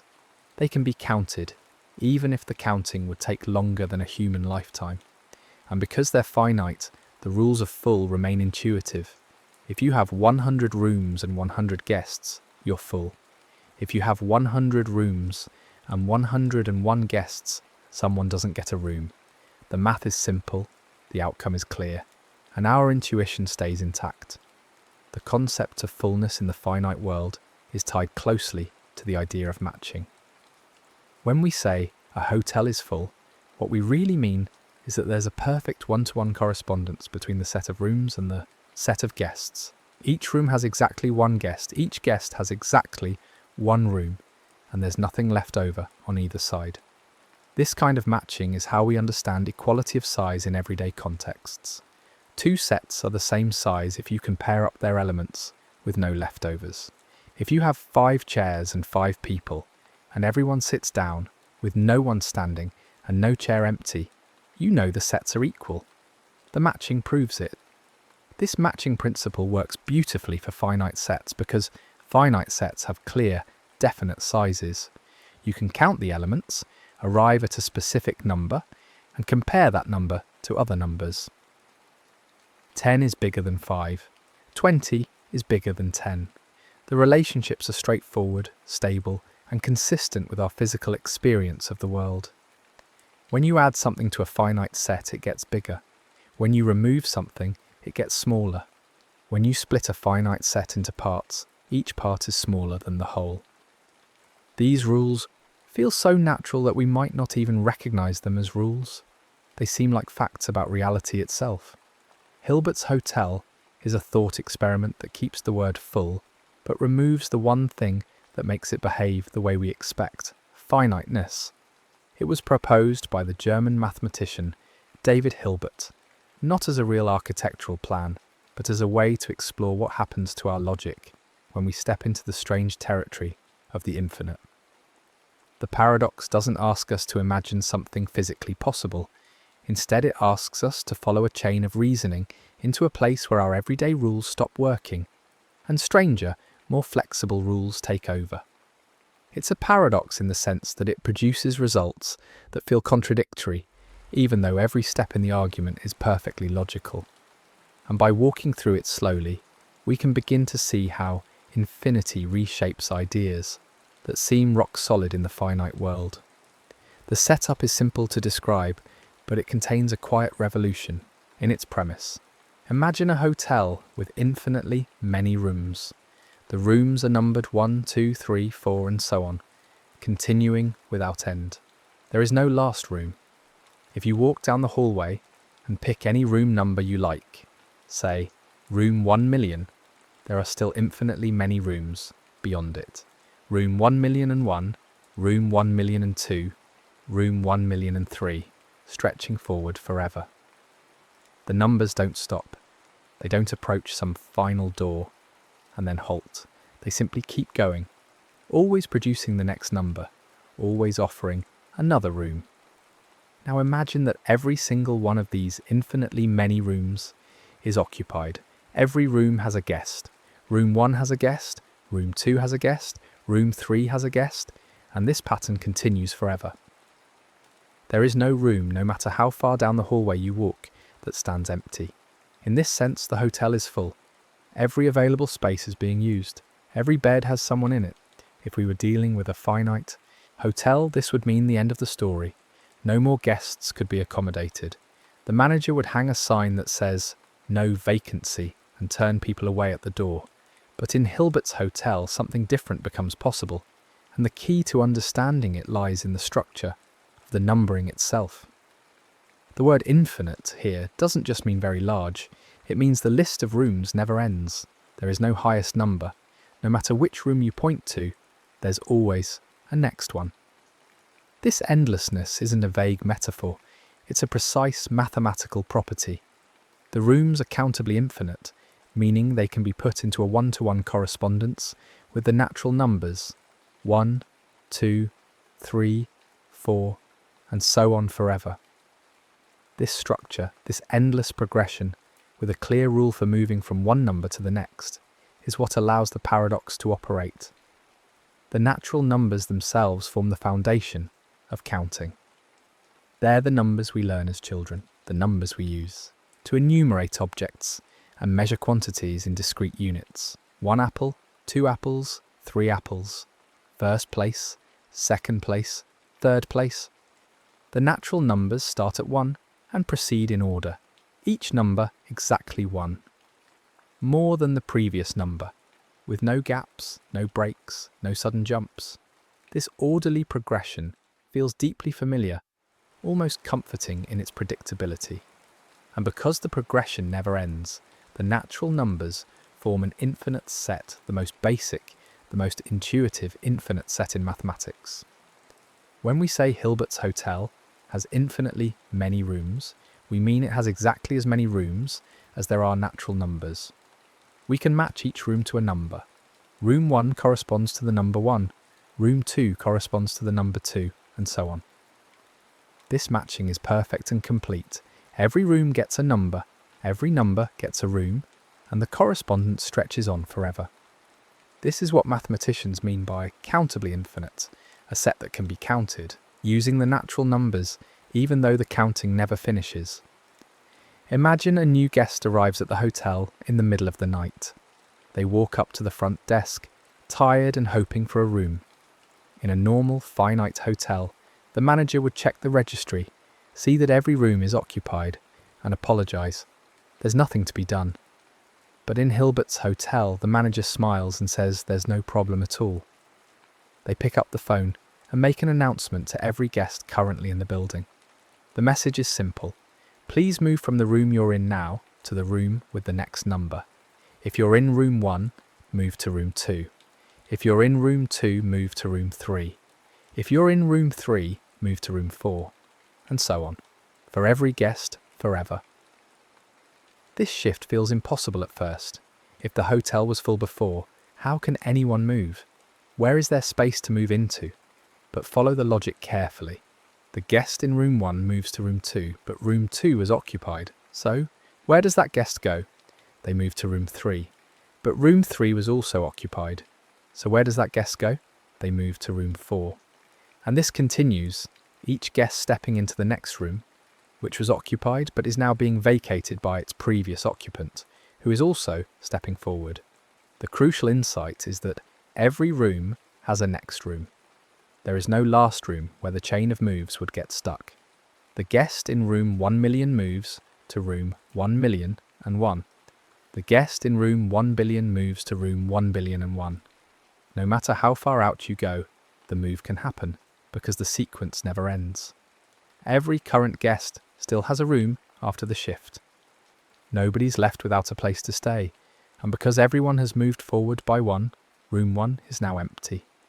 The new guest can move into room 1, and the hotel has accommodated them without adding any new rooms, without expanding the building, without doing anything except rearranging who is where. Think about this carefully, because it reveals something profound. In a finite hotel with, say, 100 rooms all occupied, you cannot shift everyone to the next room because there is no room 101. The person in room 100 has nowhere to go. The chain of moves breaks down at the boundary, at the limit of the hotel's capacity. But Hilbert's hotel has no such boundary. The capacity isn't a wall you hit. It's a horizon that keeps receding as you approach it. Every move that needs to happen can happen because the structure supports it infinitely. This is the first shock of the paradox. The hotel was full in the sense that every room was occupied, but it still had the capacity to accommodate someone new. The word full starts to feel slippery. In the finite world, being full means having no capacity left. But in Hilbert's hotel, being full and having infinite capacity can coexist. The paradox doesn't rely on tricks or wordplay. It relies on the simple fact that infinity behaves differently than any large finite number. You can take something infinite, shift it, and create space that wasn't there before, even though nothing was added. Now the paradox deepens. Imagine not just one new guest arriving, but infinitely many new guests. A bus pulls up to the hotel, and this bus has infinitely many seats, numbered 1, 2, 3, and so on, each with a passenger. They all step out and walk up to the front desk, hoping for rooms. In a finite hotel, this would be absurd. If the hotel had 1,000 rooms and they were all full, the arrival of even 11 new guests would be a problem. The arrival of infinitely many guests would be unthinkable. But in Hilbert's hotel, the manager remains calm. They make a different announcement this time, one that uses a more dramatic reshuffling strategy. The instruction is this: every current guest should move from the room they're in now to the room whose number is double their current room number. If you're in room 1, move to room 2. If you're in room 2, move to room 4. If you're in room 3, move to room 6. If you're in room 10, move to room 20. If you're in room 100, move to room 200. This pattern continues for every guest, no matter what room they started in. Everyone moves to a room with a number that's twice as large as their original room. Take a moment to follow what happens. The guest in room 1 moves to room 2. The guest in room 2 moves to room 4. The guest in room 3 moves to room 6. The guest in room 4 moves to room 8. Notice that the guests are now spread out differently. They're no longer in consecutive rooms. They're only in the even-numbered rooms. 2, 4, 6, 8, 10, 12, and so on. Every current guest has moved into an even-numbered room, and because there are infinitely many even numbers, there's a unique even room for every guest. No two guests end up in the same place. Nobody is left without a room. But now look at what's left behind. If all the current guests are in the even-numbered rooms, what about the odd-numbered rooms? Room 1 is empty. Room 3 is empty. Room 5 is empty. Room 7 is empty. In fact, every odd-numbered room is now vacant, and there are infinitely many odd numbers. 1, 3, 5, 7, 9, and so on forever. The manager now has infinitely many empty rooms, one for each of the infinitely many new guests. Guest 1 from the bus can move into room 1, guest 2 from the bus can move into room 3, guest 3 from the bus can move into room 5. The pattern continues, matching each new guest to a unique odd-numbered room. The result is startling. The hotel was full before the bus arrived. Every room had a guest. But by rearranging the current guests using the doubling rule, the hotel created infinitely many vacancies. Not just one vacancy, as with the single new guest, but infinitely many. And all the new guests, infinite in number, fit perfectly into these newly opened spaces. The hotel didn't expand. No new rooms were built. The structure of the hotel is exactly the same as it was before, but the capacity has absorbed an entire infinite group of newcomers. This reveals something deep about the way infinity operates. The even numbers are a subset of the natural numbers. Not every natural number is even, only half of them are in a sense. But there are still infinitely many even numbers, and they can be matched one-to-one with all the natural numbers. You can pair 1 with 2, 2 with 4, 3 with 6, and so on, continuing forever without ever running out of pairs. This means the even numbers, despite being part of the natural numbers, are the same size in a precise mathematical sense. They have the same cardinality. This is impossible in the finite world. If you have 10 objects and you take a proper subset of them, say 5 objects, the subset is smaller. But with infinite sets, a proper subset can have the same size as the whole. This is one of the signature features of infinity, one of the ways it defies our everyday intuition. Consider what this means for our understanding of size and containment. In the finite realm, part of always means smaller than. If you have a basket of apples and you remove some apples to make a smaller pile, the smaller pile contains fewer apples than the original basket. This relationship is so fundamental to our experience that it shapes how we think about quantity itself. But in the infinite realm, this relationship breaks down. You can have a collection that's entirely contained within another collection, yet the two collections can be matched up perfectly, element by element, with nothing left over on either side. The even numbers sit entirely within the natural numbers. Every even number is a natural number, but not every natural number is even. So the even numbers are a proper subset. They're part of the whole, but not all of it. And yet, if you try to count the even numbers, you'll never finish, just as you'll never finish counting the natural numbers. Both sets are infinite in exactly the same way. Both can be listed in a sequence that goes on forever. Both have the same size when size is measured by the ability to create one-to-one correspondences. Now imagine the paradox taken even further. Instead of one bus with infinitely many passengers, imagine infinitely many buses arrive, each carrying infinitely many passengers. This sounds like chaos, like a situation that couldn't possibly be managed, but even this can be handled, and the method for doing so involves a kind of careful organisation that mathematicians call a pairing function or enumeration strategy. The idea is to find a way to assign every single arriving person, every passenger on every bus, a unique room number, so that nobody overlaps and nobody is left out. One way to think about this is to imagine laying out all the arriving passengers in a grid. The first bus has passengers numbered 1, 2, 3, and so on. The second bus also has passengers numbered 1, 2, 3, and so on. The third bus does the same. You can picture this as rows and columns. The first row is the passengers from the first bus, the second row is the passengers from the second bus, and so on. The grid stretches infinitely in both directions. Infinitely many rows, infinitely many columns. The challenge is to count through this grid in a systematic way that eventually reaches every single person. The trick is to move through the grid diagonally. Start at the top left corner with the first passenger from the first bus and assign them to room 1. Then move to the first passenger from the second bus and assign them to room 2. Then move to the second passenger from the first bus and assign them to room 3. Then move to the third passenger from the first bus, then the second passenger from the second bus, then the first passenger from the third bus. You're zigzagging through the grid, touching each diagonal in turn, making sure every position eventually gets counted. This method guarantees that every passenger, no matter which bus they came from, and no matter what their seat number was, eventually gets a unique room number.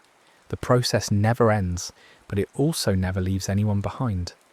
To see why this works, imagine the grid as a two-dimensional array of positions. Each position is identified by two numbers, the bus number and the seat number. The person in seat 5 on bus 3 would be at position 3-5. The person in seat 1 on bus 1 would be at position 1-1. Now to convert these two-dimensional positions into one-dimensional room numbers, you need a systematic way to count through them. The diagonal method does exactly this. You count all positions where the sum of the two coordinates equals 2. That's just position 1-1. Then you count all positions where the sum equals 3. That's positions 1-2 and 2-1. Then you count all positions where the sum equals 4. That's positions 1-3, 2-2 and 3-1. And so on. Each diagonal contains finitely many positions, so you can count through each diagonal completely before moving to the next. And because every position has some finite sum of coordinates, every position appears on some diagonal. This means every passenger eventually gets assigned a room number. The method is systematic, exhaustive, and organised. There's no randomness, no guessing, no possibility of missing someone, or assigning two people to the same room. The point here isn't to memorise the exact method. The point is to see that even when you have infinity stacked on top of infinity, infinitely many groups, each with infinitely many members, it's still possible to organise everything into a single infinite list. The total number of arriving passengers is infinite, but it's a countable infinity, the same kind of infinity as the natural numbers. And because the hotel also has a countable infinity of rooms, the two can be matched up. The paradox isn't magic, it's organisation.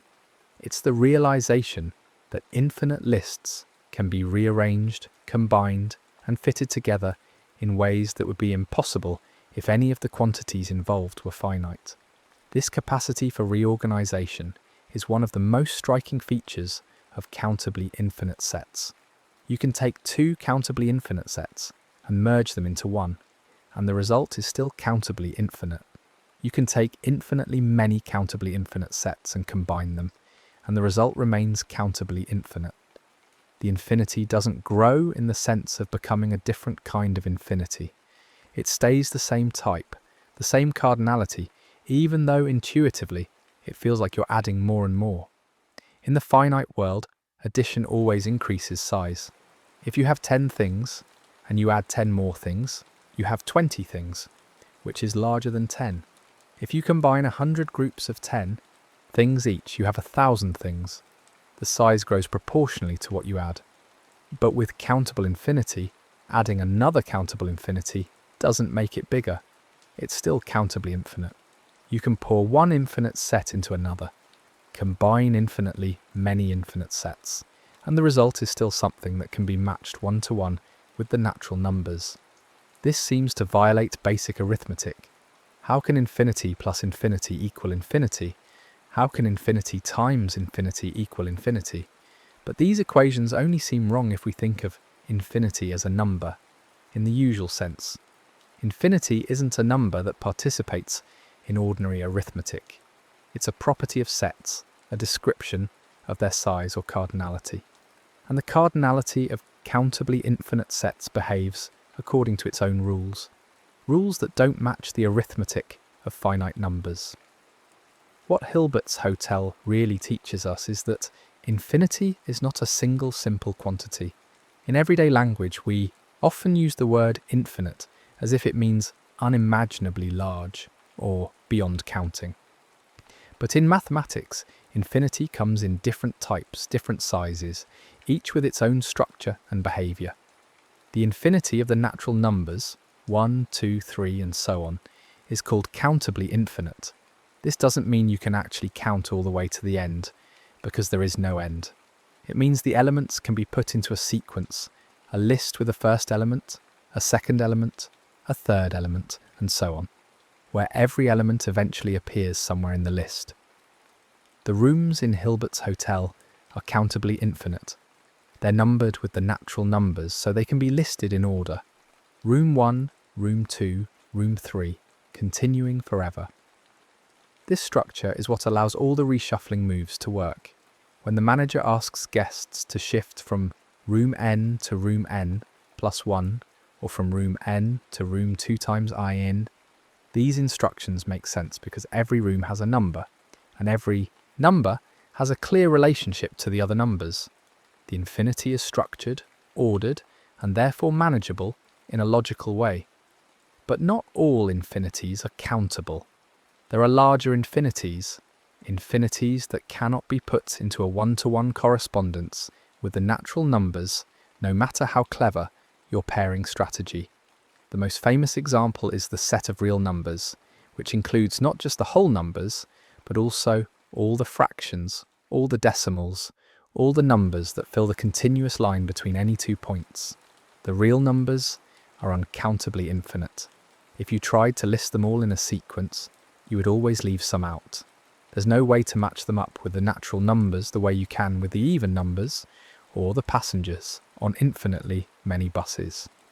The distinction between countable and uncountable infinity was discovered through a brilliant argument known as Cantor's diagonal argument. The argument shows that if you try to make a list of all real numbers between 0 and 1, you can always construct a new real number that isn't on your list. You do this by going down the list and making sure your new number differs from the first number in the first decimal place, differs from the second number in the second decimal place, differs from the third number in the third decimal place, and so on. This new number can't be anywhere on your list because it differs from every listed number in at least one decimal place. So any attempt to list all the real numbers must be incomplete. The real numbers are too numerous, too densely packed to be counted even with an infinite counting process.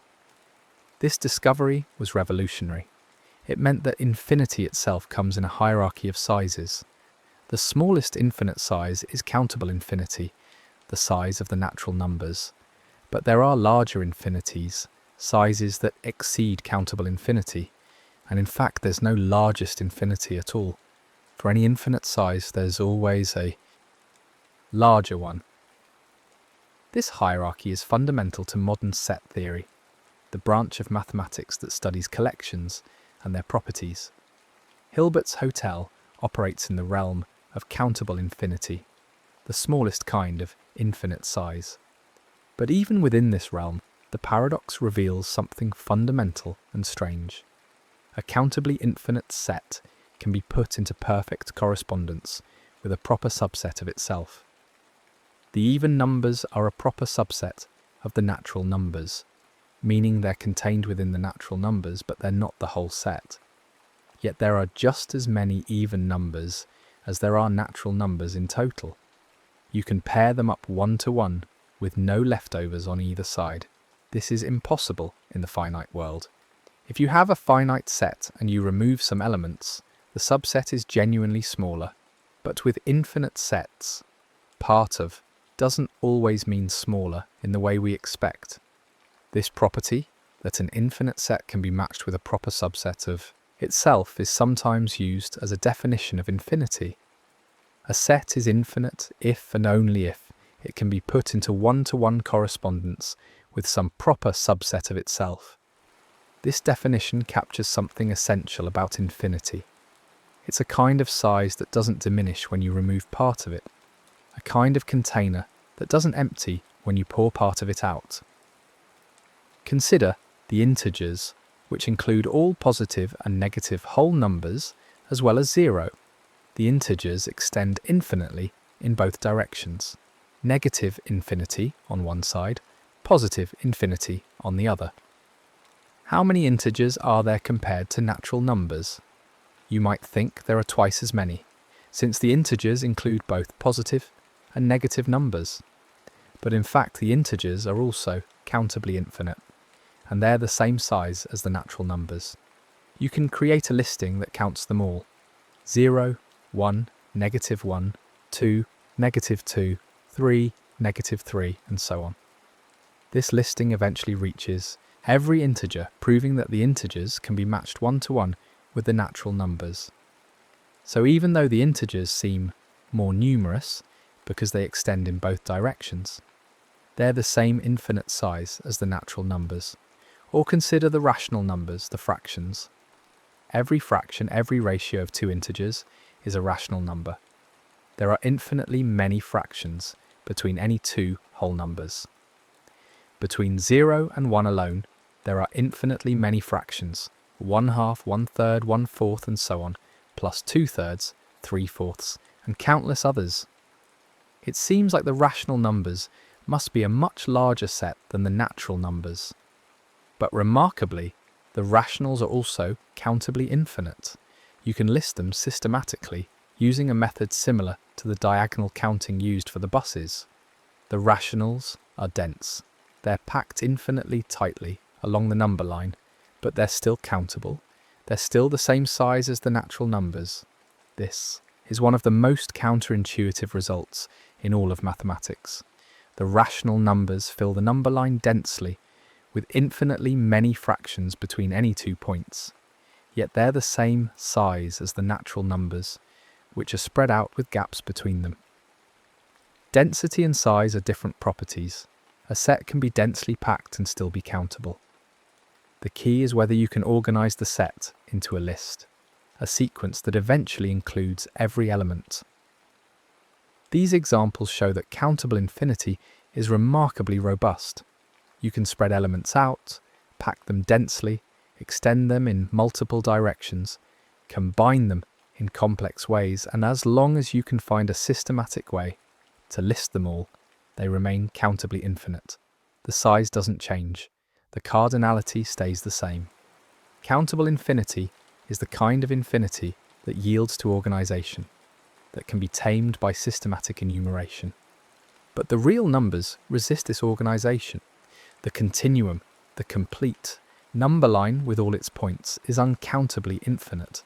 It's a larger infinity, a different kind of vastness. You cannot make a list of all real numbers. You cannot assign each one a natural number position in a sequence. There are simply too many of them. They're packed so densely, so continuously, that any attempt to count through them will miss most of them. If Hilbert's Hotel tried to accommodate all the real numbers, it would fail. There aren't enough rooms. Even with infinitely many rooms, numbered with the natural numbers, the hotel cannot house the uncountable. The real numbers exceed the capacity of any countably infinite structure. This is a kind of fullness that cannot be overcome by reshuffling. The hotel would be genuinely, irreversibly full, with infinitely many real numbers left outside, unable to find a room.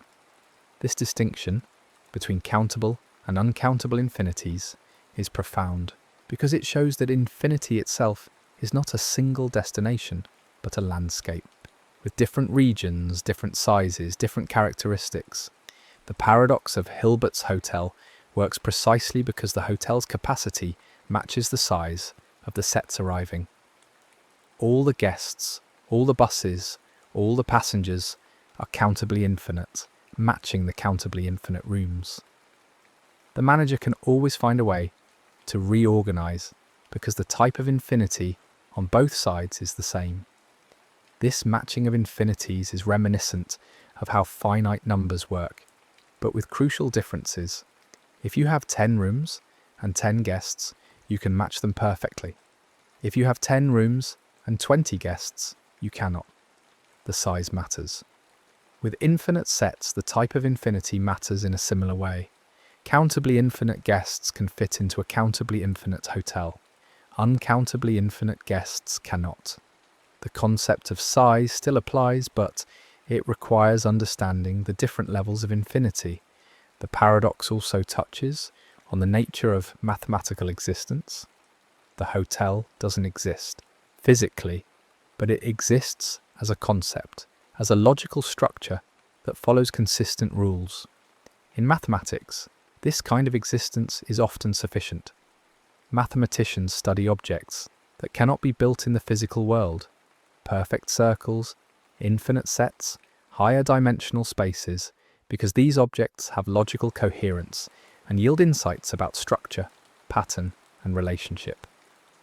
Hilbert's Hotel is such an object. It cannot be built, but it can be understood. Its rules can be followed, its consequences can be explored, and those consequences reveal truths about infinity that apply far beyond the hotel itself. The reshuffling strategies used in the hotel are examples of bijections, one-to-one correspondences between sets.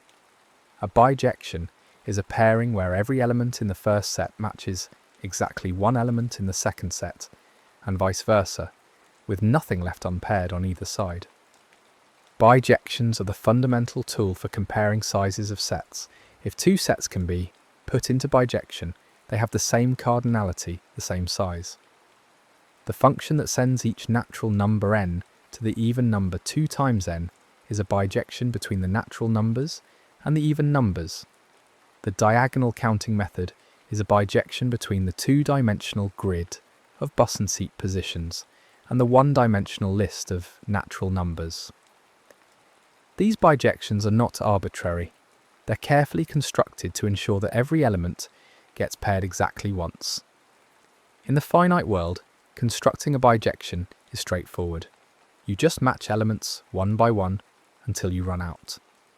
In the infinite world, you need a rule, a formula, a systematic procedure that specifies the pairing for every element, even though you'll never finish actually performing all the pairings. The rule is what matters. The rule is what proves the bijection exists. And this highlights another aspect of mathematical thinking that the paradox illuminates: the difference between process and structure. Physically carrying out the moves in Hilbert's hotel would be impossible. You can't actually shift infinitely many guests, one by one, because the process would never end. But mathematically, the process doesn't need to be carried out. It only needs to be specified. The rule that says, move from room n to room n plus 1 is sufficient. It tells you what would happen if the process were carried out. It defines the structure of the new arrangement, even though the arrangement itself is never physically realized. This is similar to how we think about infinite sums in mathematics. The sum of 1/2 plus 1/4 plus 1/8 plus 1/16, continuing forever, equals 1. We can prove this without actually adding up infinitely many terms. The proof relies on understanding the pattern, the structure of the sum, not on completing an infinite process. Hilbert's hotel works the same way. We understand the reshuffling through the rules that define it, not by imagining every individual guest moving through every individual doorway. The paradox also invites us to think about potential versus actual infinity, a philosophical distinction that has occupied thinkers for centuries. Potential infinity is the idea that a process can continue without end. You can always add one more, take one more step, count one more number. Actual infinity is the idea that the infinite collection exists as a completed whole, all at once, as a finished totality. Hilbert's hotel treats infinity as actual. The hotel has infinitely many rooms, all existing simultaneously. Every room is already there, already numbered, already part of the structure. The guests move within this completed infinite structure. In some philosophical traditions, actual infinity is considered problematic or even impossible. How can something be both infinite and complete? If it's infinite, doesn't that mean it's unfinished, always growing, never final? But in modern mathematics, actual infinity is a standard concept. Infinite sets are treated as complete objects that can be studied, compared, and manipulated. The natural numbers form an infinite set, a finished, complete collection that contains infinitely many elements. This might seem paradoxical philosophically, but it's coherent mathematically. The set exists as a defined object with specific properties, even though it has no end. Hilbert's hotel embodies this idea of actual infinity. The hotel is complete. It's not under construction, with new rooms being added over time. It already has all its infinitely many rooms, standing there, waiting, available. The paradox operates within this completed infinite space, showing what becomes possible when infinity is treated as an actual existing structure rather than an ongoing, never-finished process. This completeness is what allows the paradox to be so neat, so satisfying in its logic. If the hotel were only potentially infinite, if rooms were added as needed, the reshuffling wouldn't work the same way. The manager would have to build new rooms to accommodate new guests, and the paradox would collapse into something more mundane. But because the infinity is actual, because all the rooms already exist, the manager can perform miracles of reorganization without altering the hotel itself. The paradox also connects to the concept of limits, which is central to calculus and mathematical analysis. A limit describes what happens as a process approaches infinity. For example, as you add more and more terms to the sum 1/2 plus 1/4 plus 1/8 and so on, the total gets closer and closer to 1. The limit of the sum, as the number of terms goes to infinity, is exactly 1. Limits allow us to work with infinite processes in a precise, controlled way. In Hilbert's Hotel, the moves can be thought of in terms of limits. When the manager asks everyone to shift one room forward, each individual guest makes a finite move. The guest in room 1 moves to room 2. The guest in room 2 moves to room 3. Each of these is a simple, finite step. But the collection of all these moves, happening simultaneously across infinitely many guests, is an infinite process.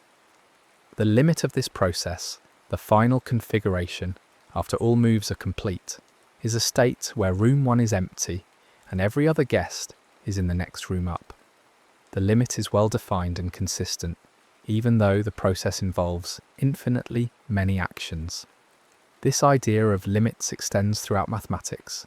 Integration, the process of calculating areas under curves, involves taking infinitely many, infinitesimally thin slices and summing them up. Derivatives, which describe rates of change, involve looking at infinitely small differences. These concepts work because limits provide a rigorous way to handle infinity, to cross the boundary from the finite to the infinite without losing logical coherence. Hilbert's Hotel demonstrates that infinite structures can be manipulated logically, just as limits allow infinite processes to be calculated precisely.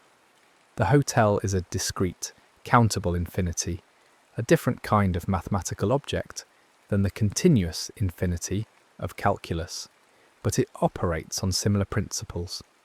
The infinity is structured, governed by rules, and therefore comprehensible. There's also a playful quality to Hilbert's Hotel, a sense that mathematics can be creative and imaginative. The paradox is a story, a narrative with characters, the manager, the guests, the buses, even though it's fundamentally about abstract sets and functions. This narrative quality makes the mathematics accessible, giving us a concrete scenario to visualize and follow. The story format doesn't diminish the rigor of the mathematics, it enhances our ability to understand it. This storytelling aspect of mathematics is important. Mathematics is often perceived as dry, formal, disconnected from everyday experience, but thought experiments like Hilbert's Hotel show that mathematics can be engaging, surprising, even delightful. The paradox invites you to wonder, to question, to see familiar concepts like fullness and capacity in a completely new light. It turns abstract set theory into something you can almost imagine walking through, room by room, number by number. And yet the paradox never loses its precision. Every claim can be backed up with formal proofs. Every move the manager makes can be described as a function mapping one set to another. The storytelling serves the mathematics, making it clearer and more memorable without sacrificing accuracy or rigor. This balance between accessibility and precision is part of what makes Hilbert's Hotel such an effective teaching tool. The paradox has also inspired variations and extensions. Some versions ask what happens if uncountably many guests arrive. The answer is that the hotel cannot accommodate them, revealing the limits of countable infinity. Some versions explore what happens if guests start leaving, or if the hotel needs to close certain rooms, or if guests want to switch rooms according to various preferences. Each variation probes a different aspect of infinite sets and their properties.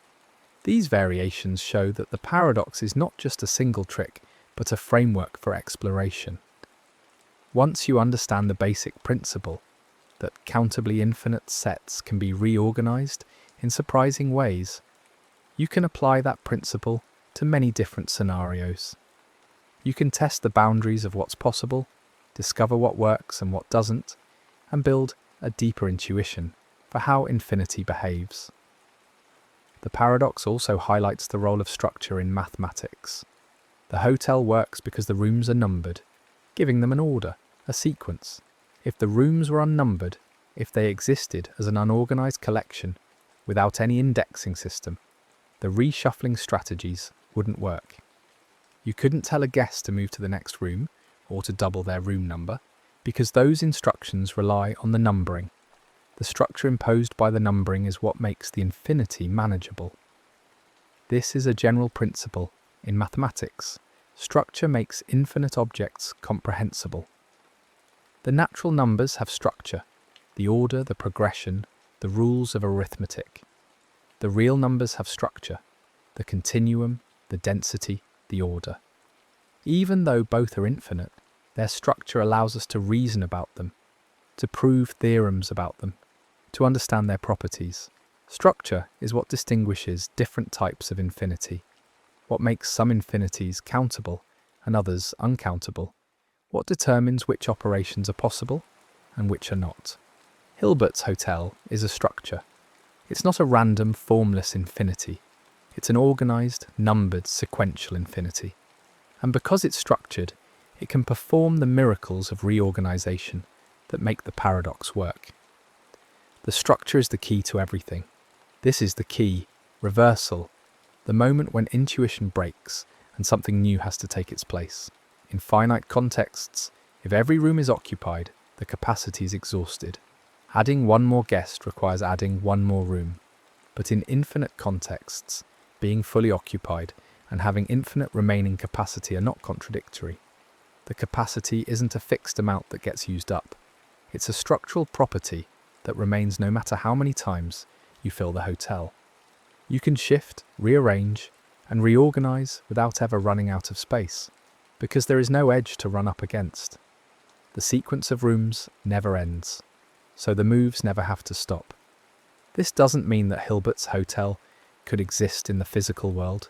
It's a thought experiment, a story told to illustrate a mathematical idea. Real hotels are finite. Real hallways have limits. Real people take up real space, and real buildings have real walls. If you try to build a hotel with infinitely many rooms, you'd run into practical problems long before you reach the infinite part. You'd run out of land, out of materials, out of time to build, out of money to fund the construction. The paradox doesn't claim to describe a possible architecture. It claims to describe a possible logic, a consistent set of rules that applies when you remove the constraint of finiteness. And this is important because mathematics isn't only about describing the world as it is. It's also about exploring the world of ideas, seeing which concepts fit together and which ones produce surprising consequences when pushed to their limits. Infinity is one of those limits. It appears constantly in mathematics, in geometry, where lines extend forever, in calculus, where we study what happens as quantities grow without bound, in number theory, where we prove facts about all the natural numbers, an infinite collection. Understanding how infinity behaves and how it differs from the finite cases we're used to is essential for making sense of large parts of modern mathematics. Hilbert's hotel gives us a gentle way into this understanding. It doesn't require advanced equations or abstract notation. It just requires following a simple story, step by step, and noticing when the outcomes stop matching what we expected. The hotel is full, but it can still fit more guests. The hotel has infinite rooms, but it can reorganize those rooms to create infinite new vacancies. The even numbers are part of the natural numbers, but there are just as many of them. Each of these statements sounds wrong at first, but each one follows logically from the premise of infinite structure. The paradox also highlights the importance of careful reasoning. It's easy to say infinity is weird and leave it at that, treating the whole subject as mysterious or incomprehensible. But the paradox shows that infinity isn't chaos. It's a different kind of order. The moves that the hotel manager makes aren't random or magical. They're systematic, rule-based, and perfectly consistent. Every guest who moves knows exactly where they're going. Every new arrival gets a specific room. There's no ambiguity, no contradiction, no logical breakdown. The rules are just different from the rules we use in everyday life, where finiteness reigns and full means what we think it means. Returning to the practical world, it's worth noting why this paradox doesn't cause problems in real hotels. Real hotels have a specific number of rooms, and once every room is occupied, the hotel is full in the ordinary sense. The manager can't ask guests to shift to higher numbered rooms because there aren't infinitely many higher numbered rooms. The hallway ends, the building has a last room, and so the strategies that work in Hilbert's hotel simply don't apply. The finite world is governed by finite logic, where adding one requires removing one somewhere else, where subsets are always smaller than the sets that contain them, where capacity is a fixed quantity that can be exhausted, but the thought experiment serves a purpose beyond entertainment or puzzlement. It isolates a concept, capacity, occupancy, fullness, and shows how that concept changes when you cross into the infinite. It trains our minds to recognize when our intuition is built on assumptions that don't always hold. In everyday life, we assume things are finite because they always are. We assume full means full because we've never encountered a situation where it didn't. But those assumptions are contingent, not necessary. They apply in the finite realm, and they stop applying when you step outside it. The paradox also reminds us that mathematics is a discipline of definitions and consequences. If you define a hotel as having infinitely many rooms, and if you define each room as being occupied, then certain logical consequences follow. You can derive new truths from those starting points, truths that might feel strange, but are nonetheless valid within the framework you've set up. This is how much of mathematics works. You establish rules, you explore what those rules allow and forbid, and you discover structures and patterns that weren't obvious at the start. Hilbert himself was deeply invested in the foundations of mathematics, in understanding what mathematics is built upon and how we can be certain that our reasoning is sound. The hotel paradox fits into this larger project. It's not just a curiosity or a puzzle. It's a demonstration of how mathematical concepts behave, a test case for our understanding of infinity, a way of making abstract ideas concrete enough to examine closely. In the early 20th century, when Hilbert was working, the foundations of mathematics were being questioned and rebuilt. Paradoxes had emerged in set theory, contradictions that suggested something was wrong with the way mathematicians were reasoning about infinite collections. Hilbert and others worked to create a rigorous foundation that would avoid these paradoxes while preserving the power and utility of infinite sets. The hotel paradox is a benign paradox, one that surprises without contradicting, that challenges intuition without undermining logic. It's an example of how infinity can be strange while remaining perfectly consistent. This distinction between genuine contradiction and mere counterintuitiveness is crucial. A genuine contradiction would be a fatal flaw, a sign that something is deeply wrong with the system. But counterintuitiveness is just unfamiliarity. It's the feeling of encountering something that doesn't match your prior experience, something that requires adjusting your mental models to accommodate. Hilbert's hotel is counterintuitive, not contradictory. It asks you to adjust your understanding of fullness and capacity, to see that those concepts behave differently under infinity, but it never asks you to accept a logical impossibility. This capacity for adjustment for updating our understanding when we encounter new ideas is part of what makes mathematics a living, evolving discipline. Our intuitions are built from experience, and most of our experience is with finite quantities. But mathematics allows us to go beyond experience, to explore realms that we cannot directly observe or manipulate. Infinity is one such realm. Higher dimensions, complex numbers, abstract algebraic structures, these are others. In each case, we extend our thinking beyond the familiar, guided by logic and structure rather than direct sensory experience. Hilbert's Hotel is an invitation to make that extension, to step beyond the finite and see what infinity looks like when examined closely. And what it looks like is both strange and orderly, both surprising and consistent, both counterintuitive and perfectly logical. The hotel can be full and still have infinite capacity. This is the central lesson, the core insight that the paradox offers. And once you've understood this, once you've followed the moves and seen how they work, your understanding of infinity has deepened. You've learned something fundamental about how size and structure behave when quantities grow without bound. And perhaps there's something quietly restful in that realization.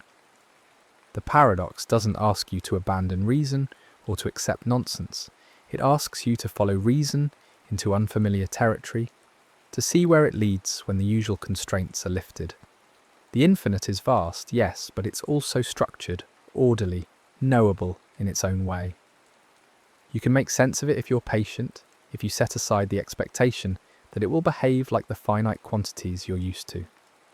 You can walk through the halls of Hilbert's Hotel, room by room, move by move, and see that even in a place with no end, there's a logic that holds, a coherence that persists, a kind of calm in the endlessness. The story of Hilbert's Hotel is, in the end, a story about letting go of certain expectations and seeing what happens when you do. It's a story about the flexibility of infinite structures, the surprising ways they can be rearranged and reorganized. It's a story about the difference between size as we experience it in daily life, concrete, bounded, exhaustible, and size as it appears in the abstract realm of mathematics, where quantities can grow without limit and sets can contain as many elements as their subsets. It's a story that begins with a simple question: what if a hotel had infinitely many rooms, and unfolds into a series of gentle revelations about what infinity really means. The takeaway isn't that the world is paradoxical in some troubling way, or that logic breaks down when things get too big. The takeaway is that our intuition is calibrated to the finite, and infinity is a different beast entirely. It follows different rules, allows different possibilities, produces different outcomes. But it's not irrational. It's not beyond understanding. It's just beyond the everyday, beyond the realm of things we can touch and count and line up in a row. And by walking through the paradox step by step, by following the moves the hotel manager makes and seeing how they work, we train ourselves to think about the infinite in a clearer, more structured way. Hilbert's Hotel is a place you'll never visit, a building that could never be built, a scenario that will never play out in the physical world.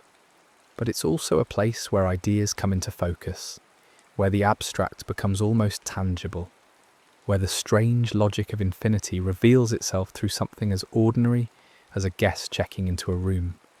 It's a thought experiment designed to stretch the mind gently, to show that what feels impossible can be perfectly logical once the right framework is in place. And in that sense, it's a kind of gift, a way of seeing beyond the finite limits of everyday life, into a realm where the rules are different but no less real, no less worthy of understanding. As you settle into the quiet of the idea, letting the moves and the numbers and the infinite hallways drift through your thoughts, there's a kind of peace in the consistency of it all. The hotel never runs out of room. The guests never stop moving. The numbers never end. It's a system that sustains itself forever. Not through magic, but through structure. Not through chaos, but through order. And perhaps that's the most comforting part of the paradox. Even in the face of infinity, even when things stretch beyond all familiar bounds, there's a logic that holds, a pattern that persists, a sense that the world, whether finite or infinite, can be understood, step by step, room by room, one careful thought at a time. The infinite hallway stretches ahead, doors numbered in perfect sequence, each one leading to another, and another, and another, without end. The guests shift, the numbers double, the buses arrive, and still there's space, always another room, always another move to make. The paradox isn't a problem to be solved, but a perspective to be gained, a way of seeing that what seemed impossible becomes, in the context of infinity, simply the way things are. And in that realization, there's a quiet satisfaction, a gentle acceptance of the strange and beautiful rules that govern the infinite. A sense that even the endless can be known, can be navigated, can be understood with patience and care. So the hotel stands, infinitely tall or infinitely long, its doors numbered forever, its guests endlessly shifting, its capacity never exhausted.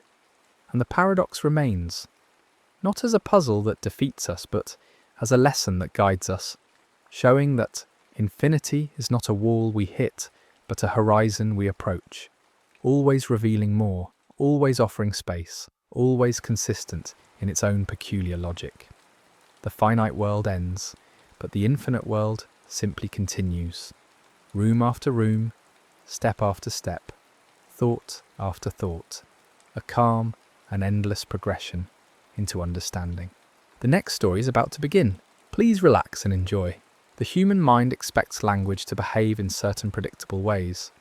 When we make a statement about the world, we assume it can be measured against reality and assigned a value, true or false.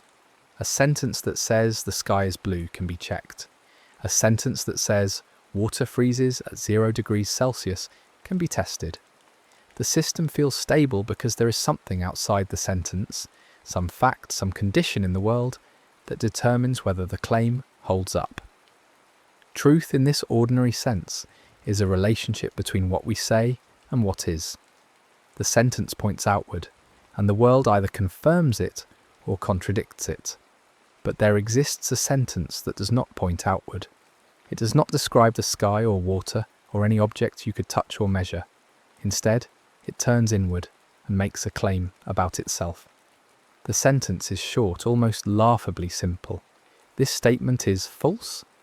At first glance, it seems like a minor curiosity, a linguistic trick that might amuse someone for a moment before they move on. But the simplicity is deceptive. This sentence does not behave the way language is supposed to behave. It does not allow you to assign it a truth value and walk away. Instead, it creates a loop, a cycle of reasoning that tightens with every step. And no matter how carefully you approach it, the sentence refuses to settle into either category. It is not a failure of your thinking. It is not a lack of information. It is a structural problem embedded in the sentence itself, and it has troubled philosophers, logicians, and mathematicians for more than 2,000 years. The trouble begins with self-reference. Most sentences point at something else. They describe events, objects, properties, relationships. But this sentence points at itself. The subject of the claim is the claim. The statement is both the thing being evaluated and the tool doing the evaluation. That doubling creates a peculiar tension, because truth is normally a judgment. We apply from the outside. We stand apart from a sentence, compare it to the world, and decide whether it fits. But when a sentence folds back on itself, there is no outside position. You are inside the loop the moment you try to evaluate it. And the loop, as it turns out, has no exit. The paradox is often called the liar paradox, though the name is slightly misleading. There is no liar here, no person making a false claim with intent to deceive. The sentence is not about dishonesty, it is about structure. It is about what happens when language is allowed to reference itself in a particular way, combined with a claim about truth. The ancient Greeks were aware of this problem. Epimenides, a Cretan, is said to have declared that all Cretans are liars, and from that declaration, a version of the paradox emerged. But the clearest, simplest form strips away the cultural context and the human element. It removes the liar and leaves only the loop. This statement is false. 4 words, and the entire edifice of binary truth begins to wobble. Before we trace the reasoning that creates the paradox, it helps to understand what makes this sentence different from the vast majority of statements we encounter. Consider a typical declarative sentence. The cat is on the mat. This sentence has a subject, the cat, and it makes a claim about that subject's location. We can verify the claim by looking at the world. Is there a cat? Is there a mat? Is the cat positioned on the mat? The sentence reaches out into physical space and makes a testable assertion. The truth value depends on correspondence. Does the sentence match the facts? Now consider a sentence like snow is white. This is a general claim about a property of snow. We can test it by examining snow, observing its colour, and comparing that observation to the claim. Again, the sentence points outward. It describes something in the world, and the world either supports the description or contradicts it. The mechanism is straightforward. The sentence is a kind of map, and we check whether the map corresponds to the territory. Even abstract sentences follow this pattern in most cases. 7 + 5 = 12 makes a claim about mathematical relationships. We can verify it through calculation, through the axioms of arithmetic, through logical derivation. The sentence points to a mathematical truth, and we can confirm or deny it by examining the mathematical facts. The sentence has content that exists independently of the sentence itself. The number 12 does not depend on anyone saying 7 + 5 = 12. The claim is about something external to the claim.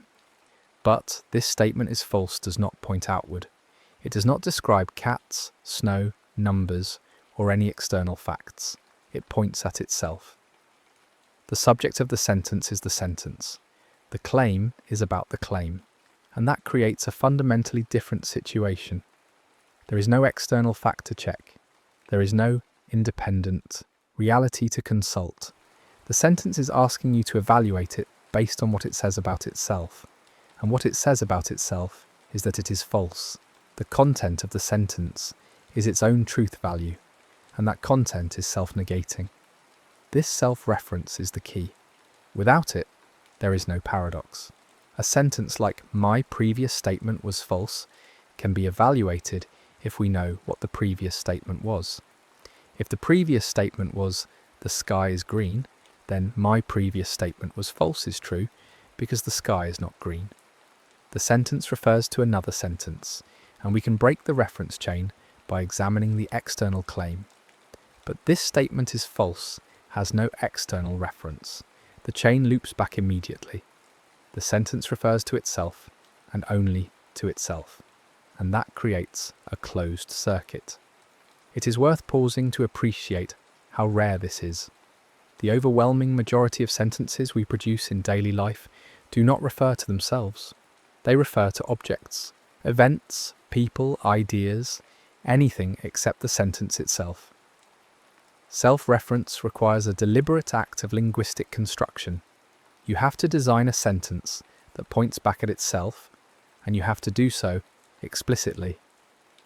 This statement is false is a deliberately engineered expression. It is not something that arises naturally in conversation. It is a philosophical thought experiment, a test case, a probe designed to reveal something about the structure of truth. And what it reveals, at first contact, is that something is wrong. The sentence feels unstable. It resists evaluation. You can almost feel the logical ground shifting beneath your feet when you try to assign it a truth value. And that feeling is not an illusion. It is a signal that the ordinary rules are not working, that the framework is encountering something it was not designed to handle. Let us try the most natural move first. Suppose the sentence is true. This is the default instinct. Take the sentence at face value. Assume it is telling the truth and see where that leads. If the sentence is true, then what it asserts must be the case. The sentence asserts that it is false. So if we accept that the sentence is true, we are also accepting that the sentence is false. The two conclusions sit side by side, and they are incompatible. A statement cannot be both true and false at the same time, not in the classical framework of logic. The assumption collapses immediately. The moment you grant the sentence the status of truth, it pulls that status away from itself. The mind completes the reasoning, arrives at the conclusion, and then realizes the conclusion contradicts the starting point. It is a kind of logical short circuit, a proof that undoes itself in the act of being proven. There is something almost hypnotic about this step. The reasoning is airtight. Each move follows from the last with perfect clarity. If true, then false. The implication is clean, undeniable, and yet the result is impossible. The feeling is not one of confusion exactly. It is more like watching a mechanism jam. The gears turn smoothly until they lock, and no amount of force will make them continue. You can see the path the logic took. You can follow every link in the chain, and still the chain leads nowhere that makes sense. The sentence seemed to promise a simple evaluation, true or false, but it delivered a contradiction instead. And contradictions, in classical logic, are not allowed. They are the sign that something has gone wrong. But what exactly has gone wrong here? The reasoning is valid. The sentence is grammatically correct. The rules of logic have been followed. And yet the outcome is unacceptable. Let us walk through this step more slowly, because the details matter. We begin with an assumption. The sentence is true. In classical logic, this is a legitimate starting point. We are allowed to assume something provisionally in order to see what follows. This is the basis of proof by contradiction, one of the most powerful tools in logical reasoning. We assume something, derive consequences, and if those consequences lead to a contradiction, we conclude that the assumption must be false. So we assume the sentence, "This statement is false," is true. Now we ask, what does this sentence claim? It claims that this statement is false. The phrase "this statement" refers to the sentence itself. So the sentence is claiming that it itself is false. If the sentence is true, then what it claims must be accurate. And what it claims is that it is false. Therefore, if the sentence is true, it is false. But this is a contradiction. A sentence cannot be both true and false. The law of non-contradiction, one of the foundational principles of classical logic, states that contradictory propositions cannot both be true at the same time. If P is true, then not P is false. If the sentence is true, it cannot also be false. So our assumption has led us to an impossible situation. We have derived a contradiction. In a normal proof by contradiction, this would be the end. We would conclude that our assumption was incorrect. If assuming P leads to a contradiction, then P must be false. So if assuming the sentence is true leads to a contradiction, we should conclude that the sentence is false. And that is exactly what we will try next. But already there is a sense of unease. The contradiction did not arise from some external fact or some additional premise. It arose from the sentence itself, from its own content. The sentence generated its own contradiction. And that is unusual. So we try again. Perhaps the mistake was in assuming the sentence was true. Let us take the opposite path.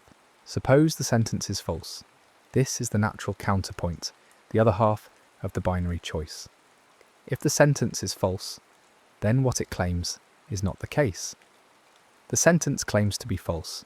So if the sentence is false, then the claim, "this statement is false," is incorrect. But if that claim is incorrect, the sentence is not false. It must be true. And if it is true, we are back where we started. The assumption that the sentence is false leads, through the same clean logical steps, to the conclusion that the sentence is true. But we began by supposing it was false. The assumption has generated its own negation. The proof has eaten itself again, but from the opposite direction. Let us trace this path carefully as well. We assume the sentence is false. We ask, what does the sentence claim? It claims to be false. If the sentence is false, then its claim is incorrect.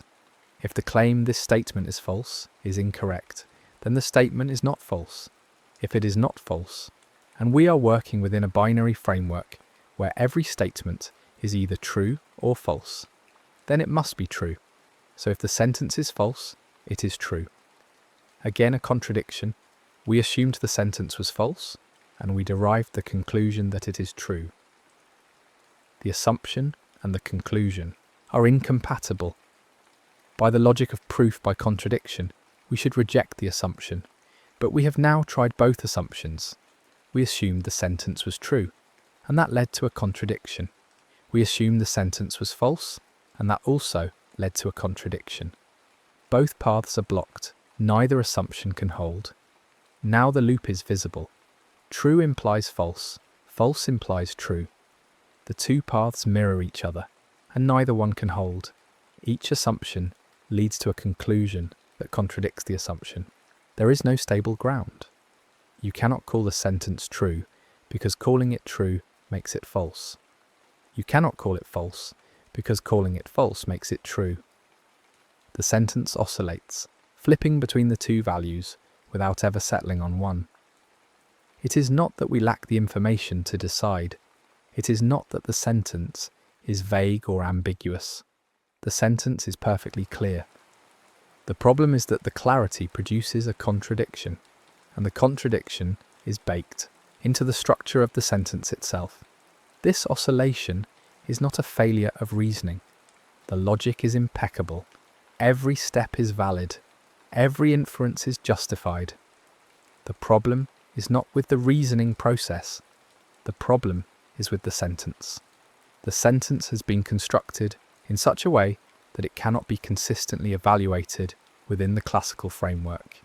It is a sentence that the system cannot process without generating contradictions, and that is what makes it a paradox.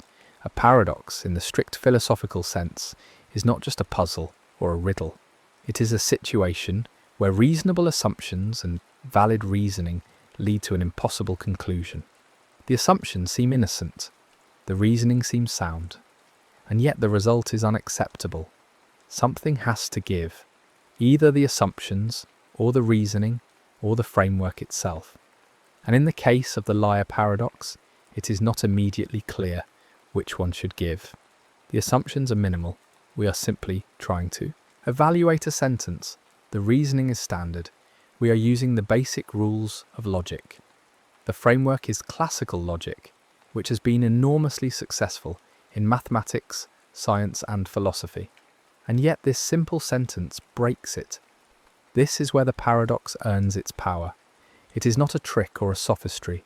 It is not a misuse of language or a confusion of terms. It is a genuine problem, a structural flaw that reveals something deep about the relationship between language, truth, and logic. The sentence, "This statement is false," is a kind of limit case, a configuration that the classical framework cannot handle. And the fact that such a configuration can exist, that it can be expressed in ordinary language using ordinary words, is significant. It means that the framework has boundaries. It means that not every sentence can be evaluated as true or false. It means that the concept of truth, which seems so basic and intuitive, is more delicate than it appears. To understand why this is so unsettling, it helps to consider what the classical framework assumes. Classical logic is built on a few foundational principles. One is the law of non-contradiction. No statement can be both true and false at the same time. Another is the law of excluded middle. Every statement is either true or false. There is no third option. These principles seem almost self-evident. They feel like the bedrock of rational thought. And yet the liar paradox appears to violate both of them. If we try to evaluate the sentence, we are forced to say it is both true and false, violating the law of non-contradiction. If we refuse to assign it either value, we violate the law of excluded middle. The paradox puts us in a position where we cannot uphold both laws simultaneously. This creates a kind of philosophical crisis. If the foundational principles of logic can be challenged by a single sentence, what does that say about logic itself? Is logic a universal framework, applicable to all statements, or does it have limits? Is truth a coherent concept, or does it break down in certain cases? These are not idle questions. They go to the heart of how we understand reasoning, knowledge, and reality. And the liar paradox forces us to confront them. The ancient Greeks were the first to grapple with this problem in a systematic way. The paradox is sometimes attributed to Epimenides of Crete, who supposedly said, "All Cretans are liars." If Epimenides is a Cretan, and all Cretans are liars, then his statement must be a lie. But if his statement is a lie, then not all Cretans are liars, which means his statement could be true. The structure is similar to the liar paradox, though slightly more complex because it involves a quantifier, all Cretans, and a cultural reference. The simpler form, this statement is false, distills the paradox to its essence. The Greek philosopher Eubulides of Miletus, who lived in the 4th century BCE, is often credited with formulating the paradox in its clearest form. Eubulides was a member of the Megarian school, a group of philosophers interested in logic, semantics, and the nature of truth. The Megarians were known for their paradoxes, and Eubulides contributed several, including the Sorite's paradox, the paradox of the heap, and the paradox of the horned man. But the liar paradox is perhaps his most famous legacy. It has survived for more than 2 millennia, and it remains a central problem in philosophy and logic. The Stoics, who came after the Megarians, also wrestled with the paradox. Chrysippus, one of the most important Stoic philosophers, is said to have written extensively on the liar, producing multiple treatises attempting to resolve it. None of these treatises have survived, so we do not know exactly what solutions he proposed. But the fact that he devoted so much attention to the paradox indicates how seriously it was taken. For the Stoics, logic was a crucial part of philosophy, a tool for understanding the world and living a good life. A paradox that threatened the foundations of logic was not a trivial matter. It was a genuine challenge that demanded a response. In the medieval period, the liar paradox was studied intensively by logicians in both the Islamic and Christian traditions.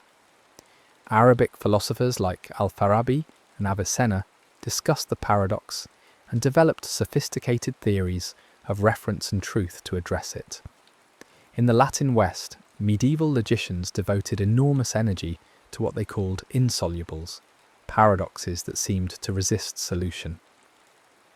The liar paradox was the most famous insoluble, and entire treatises were written analysing its structure and proposing ways to resolve it.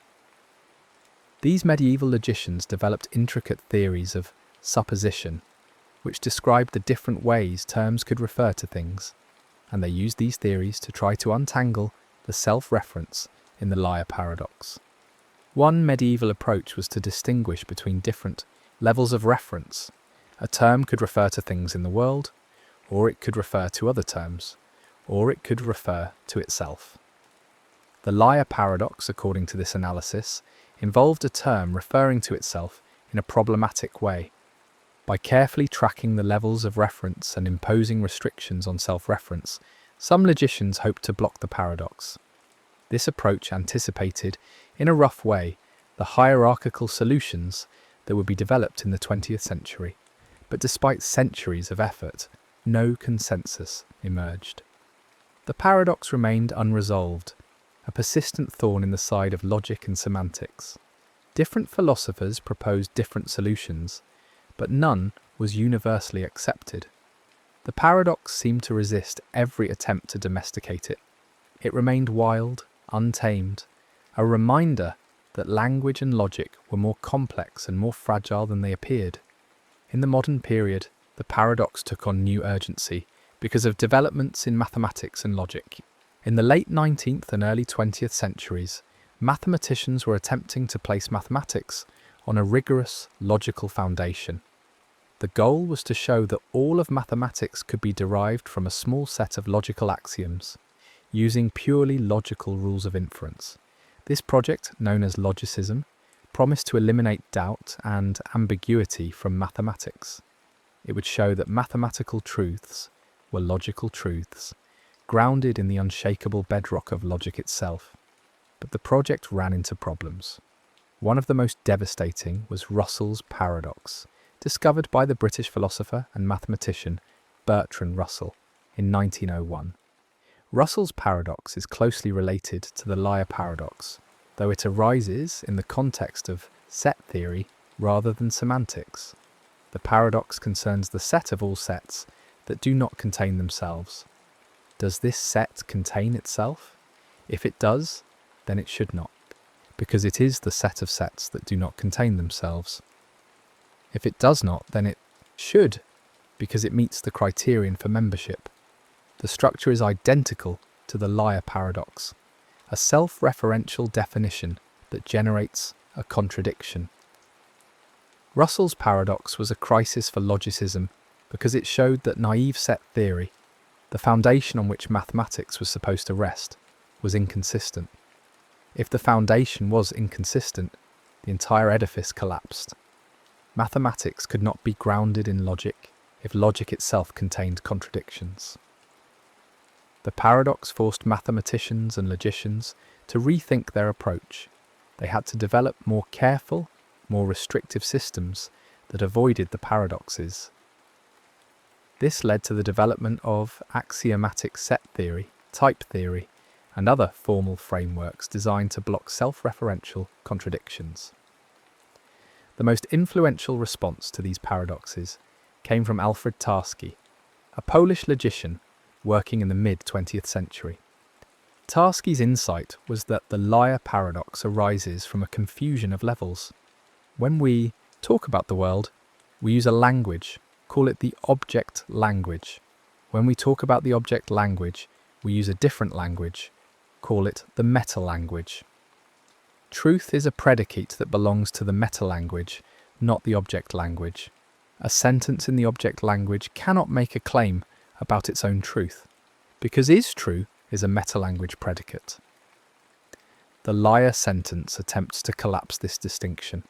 It tries to use a truth predicate within the object language to make a claim about a sentence in the object language. And that, according to Tarski, is illegitimate. Tarski's solution is to enforce a strict hierarchy of languages. At the bottom is the object language, which talks about the world. Above it is the first meta-language, which talks about the object language and contains the truth predicate for the object language. Above that is a second meta-language, which talks about the first meta-language and contains the truth predicate for the first meta-language, and so on in an infinite hierarchy.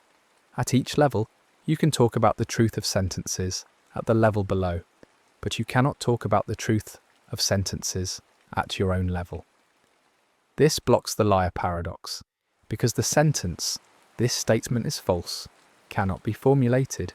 To say, "This statement is false," you would need to use a truth predicate from your own level, but truth predicates only apply to lower levels. Tarski's hierarchy is elegant and powerful. It provides a clear, formal framework for talking about truth without generating paradoxes. And it has been enormously influential in logic and the philosophy of language. But it comes at a cost. The cost is that we lose the ability to talk about truth in a unified way. There is no single truth predicate that applies to all sentences. Instead, there are infinitely many truth predicates, one for each level of the hierarchy, and we cannot step outside the hierarchy to talk about truth in general. We are always at some level, talking about truth at lower levels, but never able to encompass the whole system. This feels unsatisfying to some philosophers. It seems to avoid the paradox rather than resolve it. The liar sentence is ruled out by fiat by a stipulation that sentences cannot refer to their own truth. But why should we accept that stipulation? Natural languages like English do allow sentences to refer to their own truth. We can say this sentence is in English, and there is no paradox. We can say this sentence is true, and while that sentence is odd, it does not generate a contradiction.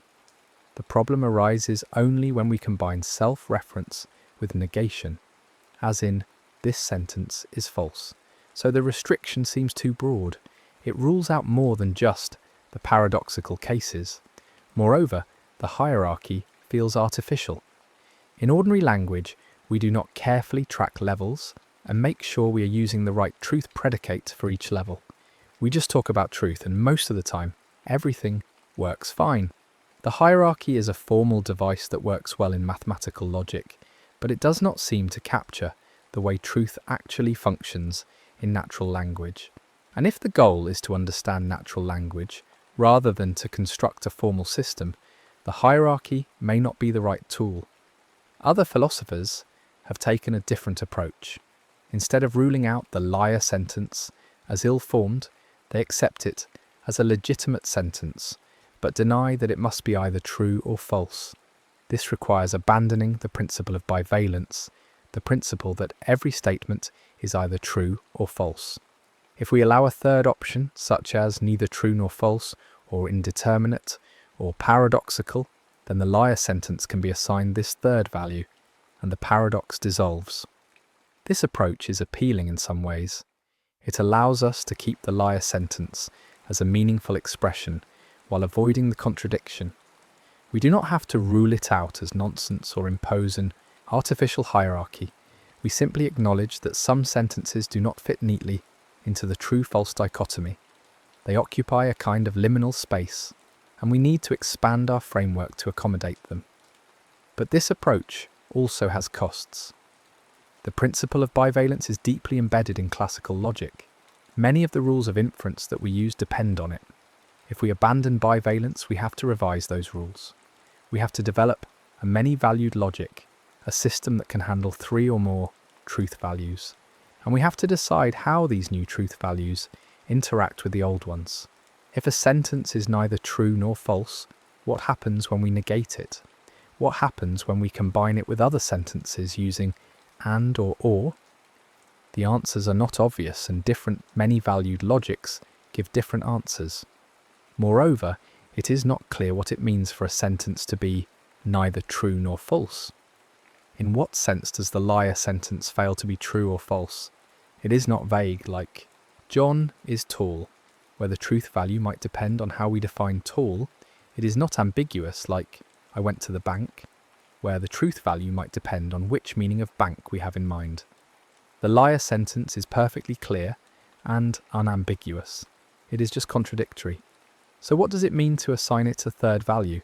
Is this a genuine metaphysical category, a real status that some sentences have?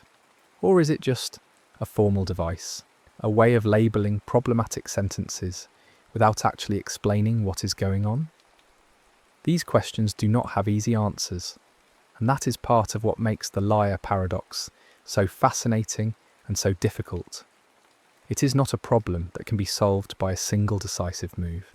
Every solution involves trade-offs. Every approach has strengths and weaknesses. The paradox is a kind of stress test that reveals the limits of our theories. It shows where different theories break down, where they make commitments that might be questioned. Some philosophers have explored an even more radical approach, paraconsistent logic. Paraconsistent logic is a system that allows contradictions without collapsing into triviality. In classical logic, if you accept both a statement and its negation, you can derive any conclusion at all. This is called the principle of explosion. From a contradiction, anything follows. If both P and not P are true, then you can prove Q, where Q is any arbitrary statement. This makes classical logic very intolerant of contradictions. A single contradiction infects the entire system, making it useless. But paraconsistent logic rejects the principle of explosion. It allows you to accept contradictions in a controlled way without everything collapsing. The liar sentence in a para-consistent framework can be both true and false. The contradiction is real, but it is contained. It does not spread to other parts of the system. You can still reason consistently about most things, even while accepting that some sentences are contradictory. This sounds strange, perhaps even incoherent. How can something be both true and false? Does this not violate the law of non-contradiction, one of the most basic principles of logic? Para-consistent logicians argue that the law of non-contradiction, like other logical principles, is not absolute. It is a default rule that holds in most cases, but it can be suspended in special cases, like the liar paradox. The contradiction is an exception, a localized anomaly that does not undermine the system as a whole. Para-consistent logic has found applications in various areas, from computer science to legal reasoning to the philosophy of science. It provides a way to work with inconsistent information without giving up entirely. If you have a database that contains contradictory entries, para-consistent logic allows you to query the database and get useful results, rather than having the entire system crash. If you have a scientific theory that makes contradictory predictions in certain edge cases, para-consistent logic allows you to continue using the theory in other contexts while acknowledging the inconsistency. But para-consistent logic is controversial. Many philosophers and logicians find it deeply counterintuitive. The idea that a statement can be both true and false seems to violate something fundamental about the nature of truth. Truth, they argue, is about correspondence with reality, and reality does not contain contradictions. A cat cannot be both on the mat and not on the mat at the same time, in the same place, in the same respect. So how can a sentence about the cat be both true and false? Defenders of para-consistent logic respond that the liar paradox is not about cats or mats or any external reality. It is about language, about sentences that refer to themselves. And language, unlike physical reality, can generate contradictions. The contradictions do not reflect inconsistencies in the world. They reflect structural features of language and logic. Para-consistent logic is a tool for managing those features without pretending they do not exist. Another response to the liar paradox is to deny that it involves a genuine statement at all. According to this view, the sentence, "This statement is false," is not a real proposition. It may look like a statement, it may have the grammatical form of a statement, but it does not succeed in saying anything. It is a kind of pseudo-statement, a linguistic construction that fails to express a complete thought. This is similar to Tarski's approach, but it does not rely on a hierarchy of languages. Instead, it relies on a more general principle. Not every grammatically correct sentence expresses a proposition. Some sentences are defective in a way that prevents them from being evaluated as true or false. This view has some intuitive appeal. When you try to evaluate the liar sentence, there is a sense in which you cannot quite get a grip on it. It slips away. It does not seem to have a stable content. And that might be because it does not have any content. It is a kind of linguistic illusion, a sentence that looks meaningful but is actually empty. The challenge for this view is to explain what makes a sentence meaningful. What is the difference between a genuine statement and a pseudo-statement? The liar sentence uses ordinary words in an ordinary structure. It is not gibberish. It is not a random string of sounds. It seems to mean something. And if it means something, why can it not be evaluated as true or false? The defenders of this view need to provide a principled account of meaningfulness that rules out the liar sentence while preserving other self-referential sentences that are clearly meaningful. Yet another approach is to focus on the pragmatics of language use rather than the semantics of truth. According to this view, the problem with the liar sentence is not that it cannot be assigned a truth value, but that using it involves a kind of pragmatic incoherence. When you assert a sentence, you are implicitly committing to its truth, But if you assert this statement is false, you are committing to the claim that what you are asserting is false. That is a pragmatically incoherent speech act. It is like promising to break your promise or commanding someone not to obey your commands. The sentence might have a meaning, and it might even have a truth value, but the act of asserting it is self-defeating. This pragmatic approach shifts the focus from the sentence itself to the act of using the sentence. It treats the paradox as a problem about what we can coherently do with language, rather than a problem about what sentences can mean or what truth values they can have. And it suggests that the paradox might be resolved, or at least diffused, by paying more attention to the context of use, the intentions of speakers, and the norms of communication.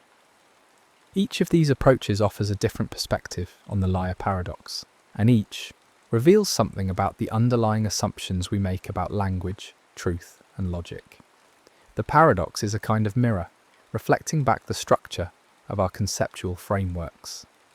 Different frameworks reflect differently, and by examining these reflections, we gain a deeper understanding of what the frameworks are and how they work. One of the remarkable things about the liar paradox is its persistence. Despite more than 2,000 years of analysis, despite the development of sophisticated logical and semantic theories, the paradox remains unresolved in any definitive sense. There is no single solution that all philosophers and logicians accept. Instead, there is a landscape of competing solutions, each with its own strengths and weaknesses, each reflecting different philosophical commitments.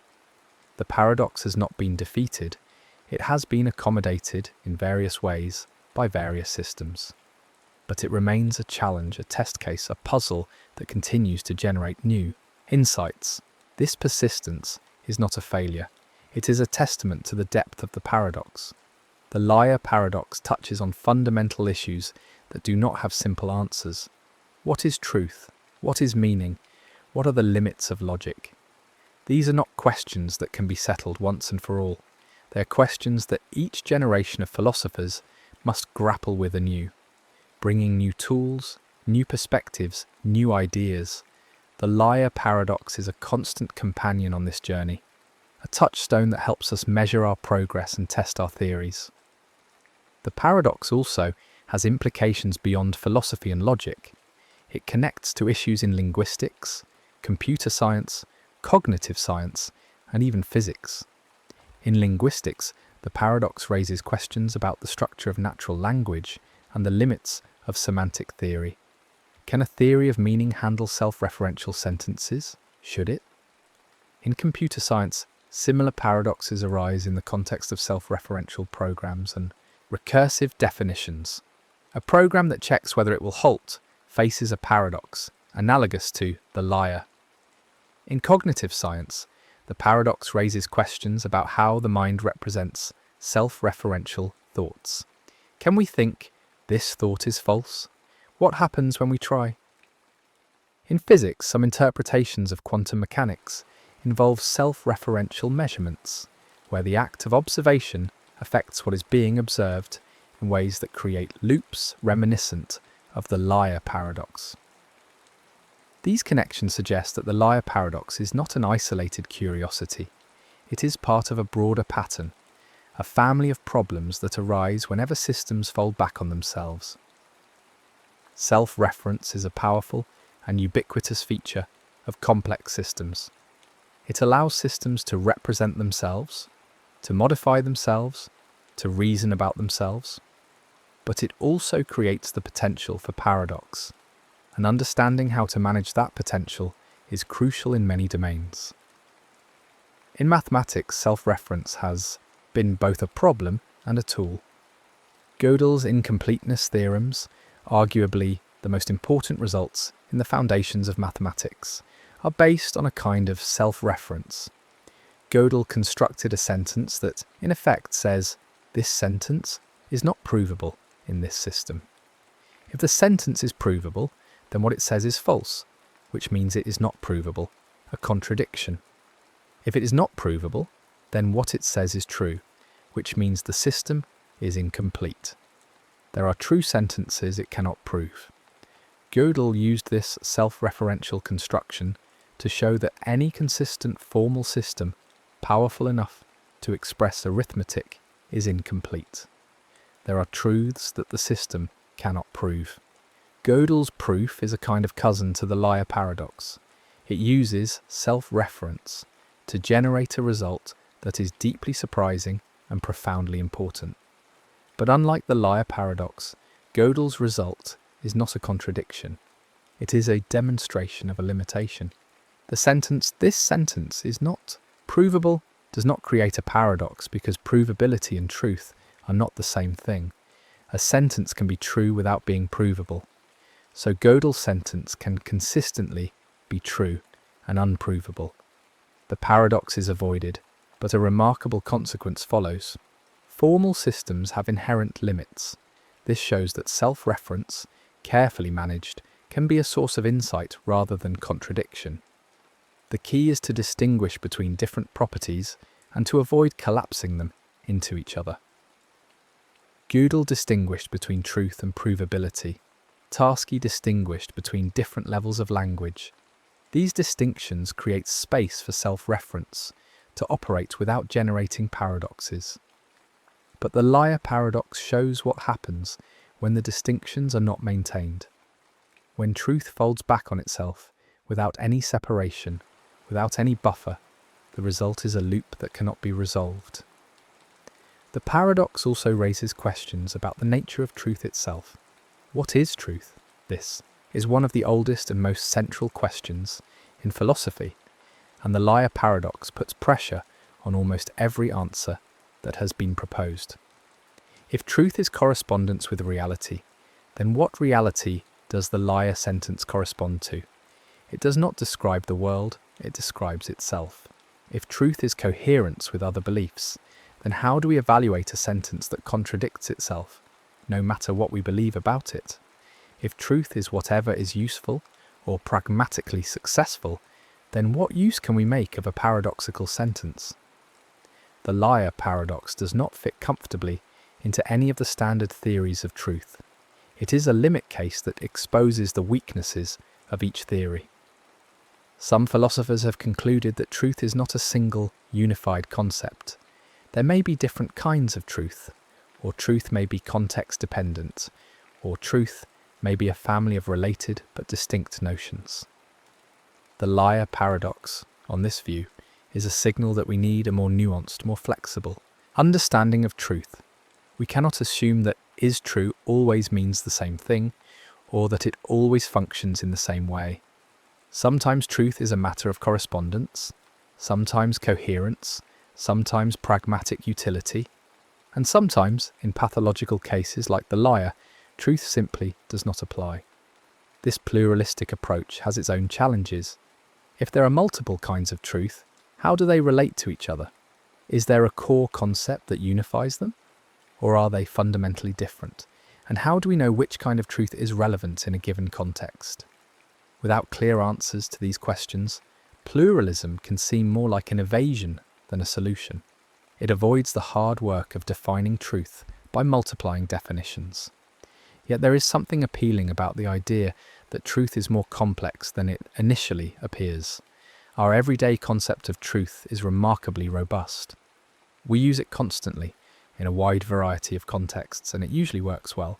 But when we push it to its limits, when we test it with carefully constructed cases like the liar paradox, we discover that it has boundaries, that it is not as simple or as universal as we might have thought. And recognizing those boundaries is itself a form of progress. It is a deepening of understanding, a movement from naive confidence to reflective awareness. The liar paradox also invites us to think about the relationship between language and reality. Language is a tool we use to describe reality, to communicate about it, to reason about it. But language is also part of reality. Words are physical sounds, or marks, produced by physical processes in brains and bodies. Sentences are structured sequences of words governed by rules of grammar and semantics. and those rules allow for constructions that do not correspond to anything outside of language.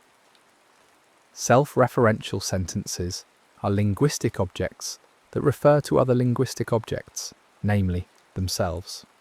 They are not about the world, they are about language, and that creates a kind of autonomy, a space where language operates according to its own rules, independent of external reality. This autonomy is powerful. It allows language to be creative, expressive, flexible. We can use language to talk about imaginary things, to tell stories, to formulate hypotheses, to explore possibilities. We are not limited to describing what is actually the case. We can describe what might be, what could be, what we hope or fear or imagine. Language transcends the immediate, the concrete, the actual. It gives us access to a realm of abstraction and possibility. But this autonomy also creates risks. If language can construct sentences that do not correspond to reality, it can construct sentences that cannot be evaluated by reference to reality. And if we then try to apply concepts like truth, which seem to depend on correspondence with reality, to those sentences, we run into problems. The liar paradox is an example of this risk. It is a sentence that language allows us to form, but that the concept of truth cannot handle. The autonomy of language has generated something that exceeds the capacity of our semantic frameworks. One way to respond to this is to impose limits on language, to restrict what sentences can be formed, to rule out self-referential constructions as illegitimate. This is the approach taken by Tarski's hierarchy and by various formal systems designed to avoid paradoxes. The idea is to bring language back under control, to ensure that every sentence can be evaluated, to prevent the autonomy of language from generating pathological cases. But another way to respond is to accept the autonomy of language and to recognize that not every sentence will fit neatly into our frameworks. Language is richer, more complex, more unpredictable than any formal system we can devise. And that is not a defect, it is a feature. It is part of what makes language such a powerful and versatile tool. The liar paradox, on this view, is not a problem to be solved, but a phenomenon to be understood. It is a reminder that language has its own logic, its own structure, its own possibilities, and those possibilities include configurations that challenge and surprise us. This tension between the desire for control and the recognition of autonomy runs through the entire history of responses to the liar paradox. Formal systems seek control. They want to specify exactly what sentences can be formed, exactly what they mean, exactly what truth values they have. Natural language, by contrast, is wild. It is unpredictable, creative, constantly evolving. It allows speakers to bend rules, to create new expressions, to use language in novel ways. And it allows for sentences like, "This statement is false," which break the neat frameworks we try to impose. Neither approach is clearly right or clearly wrong. Formal systems are essential for certain purposes, especially in mathematics and logic, where precision and consistency are paramount, but natural language is essential for other purposes, especially communication, storytelling, and thought, where flexibility and expressiveness are paramount. The liar paradox sits at the boundary between these two domains. It is a sentence that can be expressed in natural language, but that formal systems struggle to handle. It reveals the gap between the richness of natural language and the precision of formal logic. And it raises the question, should we try to close that gap, or should we accept it as an inevitable feature of the relationship between language and logic? The paradox also has a kind of aesthetic dimension. There is a beauty in its simplicity, an elegance in its structure. 4 words arranged in a particular way create a loop that has fascinated thinkers for millennia. The sentence is clean, minimal, stripped of all unnecessary elements. It is the pure distillation of a logical problem. And that purity gives it a kind of appeal, a charm, that is hard to resist. It is intellectually seductive. It invites you to engage with it, to try to solve it, to see if you can find the key that unlocks the paradox. And even when you discover that there is no simple key, that the paradox resists every attempt at resolution, there is a satisfaction in having grappled with it, in having traced the loops, in having seen the structure clearly. This aesthetic quality is not trivial. It is part of what makes the paradox endure. If it were merely a technical problem of interest only to specialists, it might have faded into obscurity. But because it's simple and elegant, because it can be appreciated by anyone who understands the concept of truth, it has remained alive, passed down from generation to generation, revisited and re-examined with each new wave of philosophical and logical inquiry. The paradox also serves a pedagogical function. It is an excellent teaching tool, a way to introduce students to the complexities of logic, language, and philosophy. It shows that even simple concepts can hide deep problems.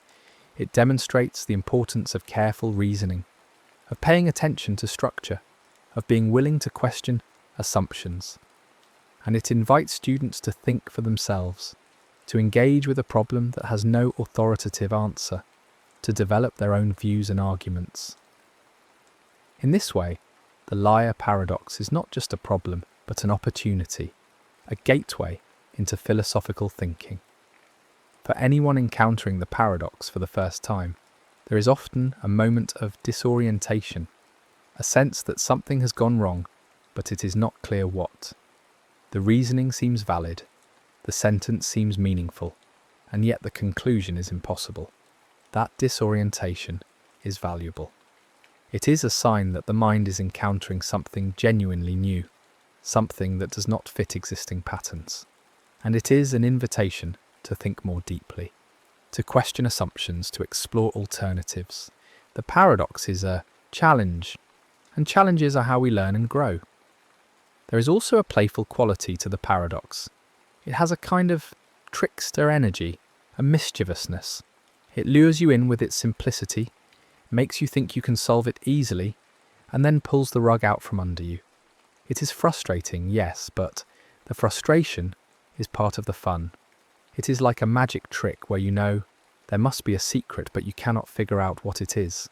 And even when you learn that the secret is that there is no secret, that the paradox is genuinely paradoxical, there is a kind of delight in the realization.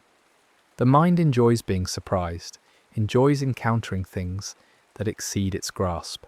This playfulness should not be mistaken for frivolity. The liar paradox is a serious problem with serious implications.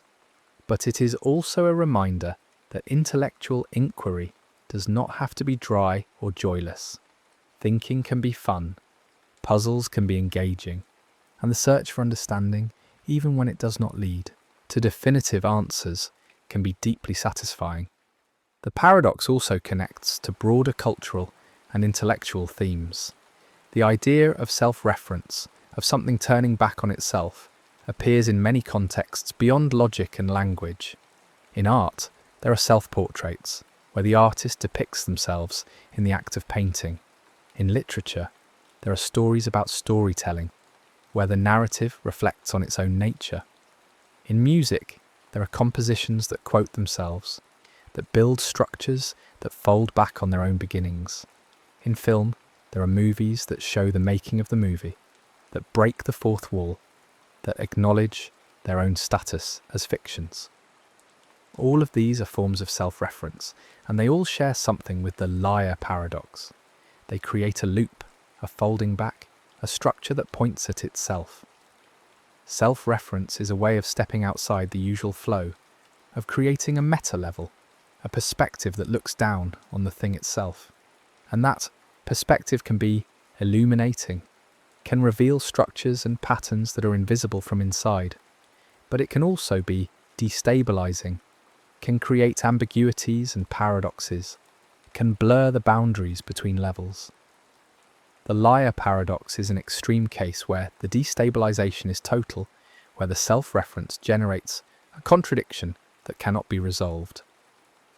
But it is part of a larger pattern, a broader fascination with loops and recursion and self-reflection. In mathematics, recursion is a fundamental concept. A recursive definition defines something in terms of itself. The factorial function, for instance, is defined recursively. The factorial of n is n times the factorial of n minus 1. This looks like a circular definition, but it works because there is a base case, the factorial of 0 is 1, that stops the recursion. Without the base case, the definition would loop forever, never reaching a definite value. The liar paradox is like a recursive definition without a base case. It refers to itself, but there is nothing to stop the loop, nothing to ground the reference. The recursion spirals endlessly, never settling. In computer science, recursion is a powerful programming technique, but it can also create problems. A recursive function that calls itself without a proper stopping condition will run forever, consuming resources until the system crashes. This is called infinite recursion, and it is a bug. Programmers have to be careful to ensure that recursive functions have base cases that the recursion eventually terminates. The liar paradox is like a program with infinite recursion. It loops endlessly, never reaching a stable state, never producing a usable output. These connections suggest that the liar paradox is not an isolated anomaly. It is an instance of a broader class of problems that arise whenever systems involve self-reference or recursion. Understanding the paradox can help us understand these other problems, and vice versa. The tools and techniques developed to handle the liar paradox, hierarchies, restrictions on self-reference, many-valued logics, para-consistent systems, can be adapted and applied in other domains. And insights from those other domains can be brought back to shed new light on the paradox. For instance, the concept of a strange loop, introduced by the cognitive scientist Douglas Hofstadter, is closely related to the liar paradox. A strange loop is a hierarchical system where by moving up or down through the levels, you eventually arrive back where you started. The Escher staircase that goes up and up but returns to its starting point is a strange loop. The video camera pointed at its own screen, creating an infinite regress of images, is a strange loop, and the liar sentence, which refers to itself in a way that creates an unresolvable oscillation, is a strange loop. Hofstadter argued that strange loops are central to consciousness, that the self is a strange loop, a system that represents and reflects on itself in a way that creates a kind of circularity. Whether or not that is correct, the concept highlights the importance of self-reference and the problems it can create. The liar paradox also appears in discussions of truth in religious and mystical contexts. Some traditions emphasize the limits of language, the idea that ultimate truths cannot be captured in words. The liar paradox can be seen as an illustration of this principle. It shows that language, when pushed to its limits, breaks down. It cannot capture every truth, cannot handle every configuration. There are things that slip through the net, that escape linguistic expression.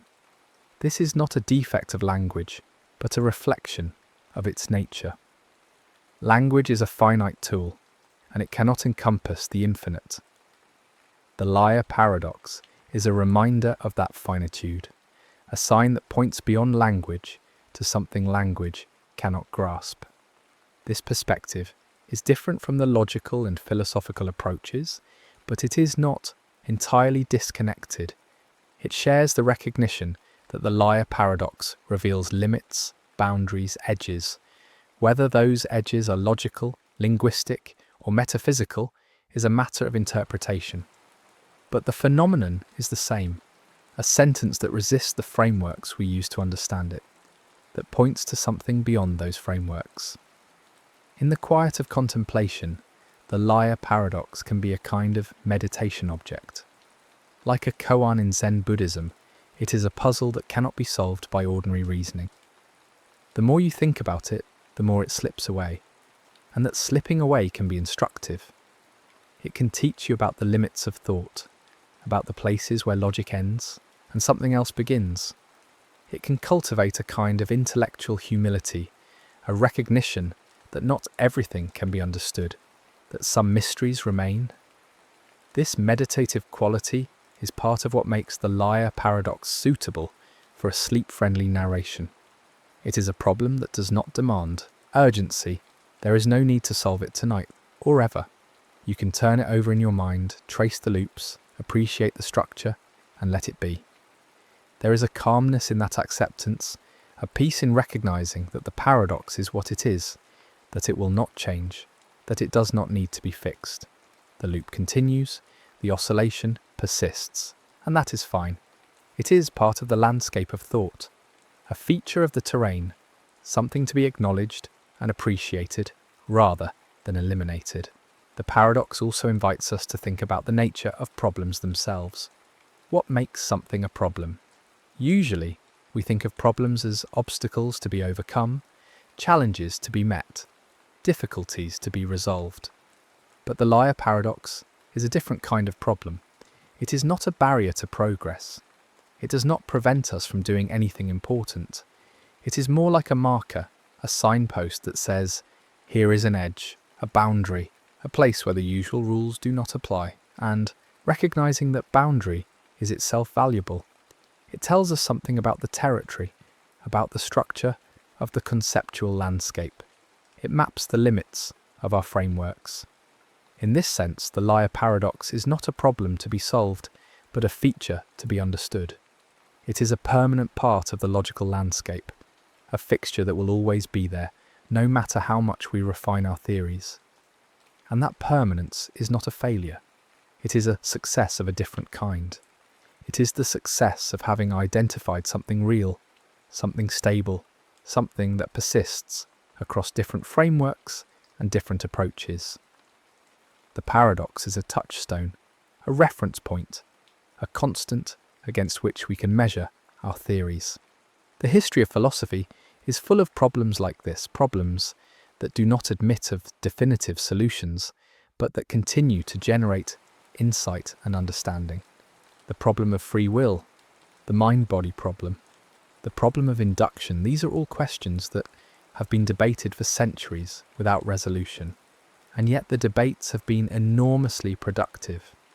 They have led to new concepts, new arguments, new ways of thinking. The liar paradox is in this tradition.